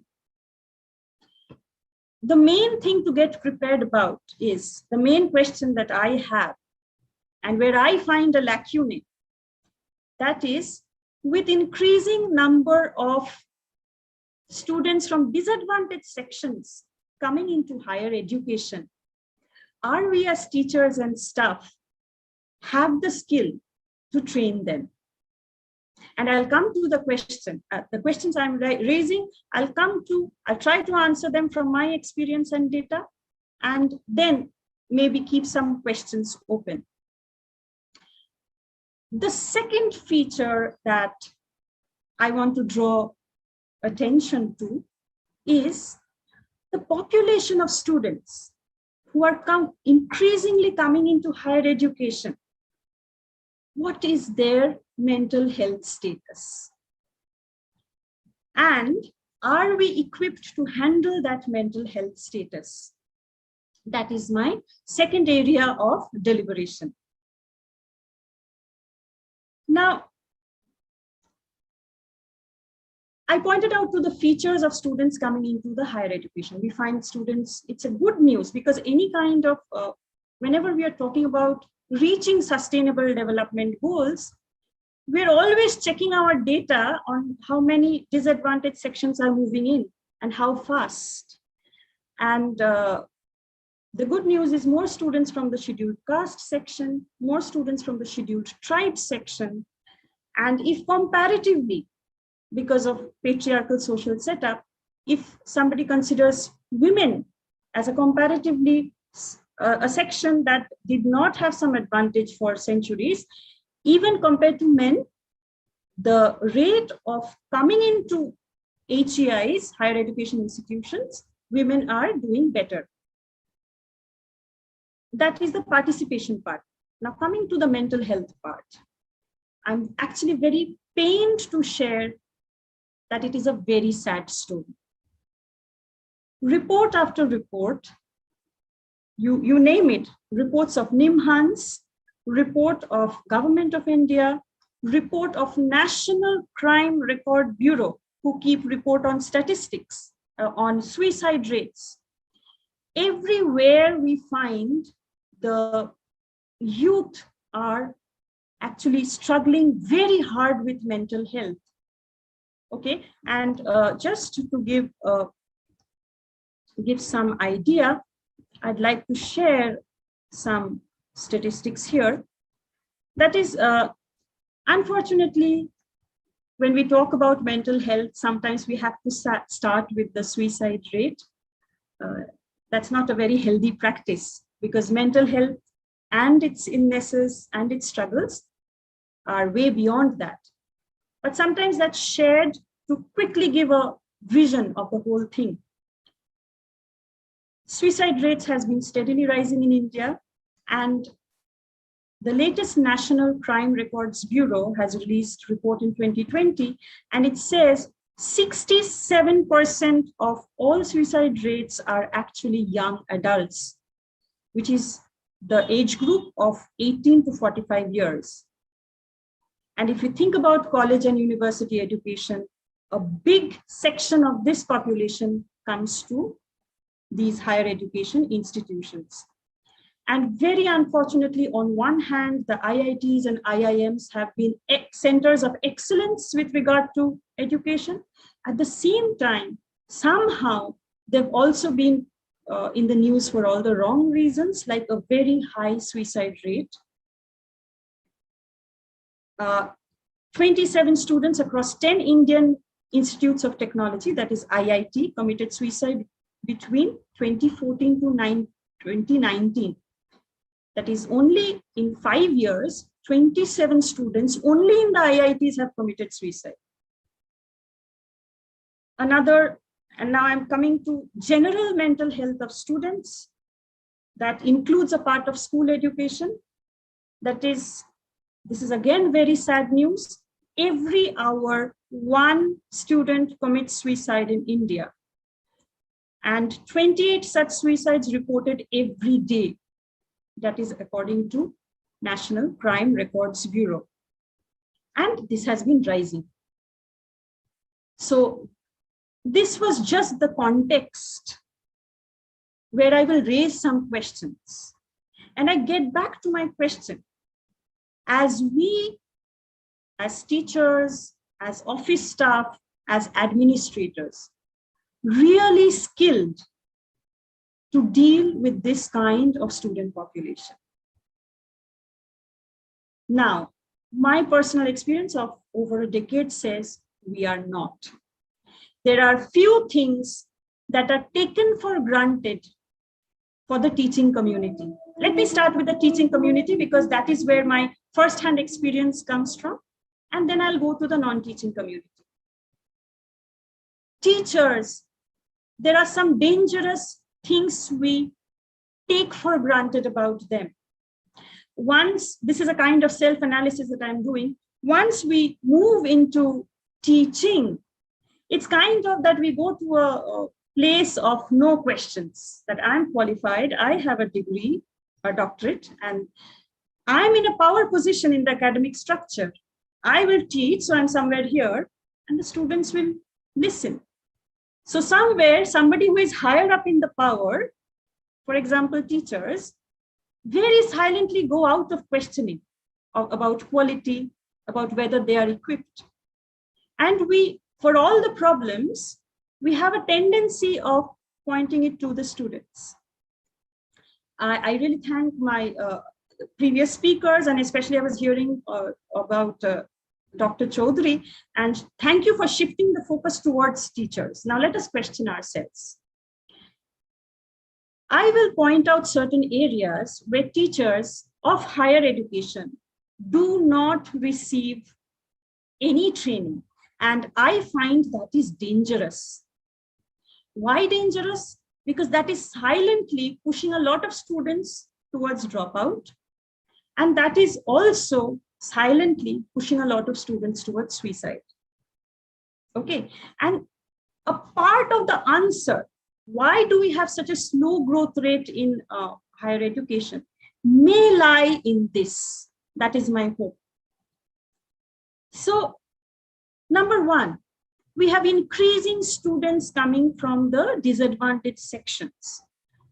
This means that students, many of them are first generation learners, that may be in their whole mohalla or maybe in their whole village, in their family, of course, nobody else had gone through higher education before that. Now, I as a teacher, and teachers, I can say for many teachers across the country, across institutes, have not received any formal training for a cultural understanding of such students. It does not happen automatically. What teachers forget is teaching is an extremely complex psychological process. This teaching learning psychology is complex, and it varies as per social class, gender, and all the social divisions. It varies.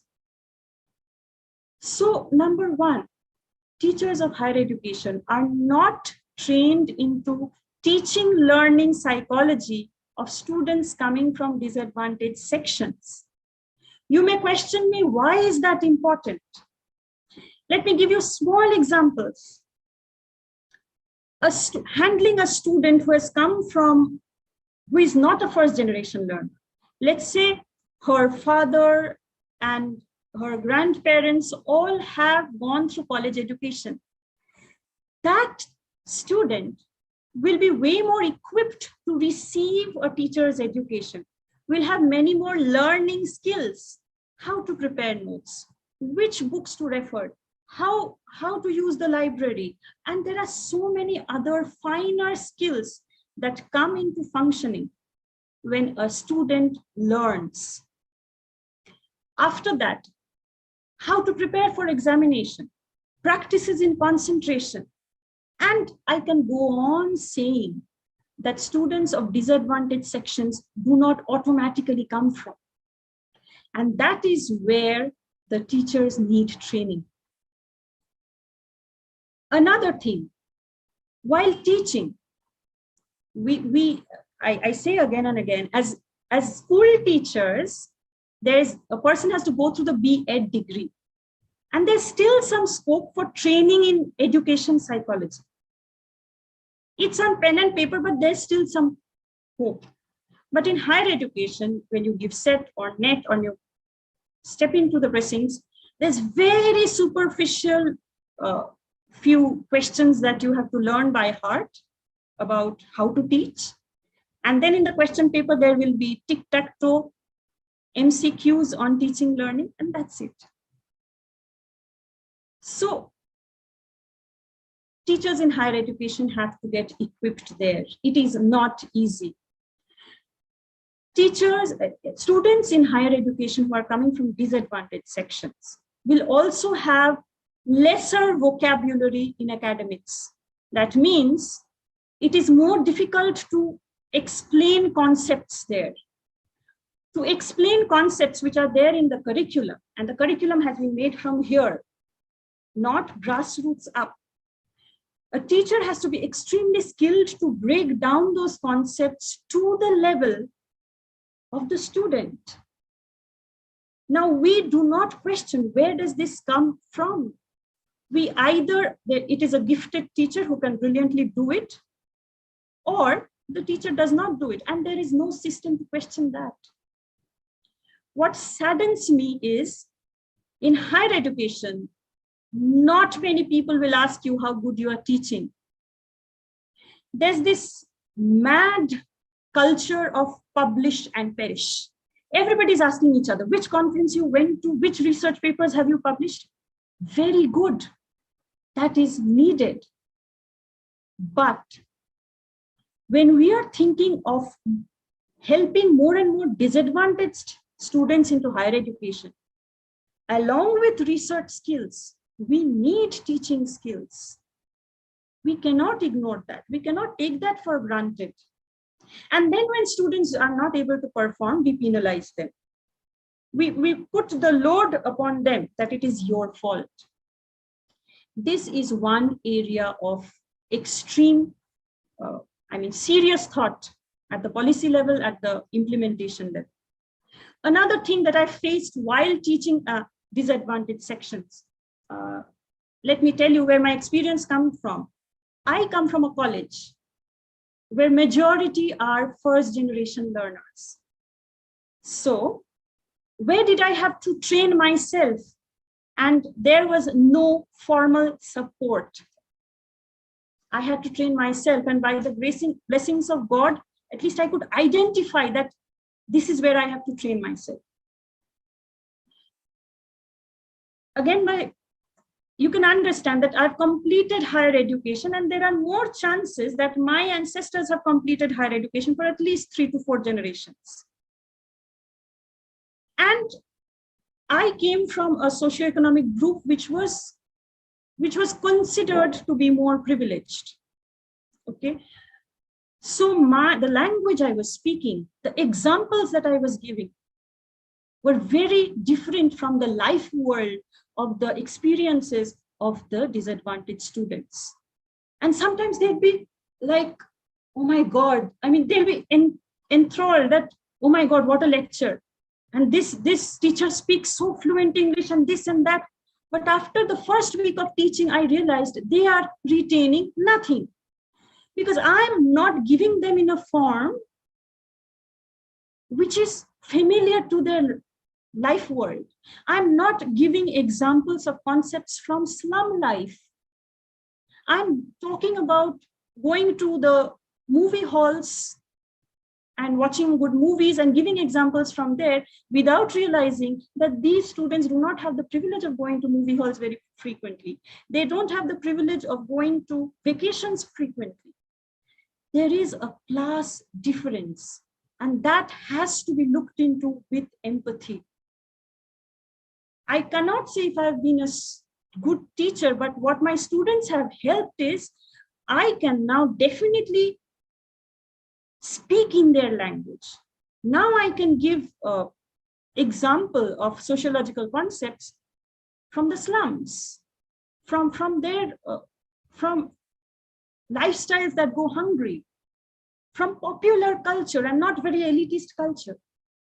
These I had to grow in myself, and now I know there's a big gap. Cultural training, customized cultural training has to be there for teachers. Teachers have to be prepared for the kind of students that they are receiving, which, I'm sorry to use the word class for want of a better word, which socioeconomic background are they coming from? Which region? What is important in their culture? Only then can a teacher speak in their language, and only then it will appeal.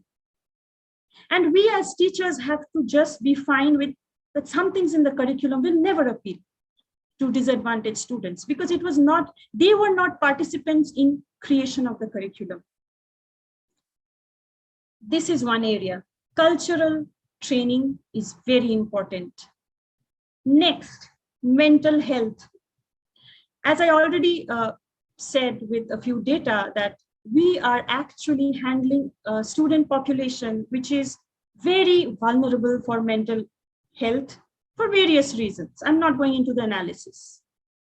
But coming to a teacher is a great opportunity to fix that. And if not fix that, if you think that is very ambitious, at least we as teachers should not make that worse. But we don't have training. I have interest in psychology.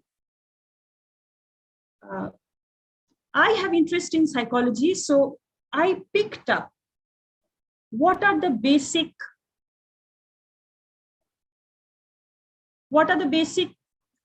conditions which inhibit learning.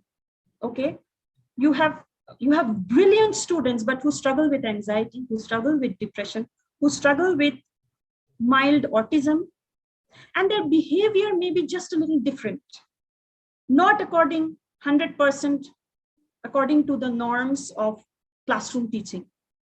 And when they're coming from disadvantaged sections, the scope of they're not cognitively always ready for taking big lessons. So I had to train myself.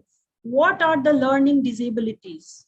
So that I don't over penalize someone for somebody who is already struggling with conditions.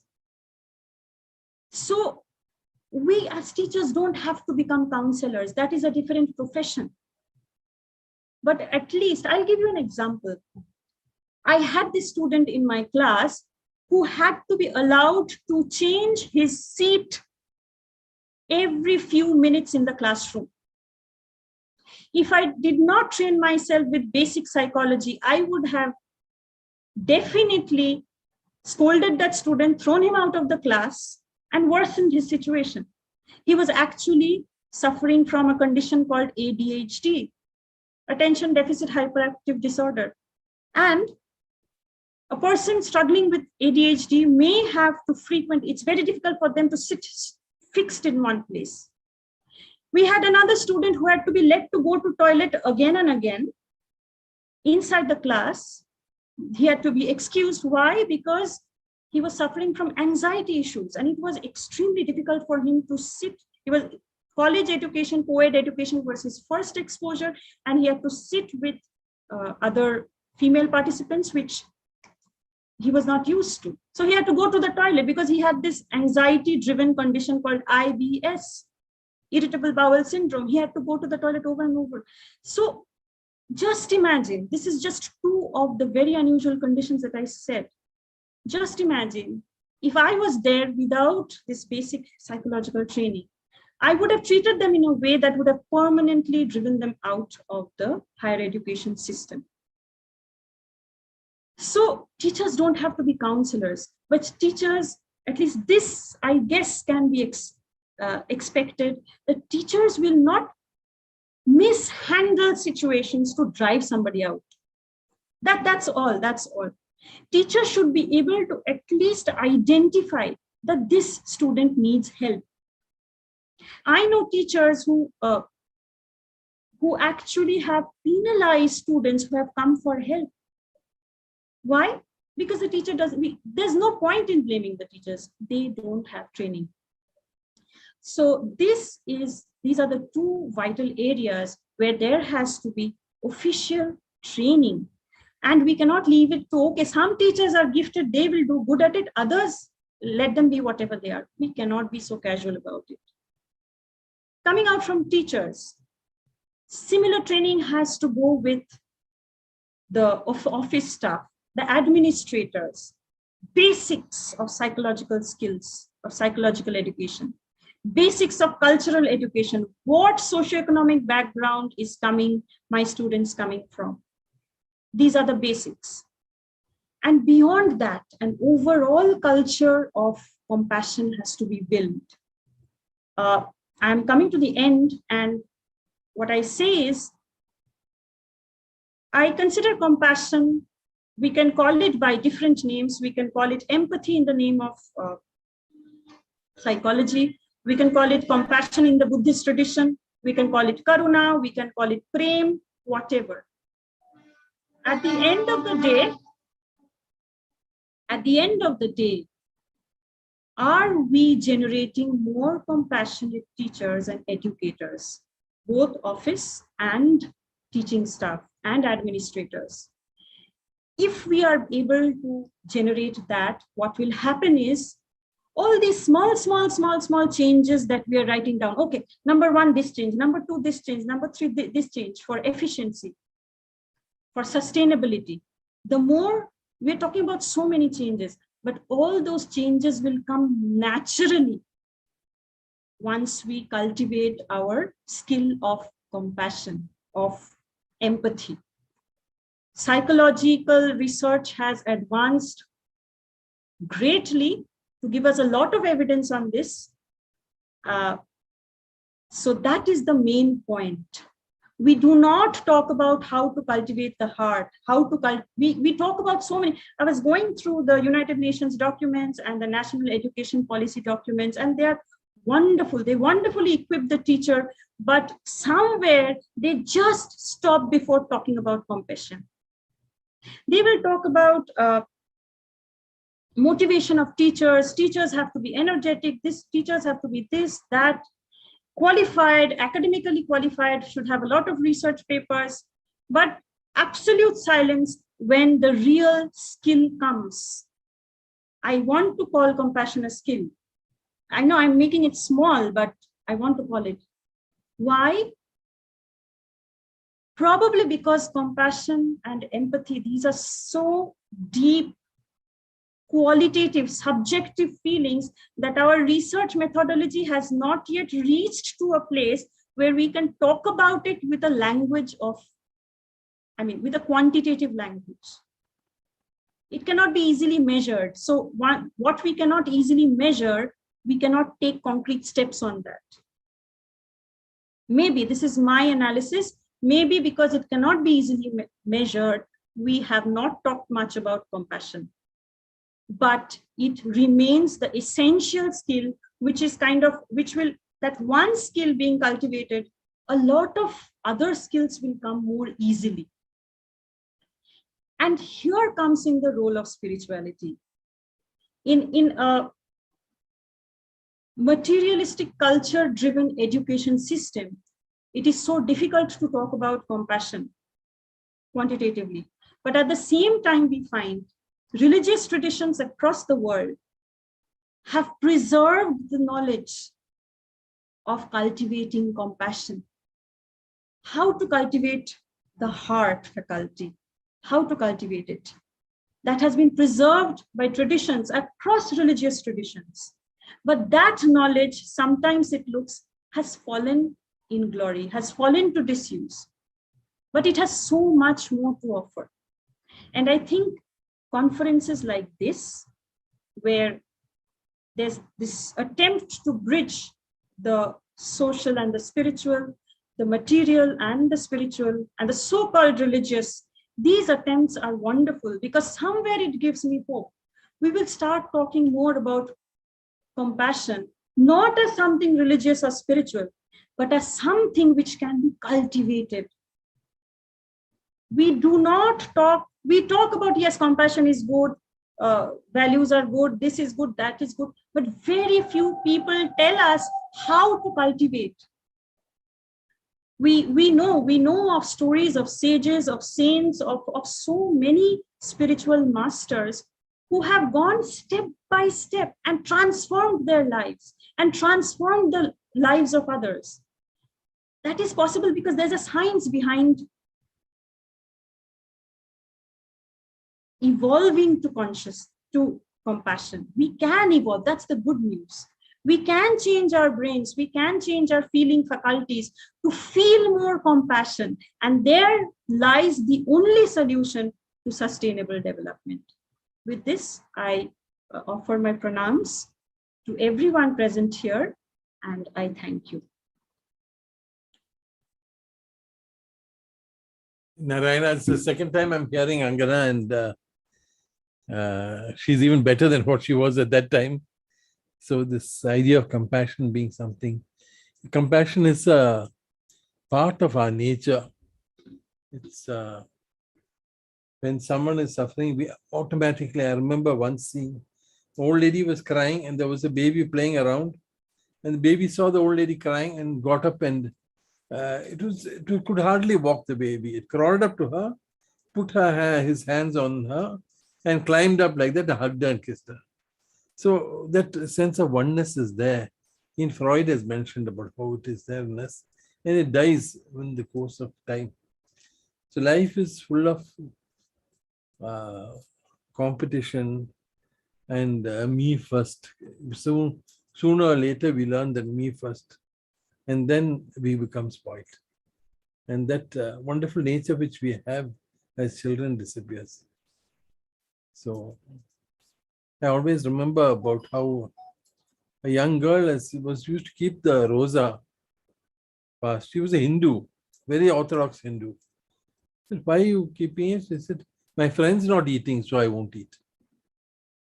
So that sense is there in us naturally. We have to see that it doesn't get extinguished. And in those of us who are unfortunate enough not to have it, the example of others should normally help, and teachers like Angana, I'm sure, will inculcate it in them. Thank you. Thank you so much, Maharaj. That's the reward I got for participating here. I'm absolutely honored. And please accept my pranams, Maharaj. Thank you, Dr. Angana. Thanks, Swamiji, for that remarks on the lecture. Now it's my privilege to introduce Dr. Professor Randall Curran, who is a professor of philosophy and education at the University of Rochester. He was the Ginny and Robert Loughlin Founders Circle member at the Institute for Advanced Study in Princeton, and held concurrent research professorships at the Royal Institute of Philosophy, London, and the Jubilee Center for Character and Virtues at the University of Birmingham, England in 2013 to 2015. His recent and forthcoming books include Living Well Now and in the Future, Why Sustainability Matters, with geologist Ellen Metzger, MIT Press. And it's also in Chinese. And Routledge Handbook of Philosophy of Education, it's forthcoming. He is the environment editor for the Center for Self-Determination Theory and author of the chapter on social issues for the forthcoming Oxford Handbook of Self-Determination Theory. Now over to Professor Randall Curran. Great, thank you. It's such an honor to be here to join you from halfway around the world. I want to begin, I have a PowerPoint which could be started now. Great, thank you so much. So I'm going to talk you through some core ideas in this book, Living Well Now and in the Future, which I wrote with my co-author, geologist co-author Ellen Metzger. This book was many years in development. The origins of it came with an invitation to write a policy booklet about the UNESCO Decade of Education for Sustainable Development. That decade was announced for 2005 through 2014. I gave a keynote lecture in Oxford. There was an education policy booklet series. Editor of that series was there and asked me if I would expand it into a booklet. And so that booklet was launched with a debate with a number of commentators in London in 2009. So still in the first half of that decade.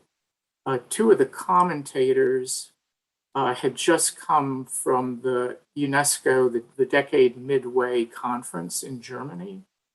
One of them was the director of the Decade implementation in Britain. And so I hope you've all heard of that decade. Many people in the United States had not. The point of it was to try to advance education and sustainability and sustainable development around the world over the course of a decade. And I think that work, at least the people in Britain who read it, thought that it would have some impact in Britain, and I wanted to try to broaden the reach of it. And so I invited the geologist collaborator who runs a San Francisco Bay Area Institute for Earth and Environmental Studies. She develops curricula, trains teachers in teaching Earth systems, science, and ethics. I brought her on because she knows the curricular side of this better than I do, and she works directly with teachers in a way that's had a lot of impact. It's come with a lot of funding from NASA climate education projects. So this book was the culmination of expanding that 2009 booklet for a wider audience. So if you can go to the next slide, please.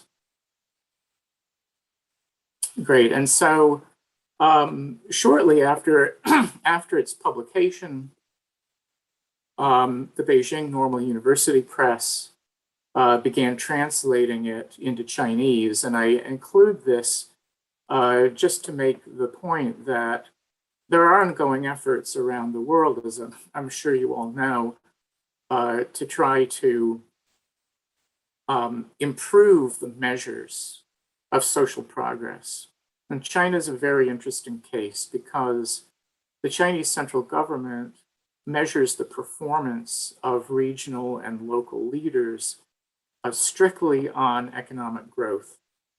And of course, national policy does not really match up with that. There are certainly efforts towards sustainability in China, but the official measures are strictly economic. And I think everyone who thinks about sustainability knows that that's extremely unfortunate to only be looking at economic growth. It's not a good measure of how well people are living. The idea of sustainable development is to enable people to live well while preserving opportunity to live well in the future. So this translation appeared in May, excuse me. And I was asked to, the translation was one of half a dozen books about sustainability, which were all translated by the dean and colleagues in the School of Economics and Resource Development. And they engaged in these translations as part of a larger project to try to create what they're calling a China Genuine Progress Indicator, which would be a well-being and sustainability sensitive measure of social progress. And so there was a launch conference in May where I spoke, where the authors of the other 5 or 6 books spoke. So I don't know how this process will go, but that's another important area of development as well as education for this work. I think education is obviously absolutely fundamental, but there's a prospect, there's promise to be able to shift government policies, development policies, to be more sensitive to sustainability, and which I believe at the same time could also be more conducive to people actually living well, because as we all know, economic development alone can fall short in some very important ways of enabling the broad public to live good lives. So let's go on to the next slide, please. So a central question for the book is, how do we conceptualize what sustainability is? At least in the United States, it's been very common for people to say sustainability is obviously important, and it has an obvious ethical content to it. The idea of sustainability suggests, it implies caring about the future, but many people will say it's very hard to define what sustainability is and very hard to define the ethical core of it. The Brundtland definition of sustainable development is widely used as a definition of sustainability, but it's not actually in itself a definition of sustainability. It uses the word sustainable as a qualifier on the word development. So sustainable development is a concept of the right way to go about development. It's not in itself a definition of sustainability. So I wrote this book trying to focus on the ethical dimensions of the concept of sustainability. So let's go to the next slide, please. So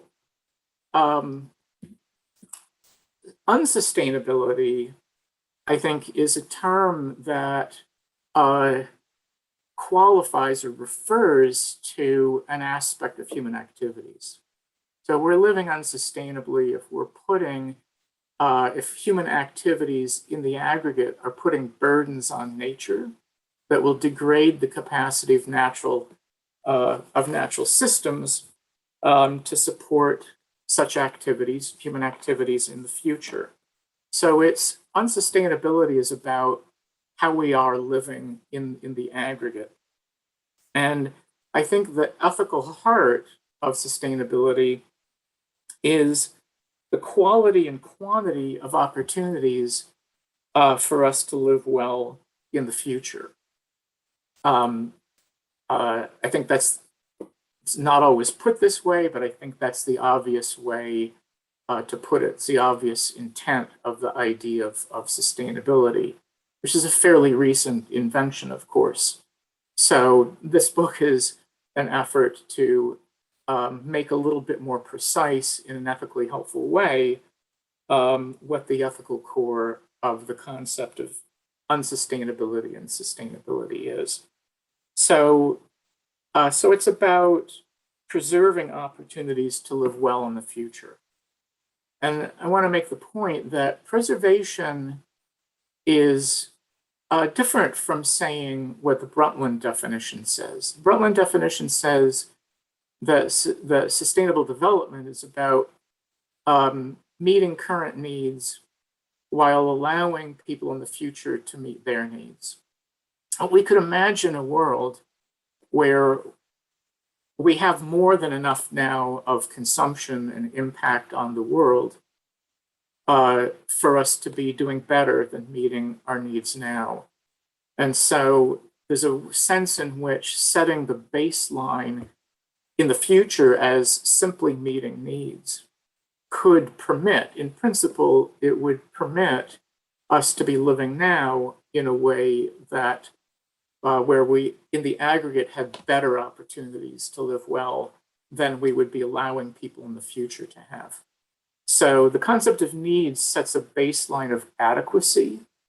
It doesn't ensure, as it were, equality of opportunity to live well over time, and I think the word preservation of opportunity to live well implies a kind of equality. So we want to be living in a way now which is not diminishing opportunities to live well in the future. But that's the core ethical idea.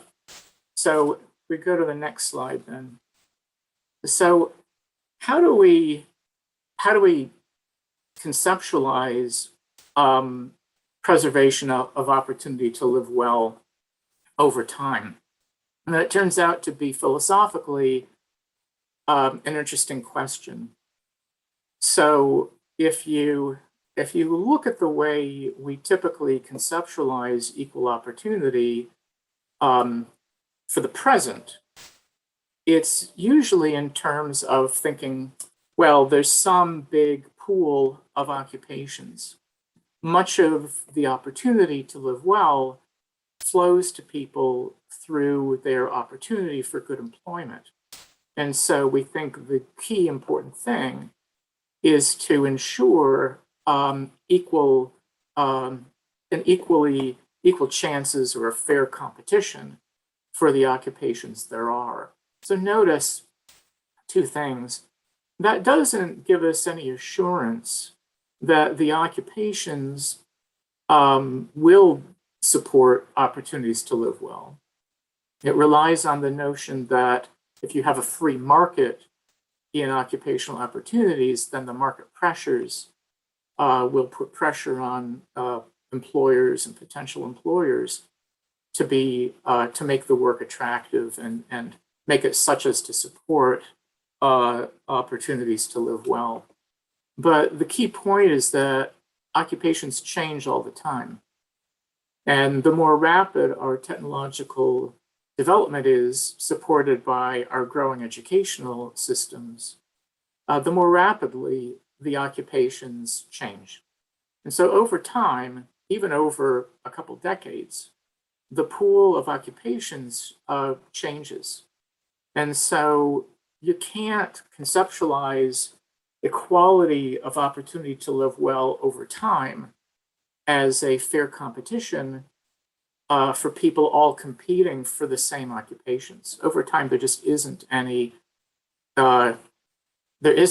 significance to the idea of the same occupations. They're not the same, they change. So because there's no common pool of occupations over time, I argue that we really have to focus not on these external stepping stones in the form of occupations to live well. We have to focus on what's actually inherent in living well. And that's been resisted in public policy in many countries because it seems we would have to make some judgment about what's objectively essential to living well. And much of the late 20th century public policy was predicated on the idea that everyone knows best what they want and what will make them happy. And so we just need open markets and freedoms, and we'll have the best possible outcome, everyone just pursuing opportunities in whatever they think will make them happy. So there's been a subjectivism that's driven public policy, and it's connected with the idea that, well, all we can really do as societies is to try to promote economic growth, because economic growth is equated with increasing opportunities to live well, leaving people completely free, as long as they're not violating other people's rights, for how to do that. So, but arguing that to conceptualize preservation of opportunity over time, we have to focus on what's inherent in living well, forces us to try to grapple with what we can know, what we do know objectively about what's inherent in living well, so that we can focus our policy in trying to make sure people have what they actually need to live well, as opposed to what our markets may be trying to persuade people that they should want. So let's go to the next slide.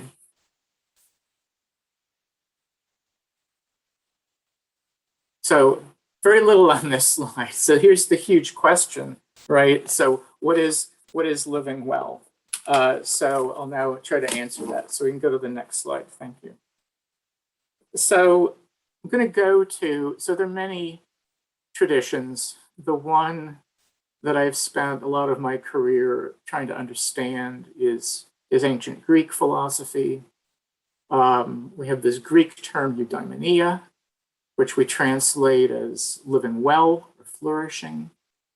And the concept of eudaimonia is roughly that there are certain kinds of activities that are both rewarding and pleasant for human beings, and also worthy of admiration or objectively creditworthy. And so if you ask parents, what do you want for your children? We know many parents will say, I just want my child to be happy. But I don't actually think that's true. I think we want our children to have good lives. We want them to live well. And that when you scratch below the surface, that everyone understands this is in a twofold sense. We want our children to live lives that are worthy of respect and admiration, and we want them to take pleasure and satisfaction in those lives. I think when we eulogize people at the end of their lives, you can hear an irresistible pull towards that same twofold sense of what constitutes a good life. When someone dies, we grope for what we can say about what was admirable in the way they lived their lives, and we search for things to say that signify that they found that life personally rewarding and found satisfaction in it.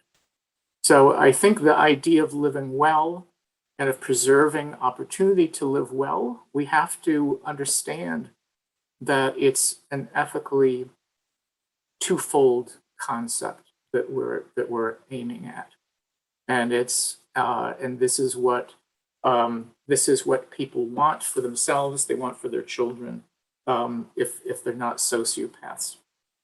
Next slide, please. So that's the concept of eudaimonia, a living well. There's another aspect to it, which is the idea of human potential and fulfilling that potential well. And what I just described was what's often called the Aristotelian hypothesis, the idea that there's some natural connection or convergence that grows out of human nature, for there to be kinds of activities that are both personally rewarding and admirable. And so this is adding now, and those admirable and pleasant forms of activities are ones in which we're fulfilling our human potential well. So next slide, please. So the question then is, can this Aristotelian hypothesis, this ancient hypothesis, which I think is common in ancient traditions, far beyond the ancient Greek world, can it be vindicated? Is it true, right? So this concept of eudaimonia is only helpful to us in understanding the enterprise of preserving opportunity to live well over time if we have some evidence that this hypothesis is true. And so the next slide takes us to self-determination theory. So I've been collaborating with the founders of self-determination theory for about 12 years now. Rich Ryan and Ed Deci. Many people know their names in connection with the concept of intrinsic motivation. But over the past 50 years, they've developed this huge body of psychological theory and research. The work is going on with over 500 global collaborators in 39 countries. And so the key findings that are important to understanding eudaimonia have been cross-culturally validated, replicated in at least 39 countries now. And so the key finding in it, so basic psychological needs theory, they call it mini theory, and it's the most important part of self-determination theory itself, this larger theory. The key finding that's been replicated in many hundreds of studies now is that no one in the world seems to perceive their life as going well unless all three of the basic psychological needs are satisfied. So basic psychological needs theory identifies three basic psychological needs. A very elaborate body of tests for determining whether something will qualify as an independently significant basic psychological need within this framework.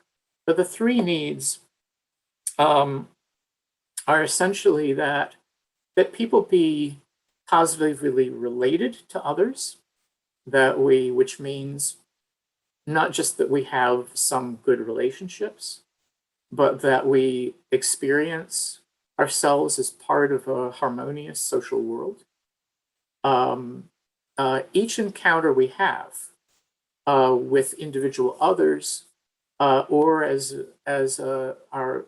we're embedded in a larger group, we know that mutual affirmation of each other's value has an immediate and very important impact on our well-being. When we are generous, when we're kind and compassionate, even if it's not reciprocated, we get a big boost in our sense of well-being. The opposite has the opposite effect. So there's independent significance for fulfillment of these needs and for frustration of them. And any frustration in experiencing conflict or us not affirming other people's value or vice versa, it has significance. Second need is the need for competence, which means to experience ourselves as capable, able to manage our circumstances, able to do things well, nobody in the world seems to be happy unless they're experiencing themselves as competent most of the time. These two needs are very, very widely recognized and very, very important, even independently of self-determination theory in learning theory and pedagogical practice. The third need, which self-determination theory researchers introduced and have shown is equally just as important as these other two, is the need to be self-determining or autonomous. Now, this doesn't mean to be independent, to make all your decisions for yourself. It means experiencing yourself as self-determining or autonomous means that we are able to act in ways that align with our values and goals. So self-determination theory gives us a huge body of work that shows how these three needs, their satisfaction and frustration, regulate the uptake of values, the uptake of goals, the formation of a coherent self that coherently values and prioritizes different things and pursues goals with energy. So thank you. This is a good time for that slide. So, so those are the three needs. And we've distinguished three different forms of potential. So we've talked so far just about fulfilling potential well, but we can distinguish intellectual, social, and productive potential. This is helpful in seeing that the relationship between fulfilling potential and satisfying needs runs through forms of human excellence.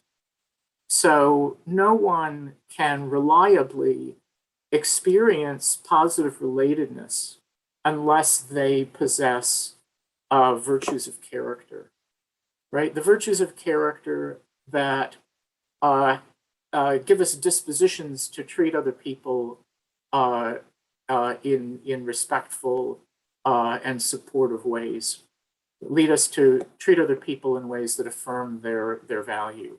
Similarly, we can't reliably experience ourselves as competent unless we have actual capabilities that we have developed, and so in both cases, education is critical. And third, we can't experience ourselves as self-determining without some success in making good decisions for ourselves. So that's one form of fulfillment of intellectual potential, is in having the intellectual virtues and the understanding of the world that allows us to actually make good decisions. So what we can see from SDT research and many, many hundreds of studies, replication of results across the world in many different countries and cultures, is that the Aristotelian hypothesis actually seems to be right, that there are forms of activities that are socially constructive, that are competent and producing displaying forms of excellence in the world, and in guiding our actions in an intelligent way. We cannot satisfy these basic needs and cannot be happy unless we satisfy all of these basic needs, unless we are embodying these different forms of intellectual and character virtues and forms of excellence, productive or creative excellence. So next slide, please.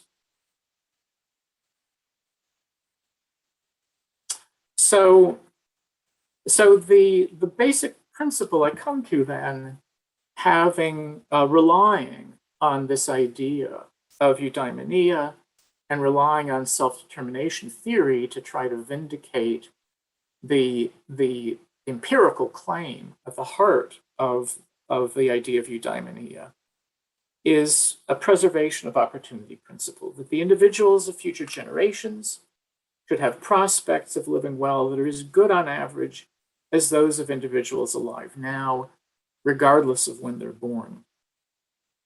And so how do we do that? So the educational point, the first one, is that we need to distinguish internal necessities for living well, people's developed attributes that education is essential to promoting, namely the understanding, the virtues of character and intellect, and the capabilities that people have to possess in order to live well. But then also, importantly, we're not going to secure people's ability to live well just by having them possess those attributes. We have to ensure that the context of people's lives, the way their activities are shaped by the institutions in which they're operating, the institutions that shape the decisions they make, we have to be sure that those institutional contexts of people's lives actually permit them to display these attributes. That is, we can have wonderful intellectual and character virtues and capabilities, and we can be thwarted in our attempts to live well by institutions whose expectations do not align with us engaging in the kinds of activities that fulfill our potential well. So we may have terms of employment that demand that we treat other people in ways that will cause us immense personal pain if we're good people. They may pit us against other people in trying to maximize profits without much regard for the people, the clients we're dealing with. We're losing in the United States, we're losing countless teachers, not because they've burned out, but because they're demoralized. The ways schools are being structured and managed and the way teachers' work is being measured leaves many of them feeling that they're not able to actually give students what they need. And they feel that their own activities of teaching are being warped and that they're being blocked and thwarted in trying to actually give children what they need. So that would be an example. We need our schools, we need every other institution to be aligned with people in work and in other avenues of life being able to actually manifest the forms of activities in which they can experience themselves as fulfilling their potential. So that's crucial. So next slide, and that's the last one. So how can we measure progress toward living well? So start where I just ended. First question, are the institutions that shape our activities conducive to sustainability? Actually, that wasn't where I just was, forgive me. So the activities in which we engage in, I said at the beginning, are in the aggregate. We add up all the human activities we engage in. They add up to unsustainability. The burdens they're putting on Earth systems are damaging and degrading the capacity of those systems. We can't focus very much on individual choices and not recognize that most of the choices that people make are powerfully shaped by many aspects of the society. They're shaped by policies, including economic development policies. They're shaped by the structures of cities, the options we have for how to get around, for how to stay warm. So it's a critical question how the institutions policies, the built footprints of cities shape our activities. So the first question is, are all of those things aligned with or conducive to sustainability? The second, and this was where I was just now, are these institutions need supportive? Are they designed to enable people to meet their basic psychological needs and experience their lives as going well? That's critical, right? So we can also just use independent measures of wellness and subjective well-being. Use them broadly in surveying publics as another measure of whether our societies are moving in the direction of actually enabling people to live well. We know from self-determination theory research, there's a very strong alignment between subjective well-being and many other measures of wellness, in the amount of stress people experience in their lives, headaches, how well they sleep, and so on. So do we see progress in life satisfaction? And then finally, we need good measures of the health and stability of the planetary systems on which we all fundamentally rely. So I've probably expended my time, so I'll stop there. I thank you all warmly for welcoming me to this conference. Thank you.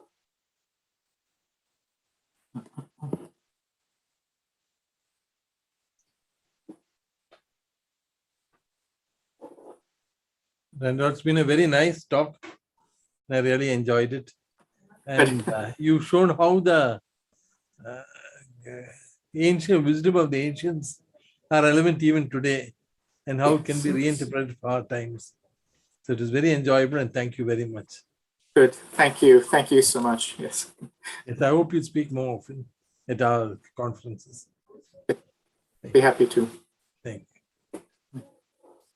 Thank you. Thank you, Professor Randall Curran. Our next speaker is Dr. Anu Ramaswamy. It's my privilege to introduce Dr. Anu Ramaswamy.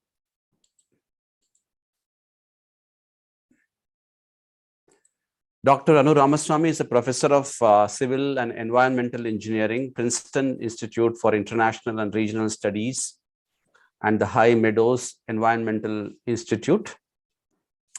Dr. Anu Ramaswamy is an interdisciplinary environmental engineer recognized as a pioneer and leader on the topic of sustainable urban infrastructure systems.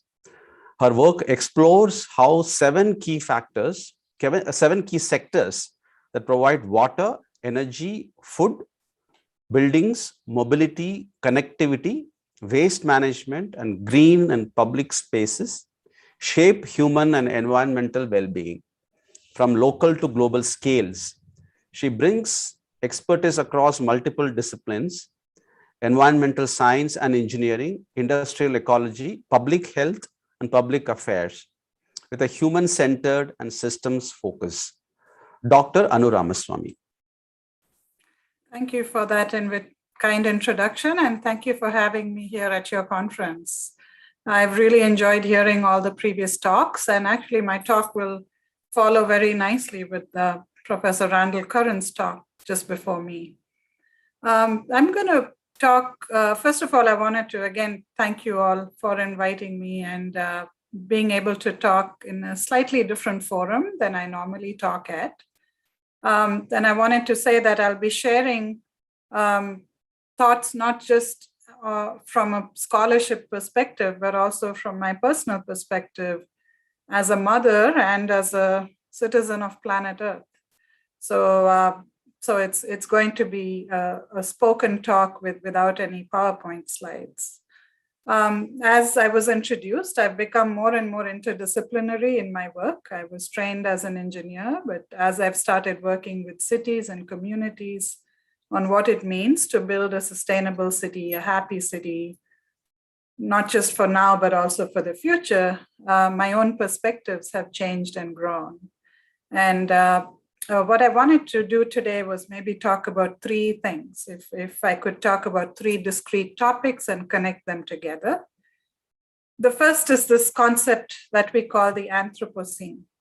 And so the Anthropocene is sort of a new definition. Cities are drivers of the Anthropocene.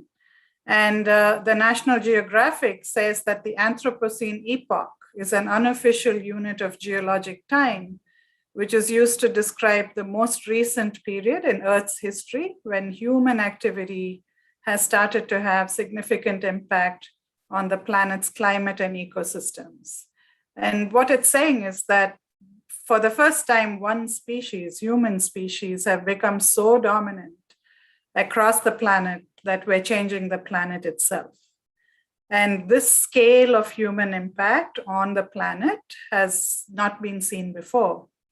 And cities and urbanization has now become a big driver of the Anthropocene, this age of human impact at planetary scale.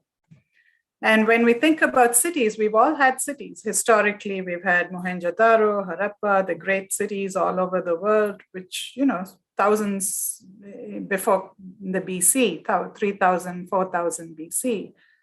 But what is different about urbanization now is the scale and scope of it. It is so massive, it is so rapid. Cities are growing. In India, we expect 400 million more people to come to cities. That's more than the population of the US. In China, we've had massive urbanization in China. And that is creating all over the world. We're expecting resource draws to increase, and we're expecting the climate system to be destabilized because of not just urbanization, but the combination of urbanization with globalization and technology development, and also population growth. And so urban systems are drivers of what we call the Anthropocene. And even though, if you can imagine being in space, we've all seen pictures of the Earth at night, and you see night lights. That's a good measure of where urbanization is happening. And those night lights, when you see them, you think, oh, cities only occupy 3% of the world's surface. And it's true. The land footprint of cities is about 3 to 4% of our whole land surface. But when you look at the impacts that cities are having, when you count all the water that's needed to produce the food, when you look at all the energy needed to keep cities growing, they're all imported from outside. What is happening is that cities are consuming more than 70% of global energy use.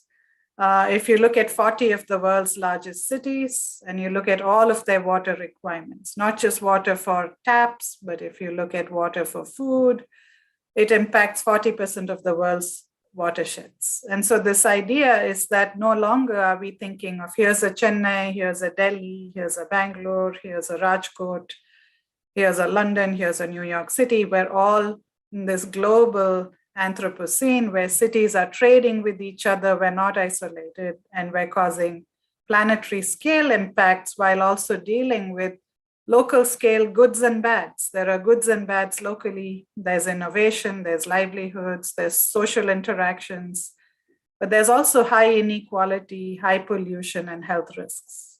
And so that brings us to this idea of sustainability. And my talk today is going to be about cities as drivers of the Anthropocene and also as forerunners of sustainability. So we know that cities are driving the Anthropocene, but can we change how we're built, how we think about cities to also make them forerunners in the quest for sustainability? So my second point is actually very much aligned with Professor Karan's point, which is what is sustainability? And so I won't repeat a lot of points that have already been made, but the original definition of sustainable development doesn't quite address sustainability, as we've just heard. Gro Brundtland's definition was just talking about development that meets the needs of the current without compromising the ability of future generations to meet their own needs. But more and more, we are defining, touch upon it very briefly, that most of our discussion of sustainability has mostly talked about human beings, human well-being, human development. And even when we talk about other species, we talk about biodiversity in the UN SDGs. We're always talking about other species in the service of humanity.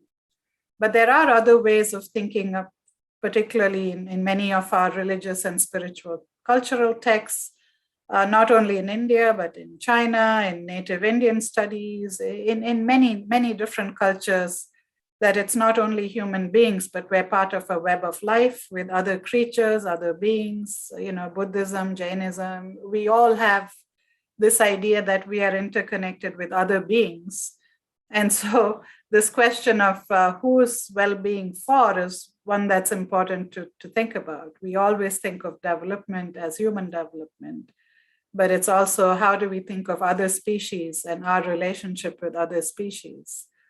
So that's one. Who are we talking about? The second is if we agree that we're talking about human beings, which most of the conversations are about human well-being, this question of what is well-being, I think it's been raised before, and many people have now concluded it's not about GDP. Economics and economists from Western countries, Eastern countries, I think these divisions are somewhat artificial. Economists led by work by Amartya Sen have talked about the importance of being well and doing well. And so being is just being able to be alive, being able to have basic needs, but doing well requires agency. Agency, freedom, autonomy, we talked about it in the previous lecture, to do the things you value doing. And so a lot of changes are happening in how we measure well-being. There are surveys now that talk about subjective well-being.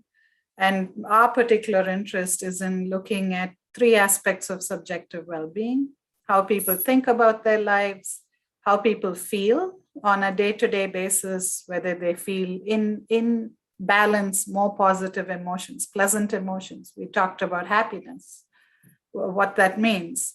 And the third is how worthwhile the things you're doing are to you. How meaningful are they? So it's not just that we're happy, but also there's a meaningfulness in life.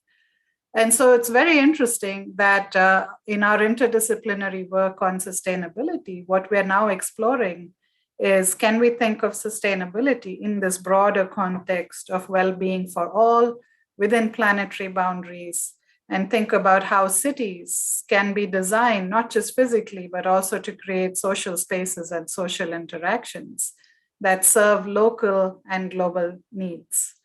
And so I'll talk a little bit about well-being for all. So we talked about well-being in the context of being well. So being well requires being alive. And so statistics like life expectancy, under 5 mortality, those are important. And we can also talk about for whom we want to be well. Is it current generations, future generations? How are we addressing inequality? In cities all over the world, there are high levels of inequality.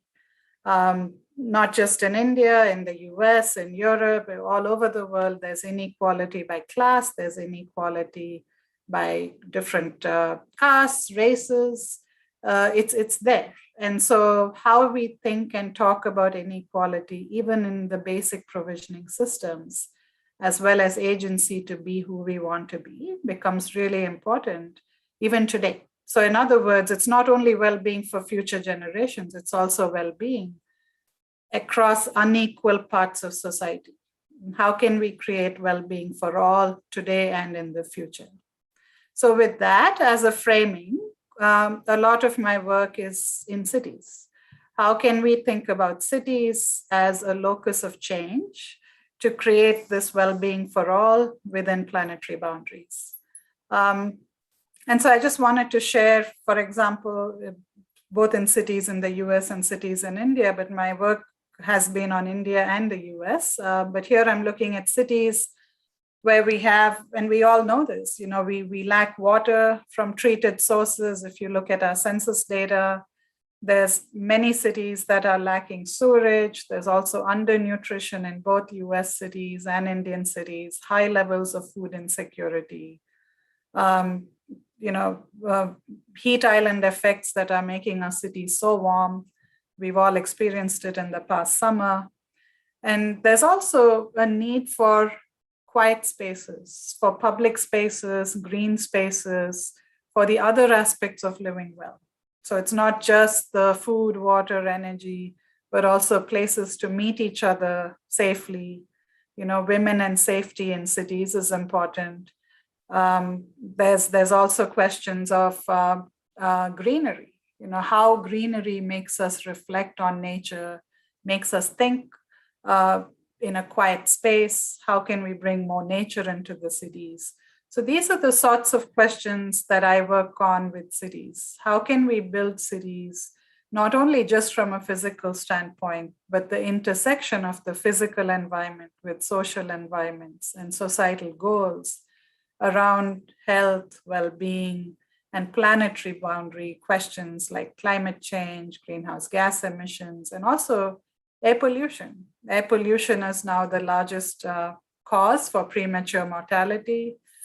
So how can we think of designing cities that are less polluting, so we actually create well-being for all within planetary boundaries? So I want to speak, I know I have just about 2 minutes left, and I want to speak about the third part of my talk is how do we get cities to become forerunners in this, what I call local sustainability, local and global sustainability. And I maybe touch upon maybe 6 points that have come up in my work with cities. I worked with cities in India, in the US. I also serve on the United Nations International Resource Panel. So I have the opportunity to collaborate with governments, local governments in other countries. And I think, first of all, we just need a really honest conversation about local issues, including a plurality of perspectives on both challenges and assets, right? So there are real issues in all cities around the issues I just talked about. 40 to 60% of people in cities in India, in cities in other parts of Asia, are living in very, very small, overcrowded spaces. We saw this during COVID, we've seen this during other health challenges. And so fundamentally, how do we as a society address such inequality? We have equally stark inequalities in the US, and the same questions come up. How do we talk? Can we be open in talking about inequalities? Or do we feel, always to say, oh, my city is so great or my country is so great that we don't talk about these things that are so important? And at the same time, we don't want to only focus on challenges. We also bring assets, and those assets are different, and there are different ways about thinking about assets. We have cultural assets. All our assets don't have to be economic. They don't have to be material, but they are important.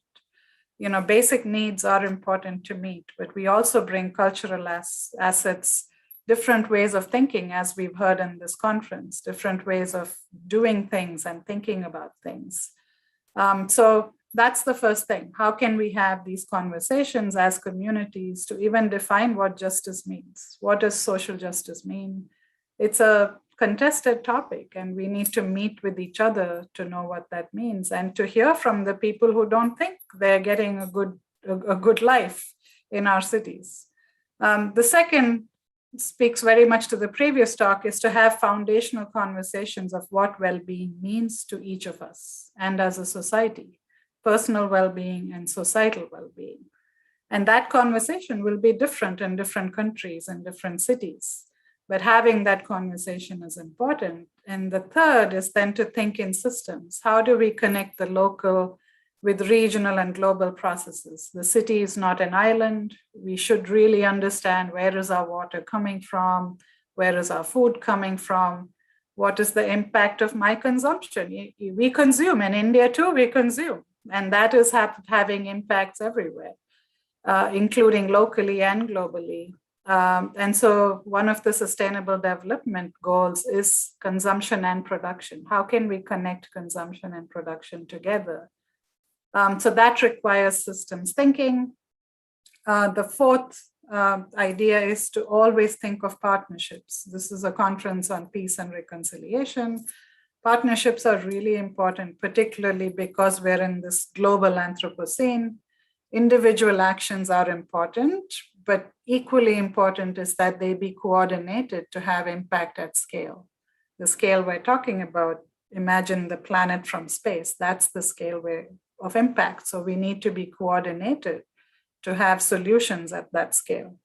And that means we have to coordinate actions from individual to neighborhood associations, to city government, to state government, all the way to national and global governance to make a difference. The fifth idea is it's very easy to have hubris, right? Personal hubris, professional hubris. I think an earlier speaker was saying that we shouldn't think of our own disciplines as knowing everything, because if we knew everything, we wouldn't be where we are. And so cultural hubris, that my culture knows this better than your culture, or nationalistic hubris. And that's easy to say that we should avoid these, but it's the way of doing it is the sixth point and the last point I wanted to make. The way of really listening to each other is to bring people together in what we call knowledge co-production partnerships. And a lot of my work is engaging with real people, real policymakers, understanding that as scientists, we don't know all the answers. As policymakers, they don't know all the answers. And as communities, we're not coordinated.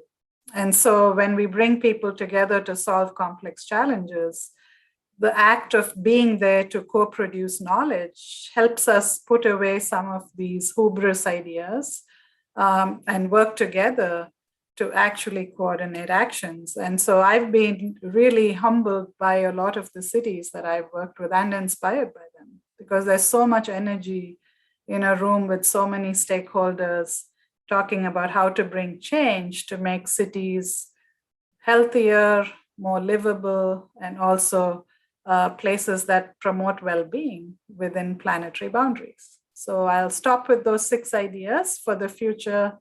And thank you again for having me here. Thank you.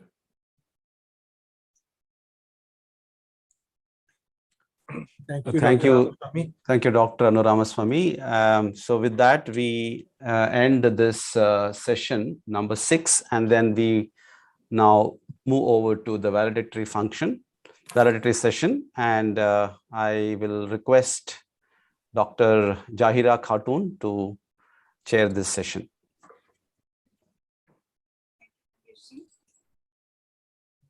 My humble pranam to Sri Sadhguru, Reverend Swamiji, and eminent scholars. I welcome you all in the valedictory session of 3 days International Conference on Peace and Reconciliation. I would like to start valedictory session by quoting Sri Sadhguru. I quote, peace that is lasting comes from self-control, not by satisfaction of the senses or the ego. To get that, we must be always watching ourselves to see whether we are pursuing sense objects for peace or we are approaching God for it. God gives us peace and happiness. Samsara gives a joy and peace that has no reality and which ends in unhappiness, unquote. A permanent state of happiness cannot derive from a non-permanent objects. Sensual pleasure sustains only for a limited period of time.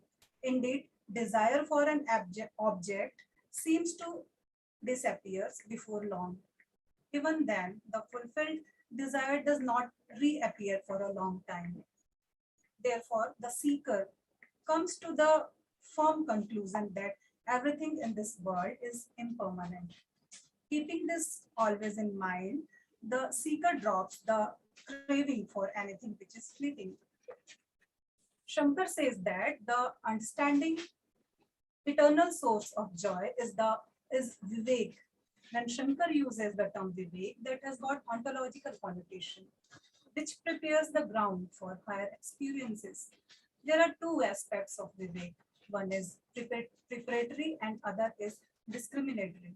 Vivek has got a very significant role in preparing the ground for self-realization. This conference has been organized by the blessings of Sri Sadhguru, Swami Gyananand Saraswati, and the constant efforts of Swamiji, a contemporary mystic and spiritual healer. The theme of the conference is that is right education is the key to peace has been spelled out by the distinguished speakers, a very relevant to the present strife-ridden global society.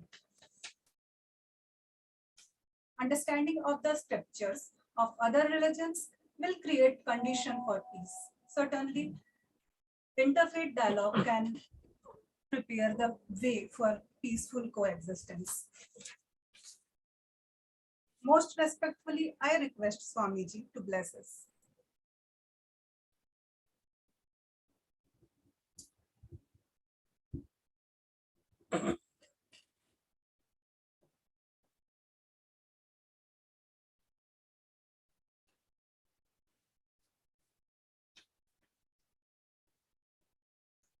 Narayana, Narayana, Narayana. So we have come to the end of 3 days of discussion, and I hope of thought also over what has been discussed. In the beginning, we heard such persons as Mr. Arif Mohammed Khan, Mr. Musa Rasa, Mr. Professor Bhatt, Professor Sanjay Paswan, all telling us about how viable a world is which is peaceful. Most of us think, no, it's something which cannot happen. But it can happen. It has happened over there. We have had periods in which there has been less strife, and then we have periods in which there has been more strife. That is the secret of the Chatur Yuga. When there's a Satya Yuga, and then it comes down, becomes a Kali Yuga, and then again becomes Satya Yuga. So this cyclical progress has always been there. We have had difficulties, we have gone beyond the difficulties. So all this is, all these, we have heard all the very, every presentation today which I heard was really enthralling. And it was really very nice to see the various points of view of difficulties which are there, of the difficulties of the teachers, of the difficulties of the young people, of the ways in which, and Dr. Ramaswamy has explained so well about the difficulties in that 60% of the cities are by people who are not so fortunate. So they are crowded together and diseases do spread. So it's a miracle that this present affliction has not afflicted more people than what it has. And also we have to keep in mind is that when there are so many of the have-nots who are seeing all around them lives of high consumerism, and they cannot always reach it, then there is a very high potential for unhappiness. There is a very high potential for violence and for forcible social change. So it is necessary that we should change before we are changed.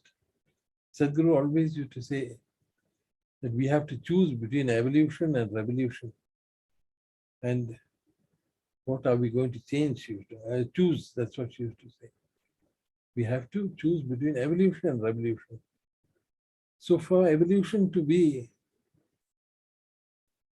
our path, that is what has been the tradition of India, that we evolve, that we interpret our circumstances we adapt our circumstances to the interpretation which is relevant to our times. There are interpretation of Dharma, which was basic dharmas, many of them are not relevant anymore. But the Sankshepa Dharma, which is mentioned by Bhishma, what is harmful to oneself, one should not do to another person. That is relevant to us at all times.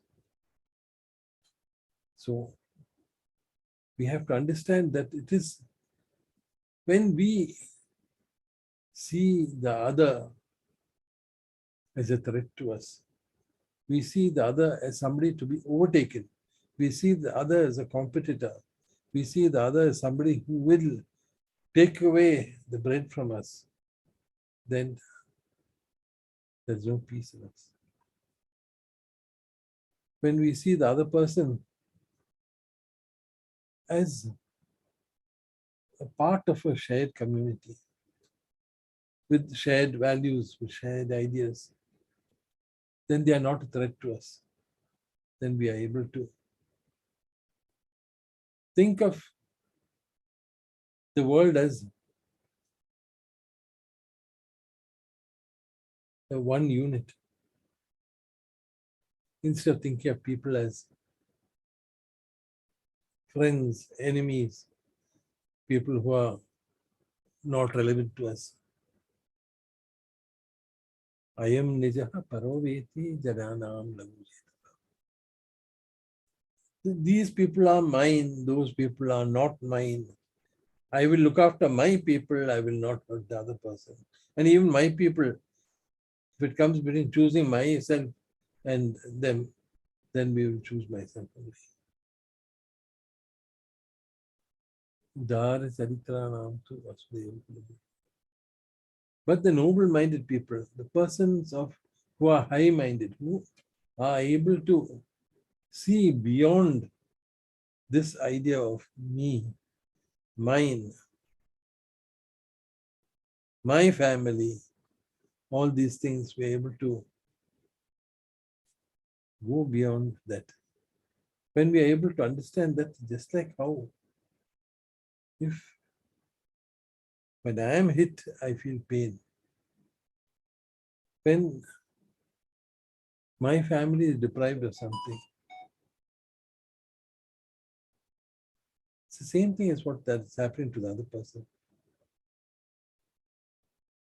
Then we see the world differently.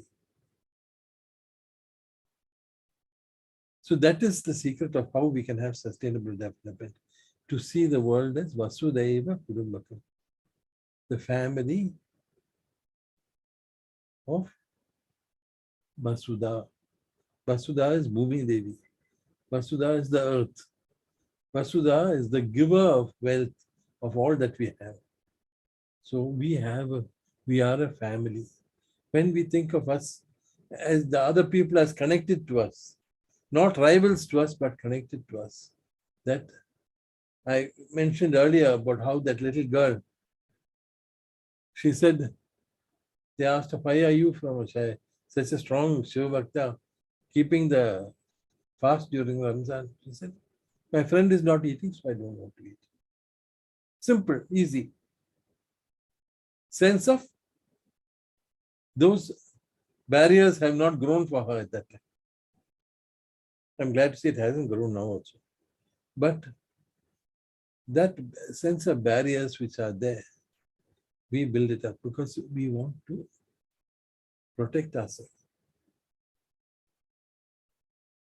So, desire, fear, anger, these things come because our survival is threatened. So when we understand that the giver of all that is Mother Earth, we are all living on Mother Earth. We are drinking her blood. But she's feeding us happily. But if we say that I will eat, but I will not allow somebody else to eat, then she will become a different. She will be a mother, just punishing us. So that is why we see that when the world is the earth is overexploited, there is a backlash which is coming. Just like how we saw in Kerala, the soft porous rock was cut and taken for construction. The sand was taken for construction. And all that remained was hard rock. So the rain came, the rain fell on the hard rock. There was no way it could go down. Then there were floods and people died, people disappeared. And then after that, there was a shortage of water. In a country which has got so many months of rainfall, after the floods, there's a shortage of water. Why? Because we abuse nature. Our greed made us exploit the earth in a manner which was beyond the way it should.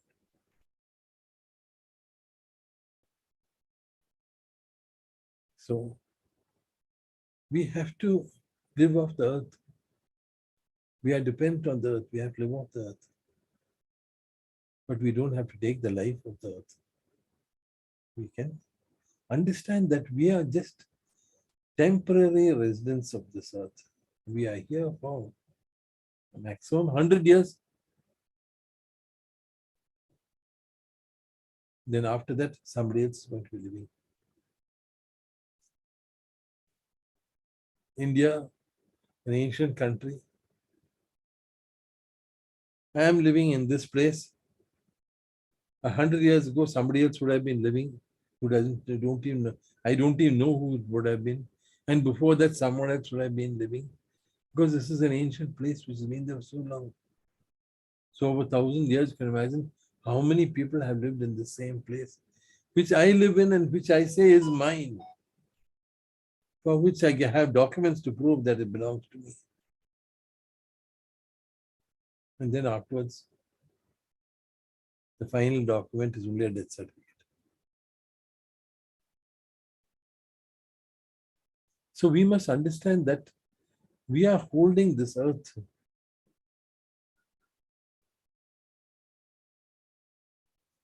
as trustees. We are holding this earth so that we can give it to the next generation. How we received it, we should improve it and should be given to them in a better condition than what we received it. For that, we must stop thinking of other people as different from us. We have to think of them as one of us. And then alone will there be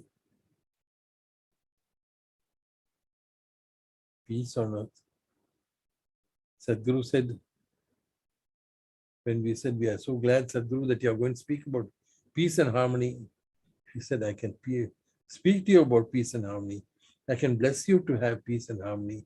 But for that peace and harmony to remain in your lives, you have to work for it. So we must all work with the grace of God. This is 3 days of the conference have gone very well. We have had wonderful talks and discussions. I request the scholars to write papers and give us. I couldn't, since it was a short notice, I told them, give us a talk and give me the paper later. So I hope that I will receive papers. And these days of talks, these days of thought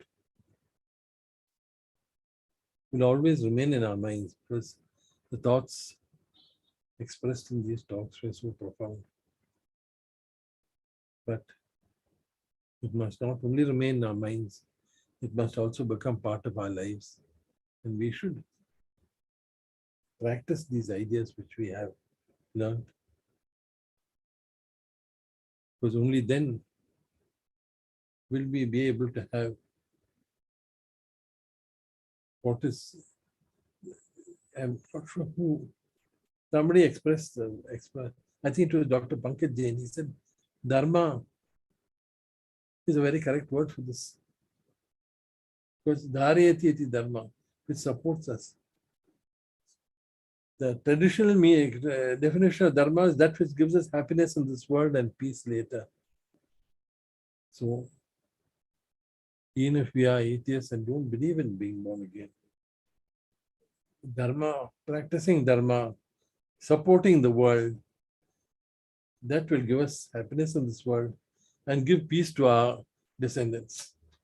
Sri Sadguru Arpanamastu, Sri Krishna Arpanamastu, Narayana, Narayana.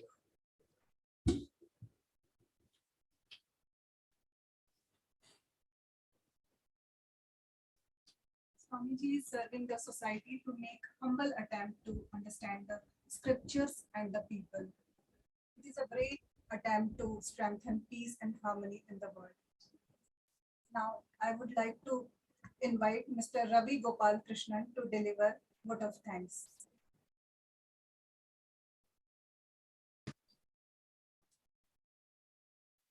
On behalf of the Sri Vishnu Mohan Foundation, I would like to propose the vote of thanks for the 6th Annual Peace Conference.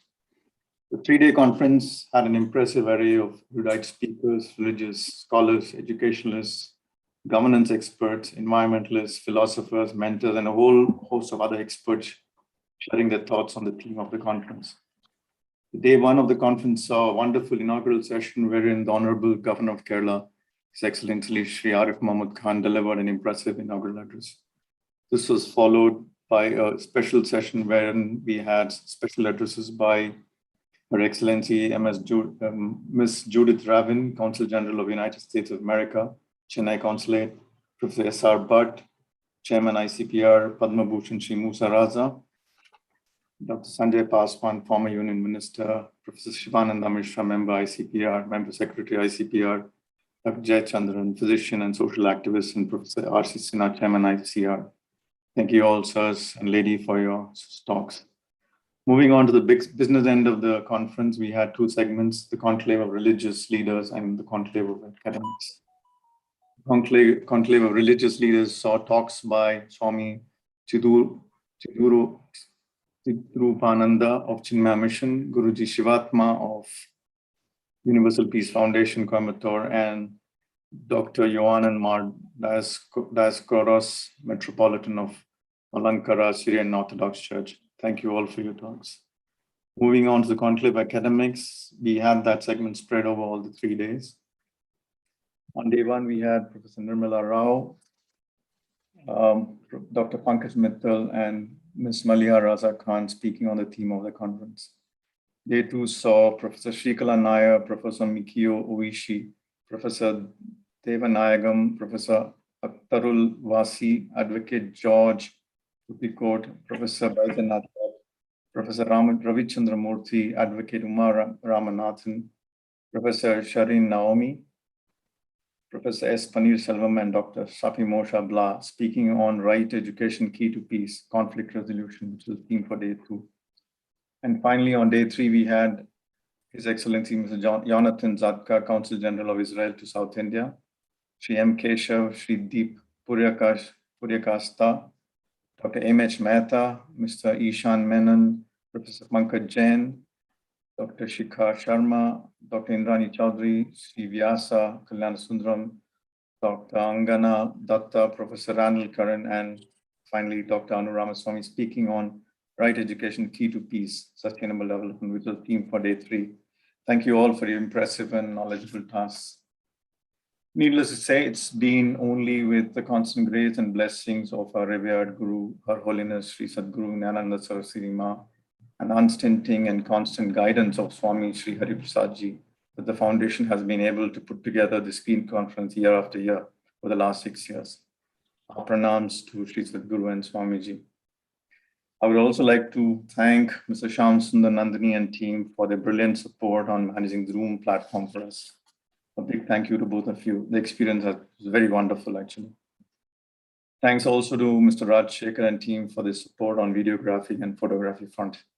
And last but not the least, I would like to thank all the devotees and other volunteers of the foundation who have worked tirelessly over the last few weeks to make this event a grand success. Needless to say, I would like to be excused for any inadvertent omissions which might have missed out on. Thank you. Good night to everybody in India and good day to everybody in the European and North American continent. Pranam Shri Sadguru, Pranam Swamiji. Thank you.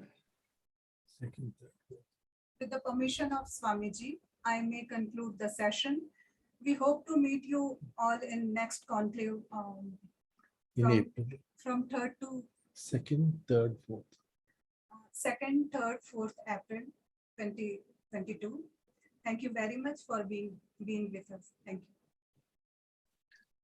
I would request everybody to be upstanding at the location for playing of the Indian National Anthem. Thank you.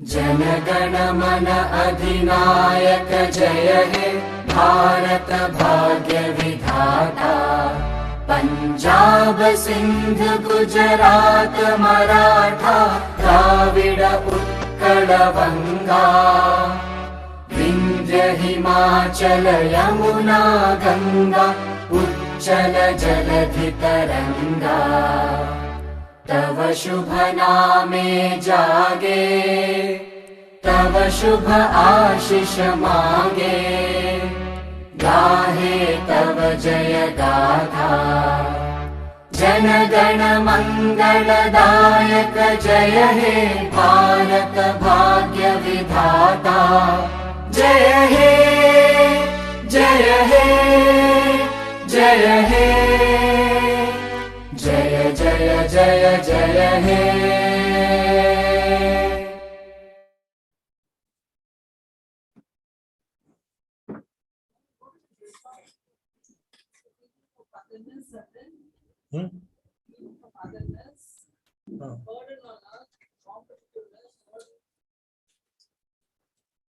Selfishness.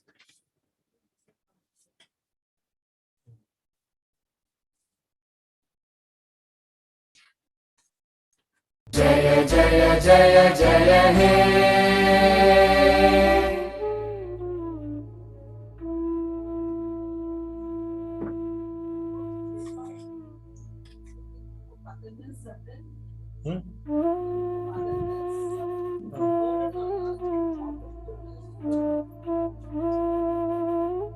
Selfishness.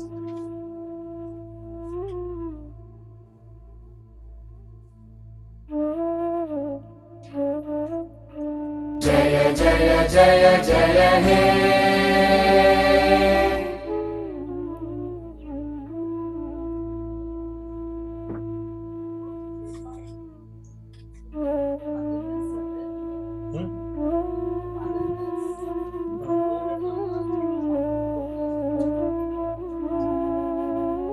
Selfishness.